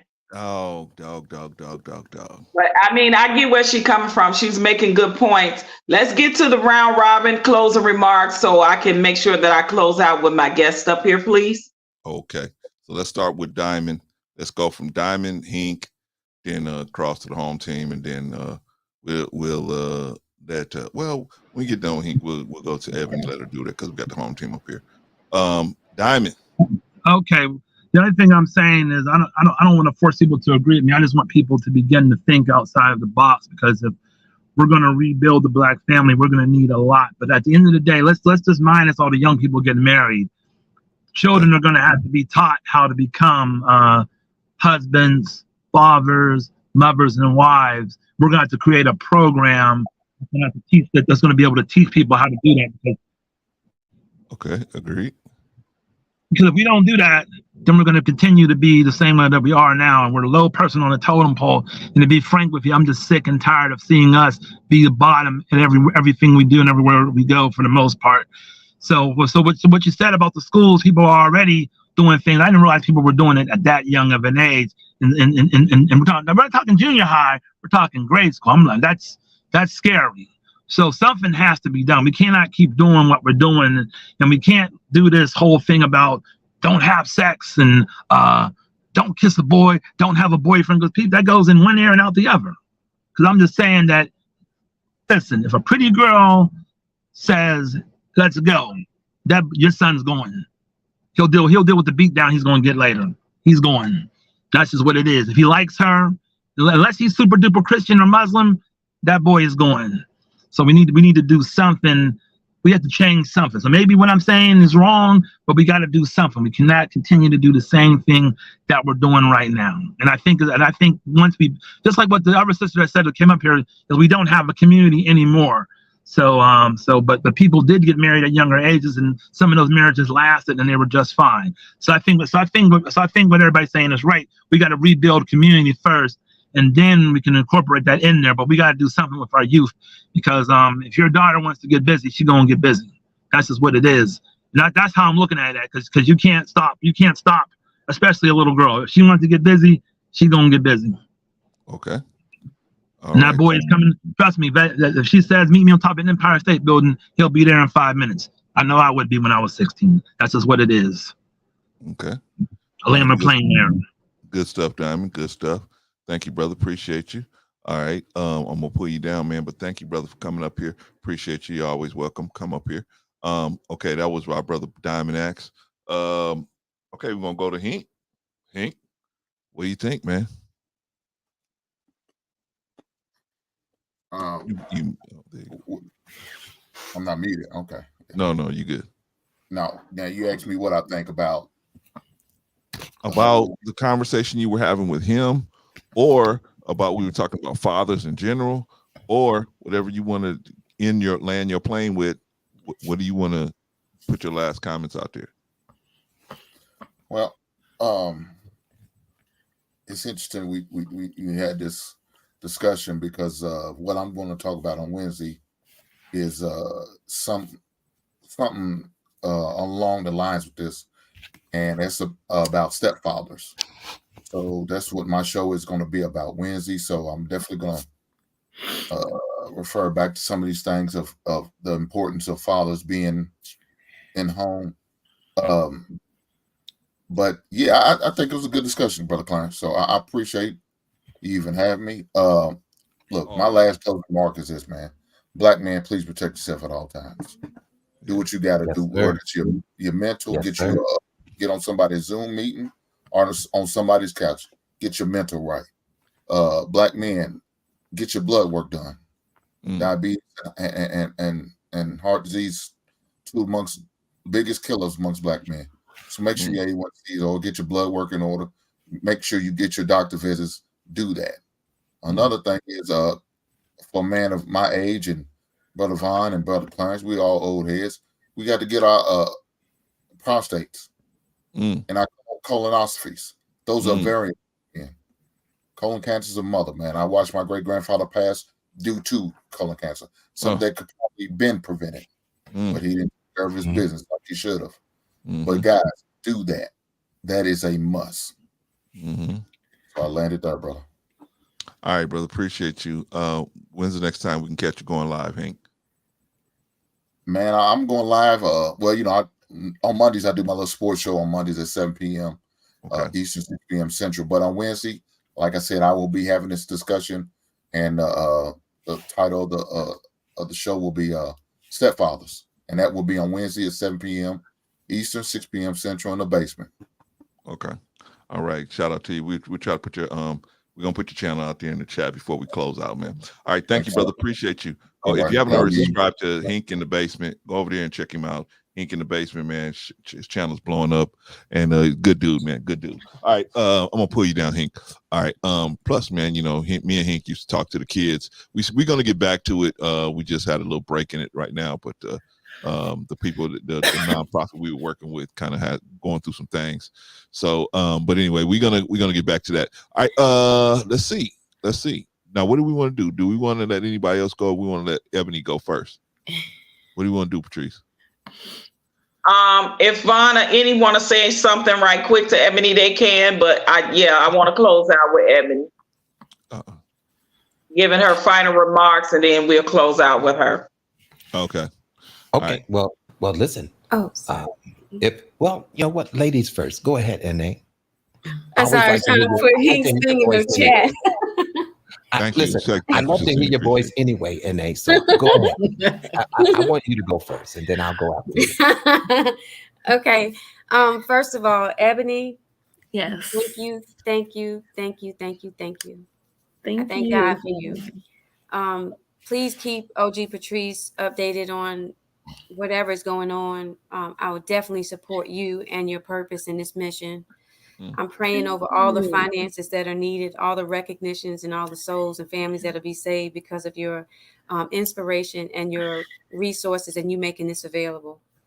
So I thank you for coming on today. Thank you Because so sometimes much. there's things in the community that we're just not aware of. So I thank you, Brother Clarence and OG Patrice, for making sure that we were aware of her organization so that we could do what we can over here to help make a better Black life, but to help her as much as we can.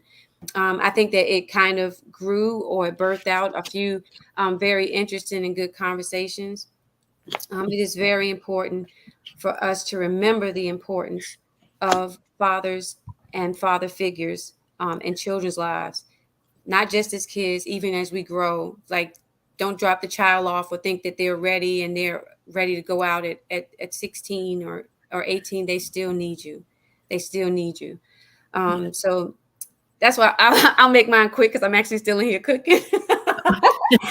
Back and forth.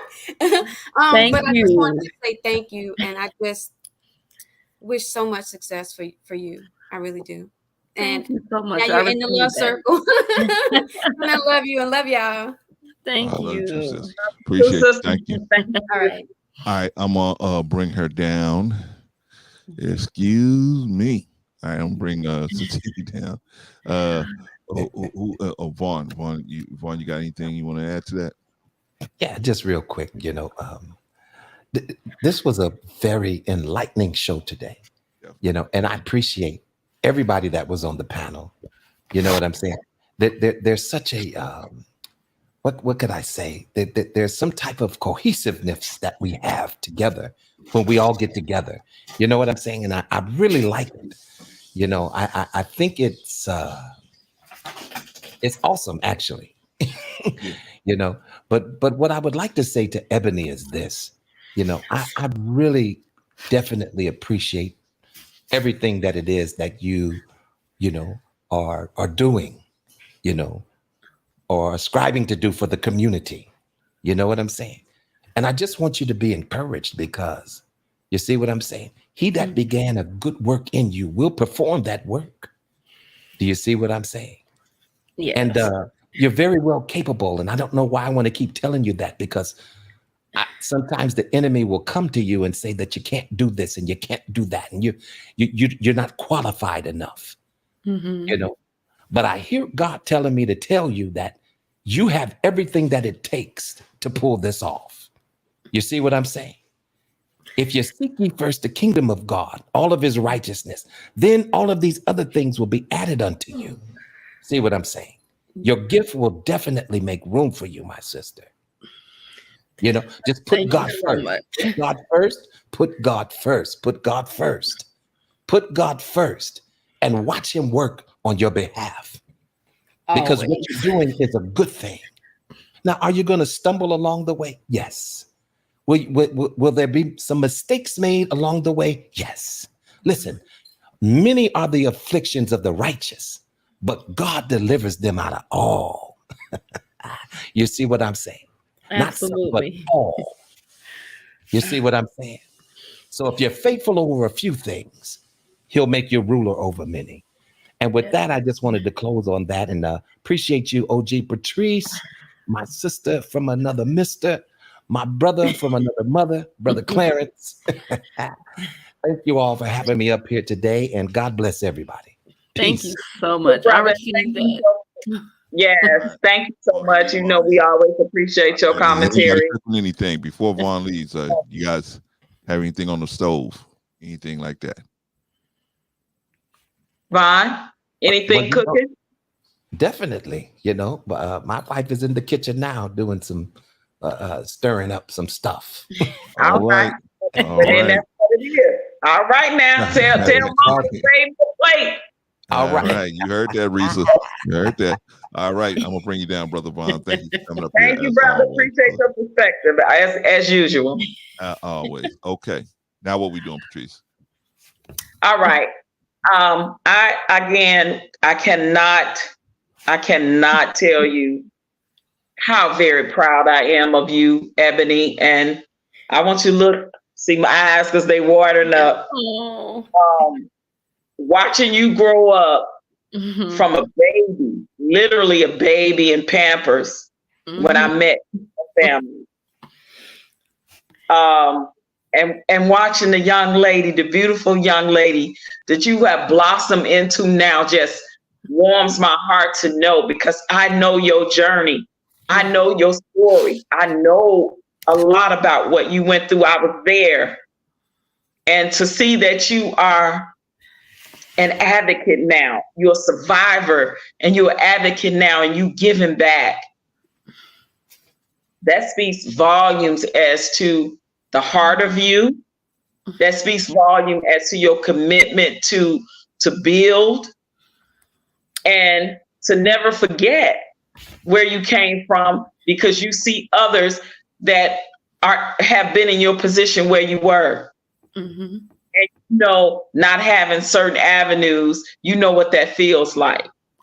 So stepping in there, being that advocacy for young men and young women in the community, I commend you so much for that. I'm so proud and so honored to have had this interview. I want to invite you back, because as a therapist, I think it's so important. I want to invite you back to have other discussions about relationships between men and women, right? I would love to invite you back to have those type of discussions as well. Again, I'm going to have, and you're welcome to come back, I'm going to have the conversation. We're going to talk about toxic mothers. Okay. I'm going to have that conversation. You're more than welcome. I know Kitty said she'll be back. I would love to have you back with that. I think that there's so many things that we could cover, and having a therapist on to have the conversation, to be that buffer for things between men and women and families and relationships and marriages and co-parenting and what all of that looks like for us in our community and our culture, I think is so very important. So I want to extend you to come back. You're more than welcome. You're a part of the Let's Talk to Better Black Life family now. and we support you wholeheartedly. You got us as your new family members. So your endeavor, no more fatherless kids. We are definitely going to support you in the endeavor. And I wish you nothing but all the best in your future endeavors. And I want to tell you in front of everybody that I love you, Sugness. I love you more, Sugness. Thank you so much. You're welcome. And also tell us what's next for Eboni Shante. What's next? For any future endeavors, any upcoming things that you're working on, aspiring to do, or whatever that looks like. Give us your social media handles and all of that, so people can follow you and support you as well. Oh, no problem. Next, I was hoping to do a gala event, and I'm still kind of working out the kinks. I know that, like I said, we're going right into like the holiday season, so I'm trying to kind of be mindful of that and people's, spending. And when I say it's taken off, I can't, like, every time I turn around, my business partners, they have new business ventures for me. They have new ideas. They're like, let's do this. I think this will be beneficial. I say, okay, let's do it.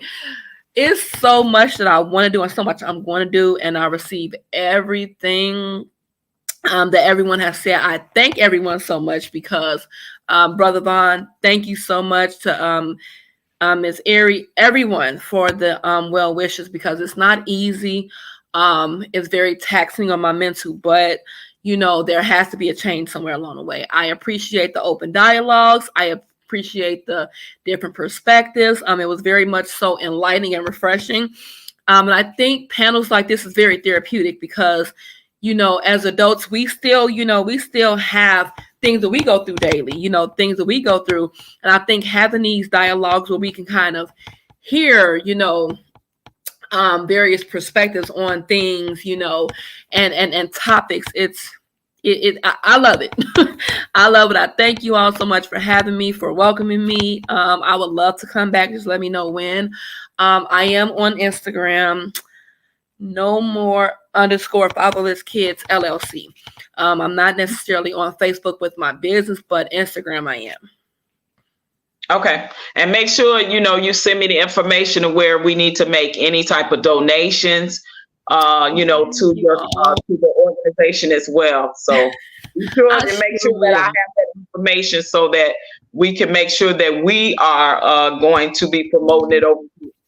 Thank you all. And I'm going to also, I think I'm going to go live. I don't know how to use StreamYard like to go live for my event because I did download the app. When I go to the iHeartMedia, I will post it. If there's a link, I can send it to you. I know it's so much more in store and so much work that I still have to do, but it's making progress. It's actually making more progress than I anticipated. But I thank God for that. He's in control, so he's ordering my steps. So I'm letting him lead the way. And that's the right way to go. And that's the only one that I'm going to tell you. And I know you know what I mean. Keep all negative commentary, rebuke all of that. Absolutely. Stay focused, stay on your purpose, because as long as it's God led, nobody else has no say in it. And you know what I'm talking about. Absolutely. I do. I love you. I love you. And thank you so much for this interview. And we're going to follow up with you again as, the No More Fatherless Kids. We're going to keep continuing to stay in touch and following up with you on the growth of your organization. And whenever I come home, we gotta definitely meet. I want us to break bread, and we'll talk about it, and we'll do just like we used to do old family style when you was a little girl. I love you. I'm gonna give you a big old hug. I'm gonna give you a big old hug. Oh, I love you all. Thank you, and thank you so much, Brother Clarence, for having me. It's absolutely. It's been a pleasure. Are you family now? Oh. I'm so sorry it was long-winded. I'm so sorry, but the topics were refreshing. They were enlightening. Thank you. As a professional, hopefully we can call on you, sis, and we can bring you over. Absolutely. And help us. Patrice be talking crazy all the time, and we have you come over and just help us with Patrice. We just have you help us with Patrice sometimes. Wait, say what now? Say what? Absolutely. Man. Beloved, it was good to meet you, and nice to meet you as well. That has a like you said, ordered future in front of you. We can all see that. So you know what I mean. Just stay faithful to it. And it's gonna be hard. I wish I could be one of the ones that's gonna tell you, girl, it's easy. It's all you gotta do is just do that. No, it's not. You know on your own. I do. That's easy. But then again, nothing that's worth anything is gonna be easy. You can't just grab it. You're gonna have to do some work to get yourself to the point where you can get to the thing, and then you earned it. So, and you got a lot. You earned a lot already. Shout out to you already for that. But now you got a lot more to give out. And the good part about what you got to get is other people gonna get a lot more from it than you. You think you're gonna get a lot out of it, but it's a whole lot more people gonna get a lot more out of it. So just stay strong, stay faithful, sis. And we here if you ever need to lean on us for a minute. We'll be right here for you. All right. Thank you all so much. All right. Love you, Sugar. Bye-bye. Love you more, Sugar. All right. You all have a good day. I'll talk to you soon. Bye-bye. Okay. Bye-bye. All right. This is our sister Eboni. I'm going to pull her down. But, man, how do y'all think she did today? Right. We're going to talk about that. We're going to get to that. We're going to get to that in the rundown. We're going to get to that in the rundown. We got to close it out, y'all, because God came to me at my window and told me, hey, one of your tires is flat. So I got to get out here and fix that tire before tomorrow because, your little brother's got to be at work tomorrow, right? So I got to go fix that flat tire. But anyway, so we're going to make it quick today. Yeah. Sis. Yes. What do you think? How you think? Another awesome show. I mean, everybody just kept coming up and adding more and more, putting more in the salad, more in the salad. Shout out to everybody that came up here. Shout out to our special guest, Eboni Shante, by the way. But man, everybody just came up adding, man. It was all good. Absolutely. It was an awesome conversation. Obviously, something like No More Fatherless Kids is something that plagues our community, and it has for decades, that, we need to find solutions to. And when you have people like Eboni, who is finding those avenues for solutions in our community, then what more can you say? If we don't, we always say, what more can we do? Or who ain't doing this and who not doing that. But let's talk about the people that are doing it and the solutions, and let's get on the bandwagon with helping them, and being a part of the solution and not the problem. So I'm absolutely honored, and I thought that this was an awesome interview. I know it went on a long time. That's why I want to bring her back so we can do more panel discussions and conversations. And Miss Kitty, you more than welcome to please come back as well too. Yes, absolutely. So that we can have more of these conversations and have more of being a part of the solution and not the problem. That is literally the bottom line. And I think that Eboni came up here and gave us tangible information that is needed. We had statistics, we had people giving their experiences and point of views and them growing up and what type of, situations they grew up in. And we know that in the Black community, a lot of us grew up with a lot of trauma, a lot of dysfunction, a lot of toxicity. And unfortunately, it looks like it looked like that because of our parents a lot of times. It's unfortunate, but it's true. Situations, poverty, inner city, growing up in the hood, whatever that looked like for us, we had to acquiesce the best way we could into that. And unfortunately, a lot of times the kids become the casualties of wars. So now we are talking about what can we do with these solutions, and solutions look like therapy, admitting that there's a problem, admitting that we have people in our family that are toxic, people in our family may be suffering from mental illness, people in our family that may be suffering from personality disorders of some sort, and let's come to getting them the help. Let's talk about therapy more in our family.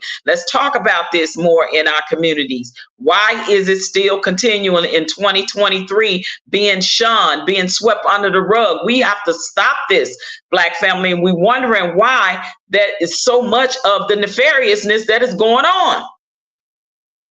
It's because we want to continue to sweep stuff under the rug. Don't tell, don't talk about, don't expose me. You're worried about how you're going to make your mama look, your daddy look, your brother look, your sister look, you look. Like what we doing? And we're not getting to solving the solutions because you're so worried about looking bad in somebody's eyes.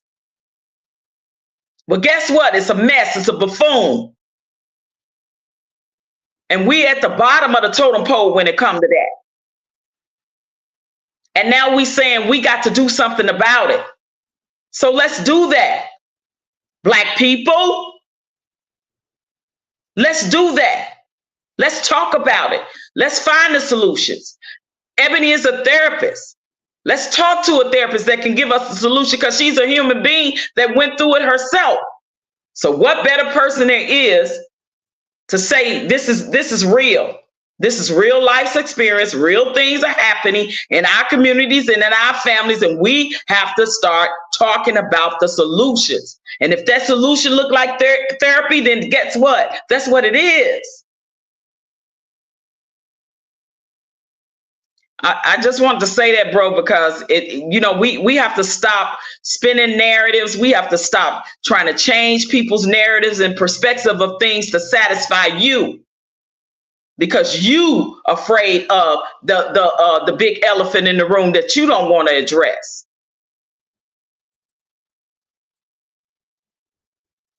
I just want to say that because I'm just tired. I'm tired. We got to do better. Agreed. And not having a conversation ain't better. Sweeping it under the rug ain't better. Don't ask, don't tell ain't better.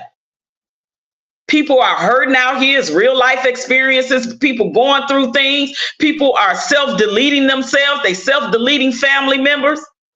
Why? Because we knew something was wrong with cousin so-and-so. We knew something was wrong with Billy Bob, with Jimmy, with Johnny, with Mary. We knew.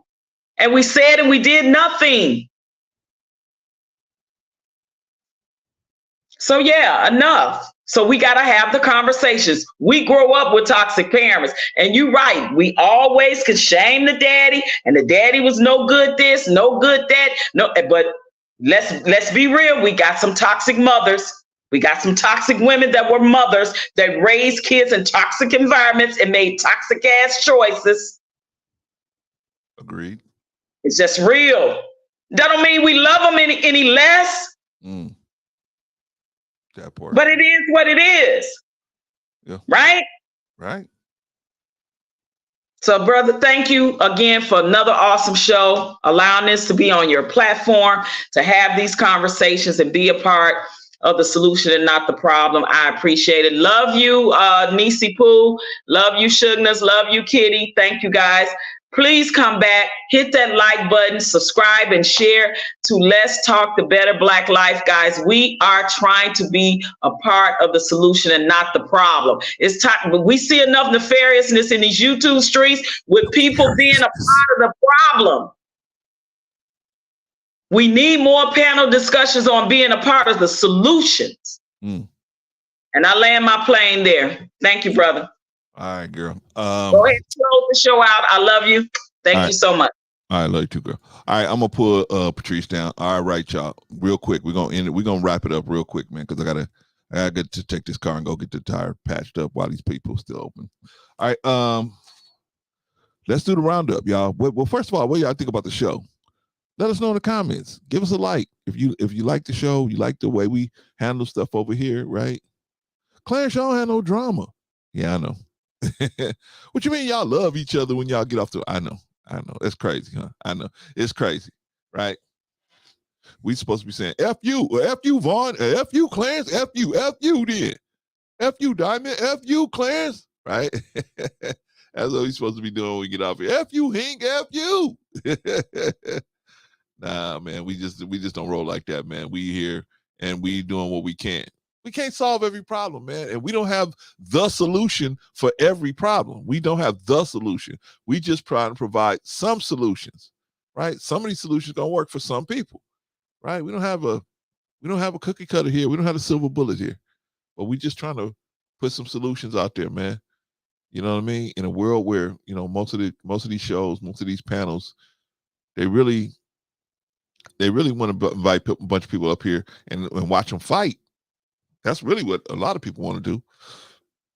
But we don't want to fight with each other. We don't want to fight with nobody. We really want to try to find some of these solutions. Our people are dying in the streets. Our people are starving and hungry in the streets. And we fighting on YouTube. Well, you know, who should submit? What should a woman submit? Right? It's stupid, right? Lisa, no, Risa's not here. We gotta get Risa. Risa, if you out there still, you know, you gotta tap in. Risa. All right, let's see. But if y'all like the show, hey, give us a like, share it, and you know, get the conversation started. What should we do? What should we do about all these fathers that think that they don't have to tap in physically? A lot of them do think that. What should we do about that? What kind of things could we do to help fix that? Because if we can get if we can get some of them just to tap in, that'll help our community, right? All right, y'all. Let me do the rundown real quick, man. We got to get out of here. All right. The chat is where it's at.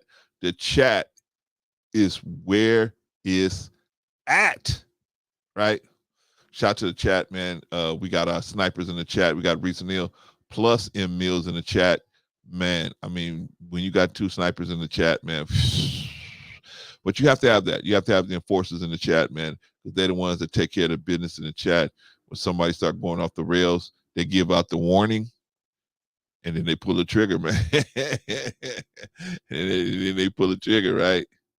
It's like, well, they tell you, hey, look, if you continue to do this, you know, you cross this line, you cross this line, you cross this line, you habitual line stepper, you're a habitual line stepper. Shout out to Charlie Murphy. If you're a habitual line stepper, then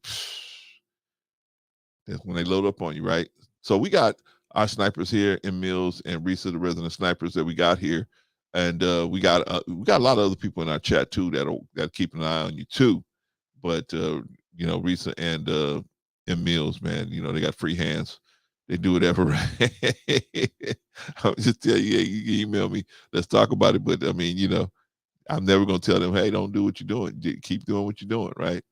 Anyway, shout out to Shout out to the chat. The chat's where it's at. Very solid performance from everybody in the chat. Risa Neal got one today. she got another one she could put her notch on her belt, right?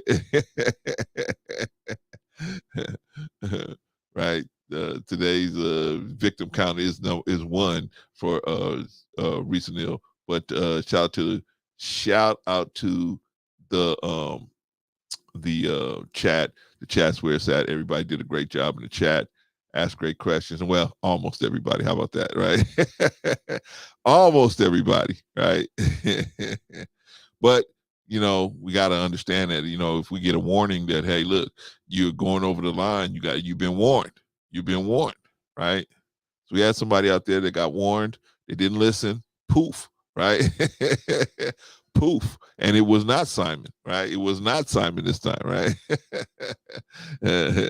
Well, we don't play. So I know Simon probably, you guys just do that to me. Oh no, Simon. Oh no. We don't care what your color is. We don't care what your religion you are. We don't care what. If you talking crazy, man, we go poof you out of here. We just poofed a Jewish dude living in Tel Aviv, Israel. Shout out to Vagoda, man, but poof, right? We don't care. We don't care. If you talking crazy, man, we gonna light you up, right? And we got people in the chat. They know they can just light you up, man. It's not no problem. They ain't gonna hear nothing from me, right? So shout out. You gotta have those enforcers, right? And Simon said, I'm being good. Simon said, I'm being good. I'm being good. I'm chilling, right? Shout out to Simon, man. Shout out to Simon. Simon said, I'm being good, man, bro. See, I'm, you know what I'm saying? I ain't got nothing but love for y'all, man. I stepped over the line last time, but I'm being good, man. Shout out to Simon, man. May God bless you, brother. You and your family. May God bless you. Okay, man. That's the chat, man. The chat, strong performance from the chat. Strong, very solid performance. Very, very solid performance from everybody in the chat, man. Great show. Thank you, everybody, for tapping in, man. All right. Who else is okay? Who was on the stage today? Who was on the stage today? Let's see. Okay, what do y'all think about OG Patrice, the executive producer? What do y'all think about OG Patrice? She came up on the stage. Shout out to her. What do y'all think about OG Patrice? Very solid performance as always, right? Very, very, very solid performance, right? I didn't say Patrice. You can't call this girl. This girl's a grown lady. You can't call her the baby no more, right? It's like when you calling somebody the baby and they're like 30, right? You're like, this ain't the baby no more. This is a grown woman, right? This ain't the baby. Patrice, you can't keep calling her the baby, right? This is a grown woman, right? What y'all do? What do y'all think about Patrice, man? She put together another show, great show, as always, right? Netflix is gonna come and scoop her up, and then she's gonna be like, bro, see, guess what? What? I gotta go. What? I'm gonna say, what, Patrice? Where you going? What you mean you going? She's gonna say, man, I gotta go. I'm gonna say, how can you go? How can you go? She's gonna say, let me show you this check, bro. See, this is what Netflix want to give me. Can you match this? I said, I can't put all them zeros there. Bye-bye. Bye-bye, Patrice. Then Netflix is somebody gonna come scoop her up, man. They say, we want you to executive produce this program we got going on over here. Shout out to Patrice. But what do you think about her today? Her performance. Not only just executive producing the show, but what do you think about her performance today on the panel? Very solid as always. Very solid as always. Shout out to Patrice. Who else was on the panel today? Oh, our special guest was on the panel today. Sister Eboni, man. Shout out to Sister Eboni. She's on the panel today, man. A very special guest, right? So, it's a therapist, man. You know what I mean? So, you know what I mean? She came in and she was real down to earth, man. I loved her transparency, man, because she didn't have to share all that information with us, but she ended up doing it, right? And who knows who it helped? Who knows who it helped? Who knows who was passing through? Maybe heard some of her testimony, and just was like, man, wow. She went through this too. I thought I was the only one trying to get a divorce and this and that, right? I thought I was the only one. No, we all out here trying to struggle and trying to make it. I don't care if you married 10 years, 2 years, 10 years, 30 years. You're gonna have these points where you like, man, what am I doing? And should I continue on? Then something happen to show you yes or no, right? Yes or no. But we all have these struggles every now and then, man. It's not probably it's normal. That's normal in a marriage, man. Marriages shift. They shift like like an earthquake. They shift like faults. They shift, right? Because the focus of the marriage tends to go and shift to where to different things, right? Maybe the first kid, now it's the second kid, now it's the third kid, it's the career, it's the wife's career, it's the household, it's the football practice. It could be a lot of different things, right?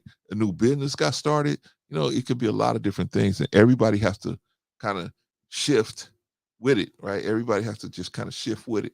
You know what I mean? So anyway, so anything can happen, man. But yeah, man, solid performance from Eboni, man. She did a great job. And you guys, we're gonna get some further information on how you can contact her, how you can donate to her situation and just help her out.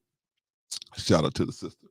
Very, very, very solid performance from Eboni. Maiden voyage. Very solid performance on the maiden voyage. Who else? Brother Hink 75 was on the program. What do y'all think about Hink 75? If you haven't already subscribed to Hink 75, go on over and check him out. Hink 75 in the basement. Check him out. You know what I'm saying?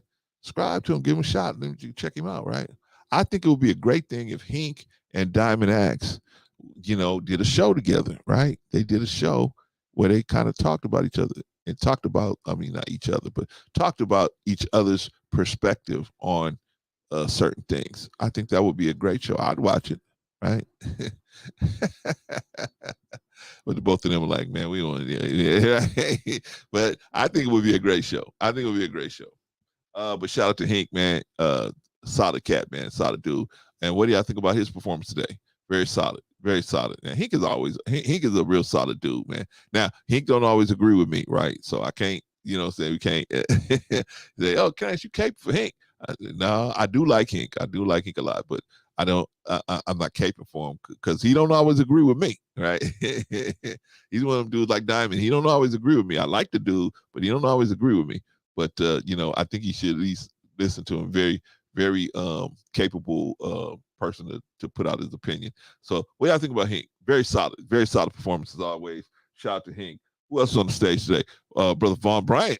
Brother Von Bryant was on the stage today. Shout out to Von Bryant, by the way, right? I'm telling you, man, if you need to raise some money, man, this is the brother you want to have on your team, man. Von Bryant, man, he will get you to get that money, man. But shout out to Von Bryant, man. But what do y'all think about his performance today?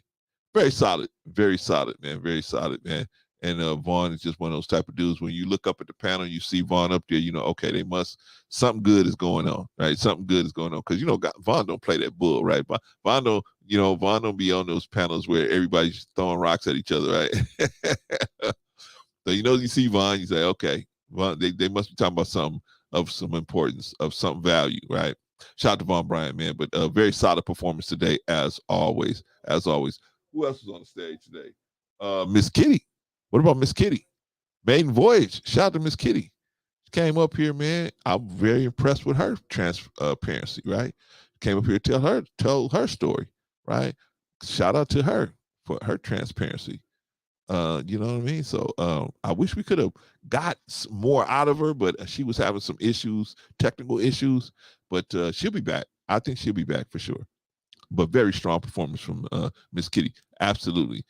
Any very strong performance from Miss Kitty. Very solid. Very, very solid. Who else was up here today? Sister Annie. Excuse me. Oh, y'all talking about them kids? Excuse me. I'm coming up there. What do you think about Sister Annie, man?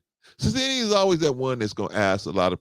She reminds me of myself sometimes because she will just cut to the chase and just, hey, let me ask this question, and she'll bring us back to.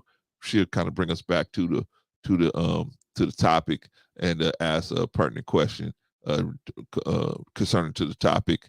But if you talk about them kids, wait a minute. Let me tell you when Sister Annie coming up here. When you talk about them kids, you talk about them. You talk about the Lord. or somebody messing with Rico. Them 3 things, either one of them 3 things happening, she coming up here. She coming up here. Y'all messing with Rico, I'm coming up there, right? Shout out to Sister Eddie, man. Very solid performance, very strong as always, man. But we gotta keep moving, y'all. Who else? Oh, we only got one more. We got Diamond X.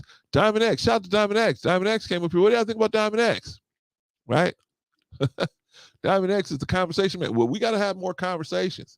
We got to have these conversations. We know, Diamond. What we gonna do, right? I don't know if we need to conversate anymore. What do we need to do? We need people that's just gonna get out there and do something, right?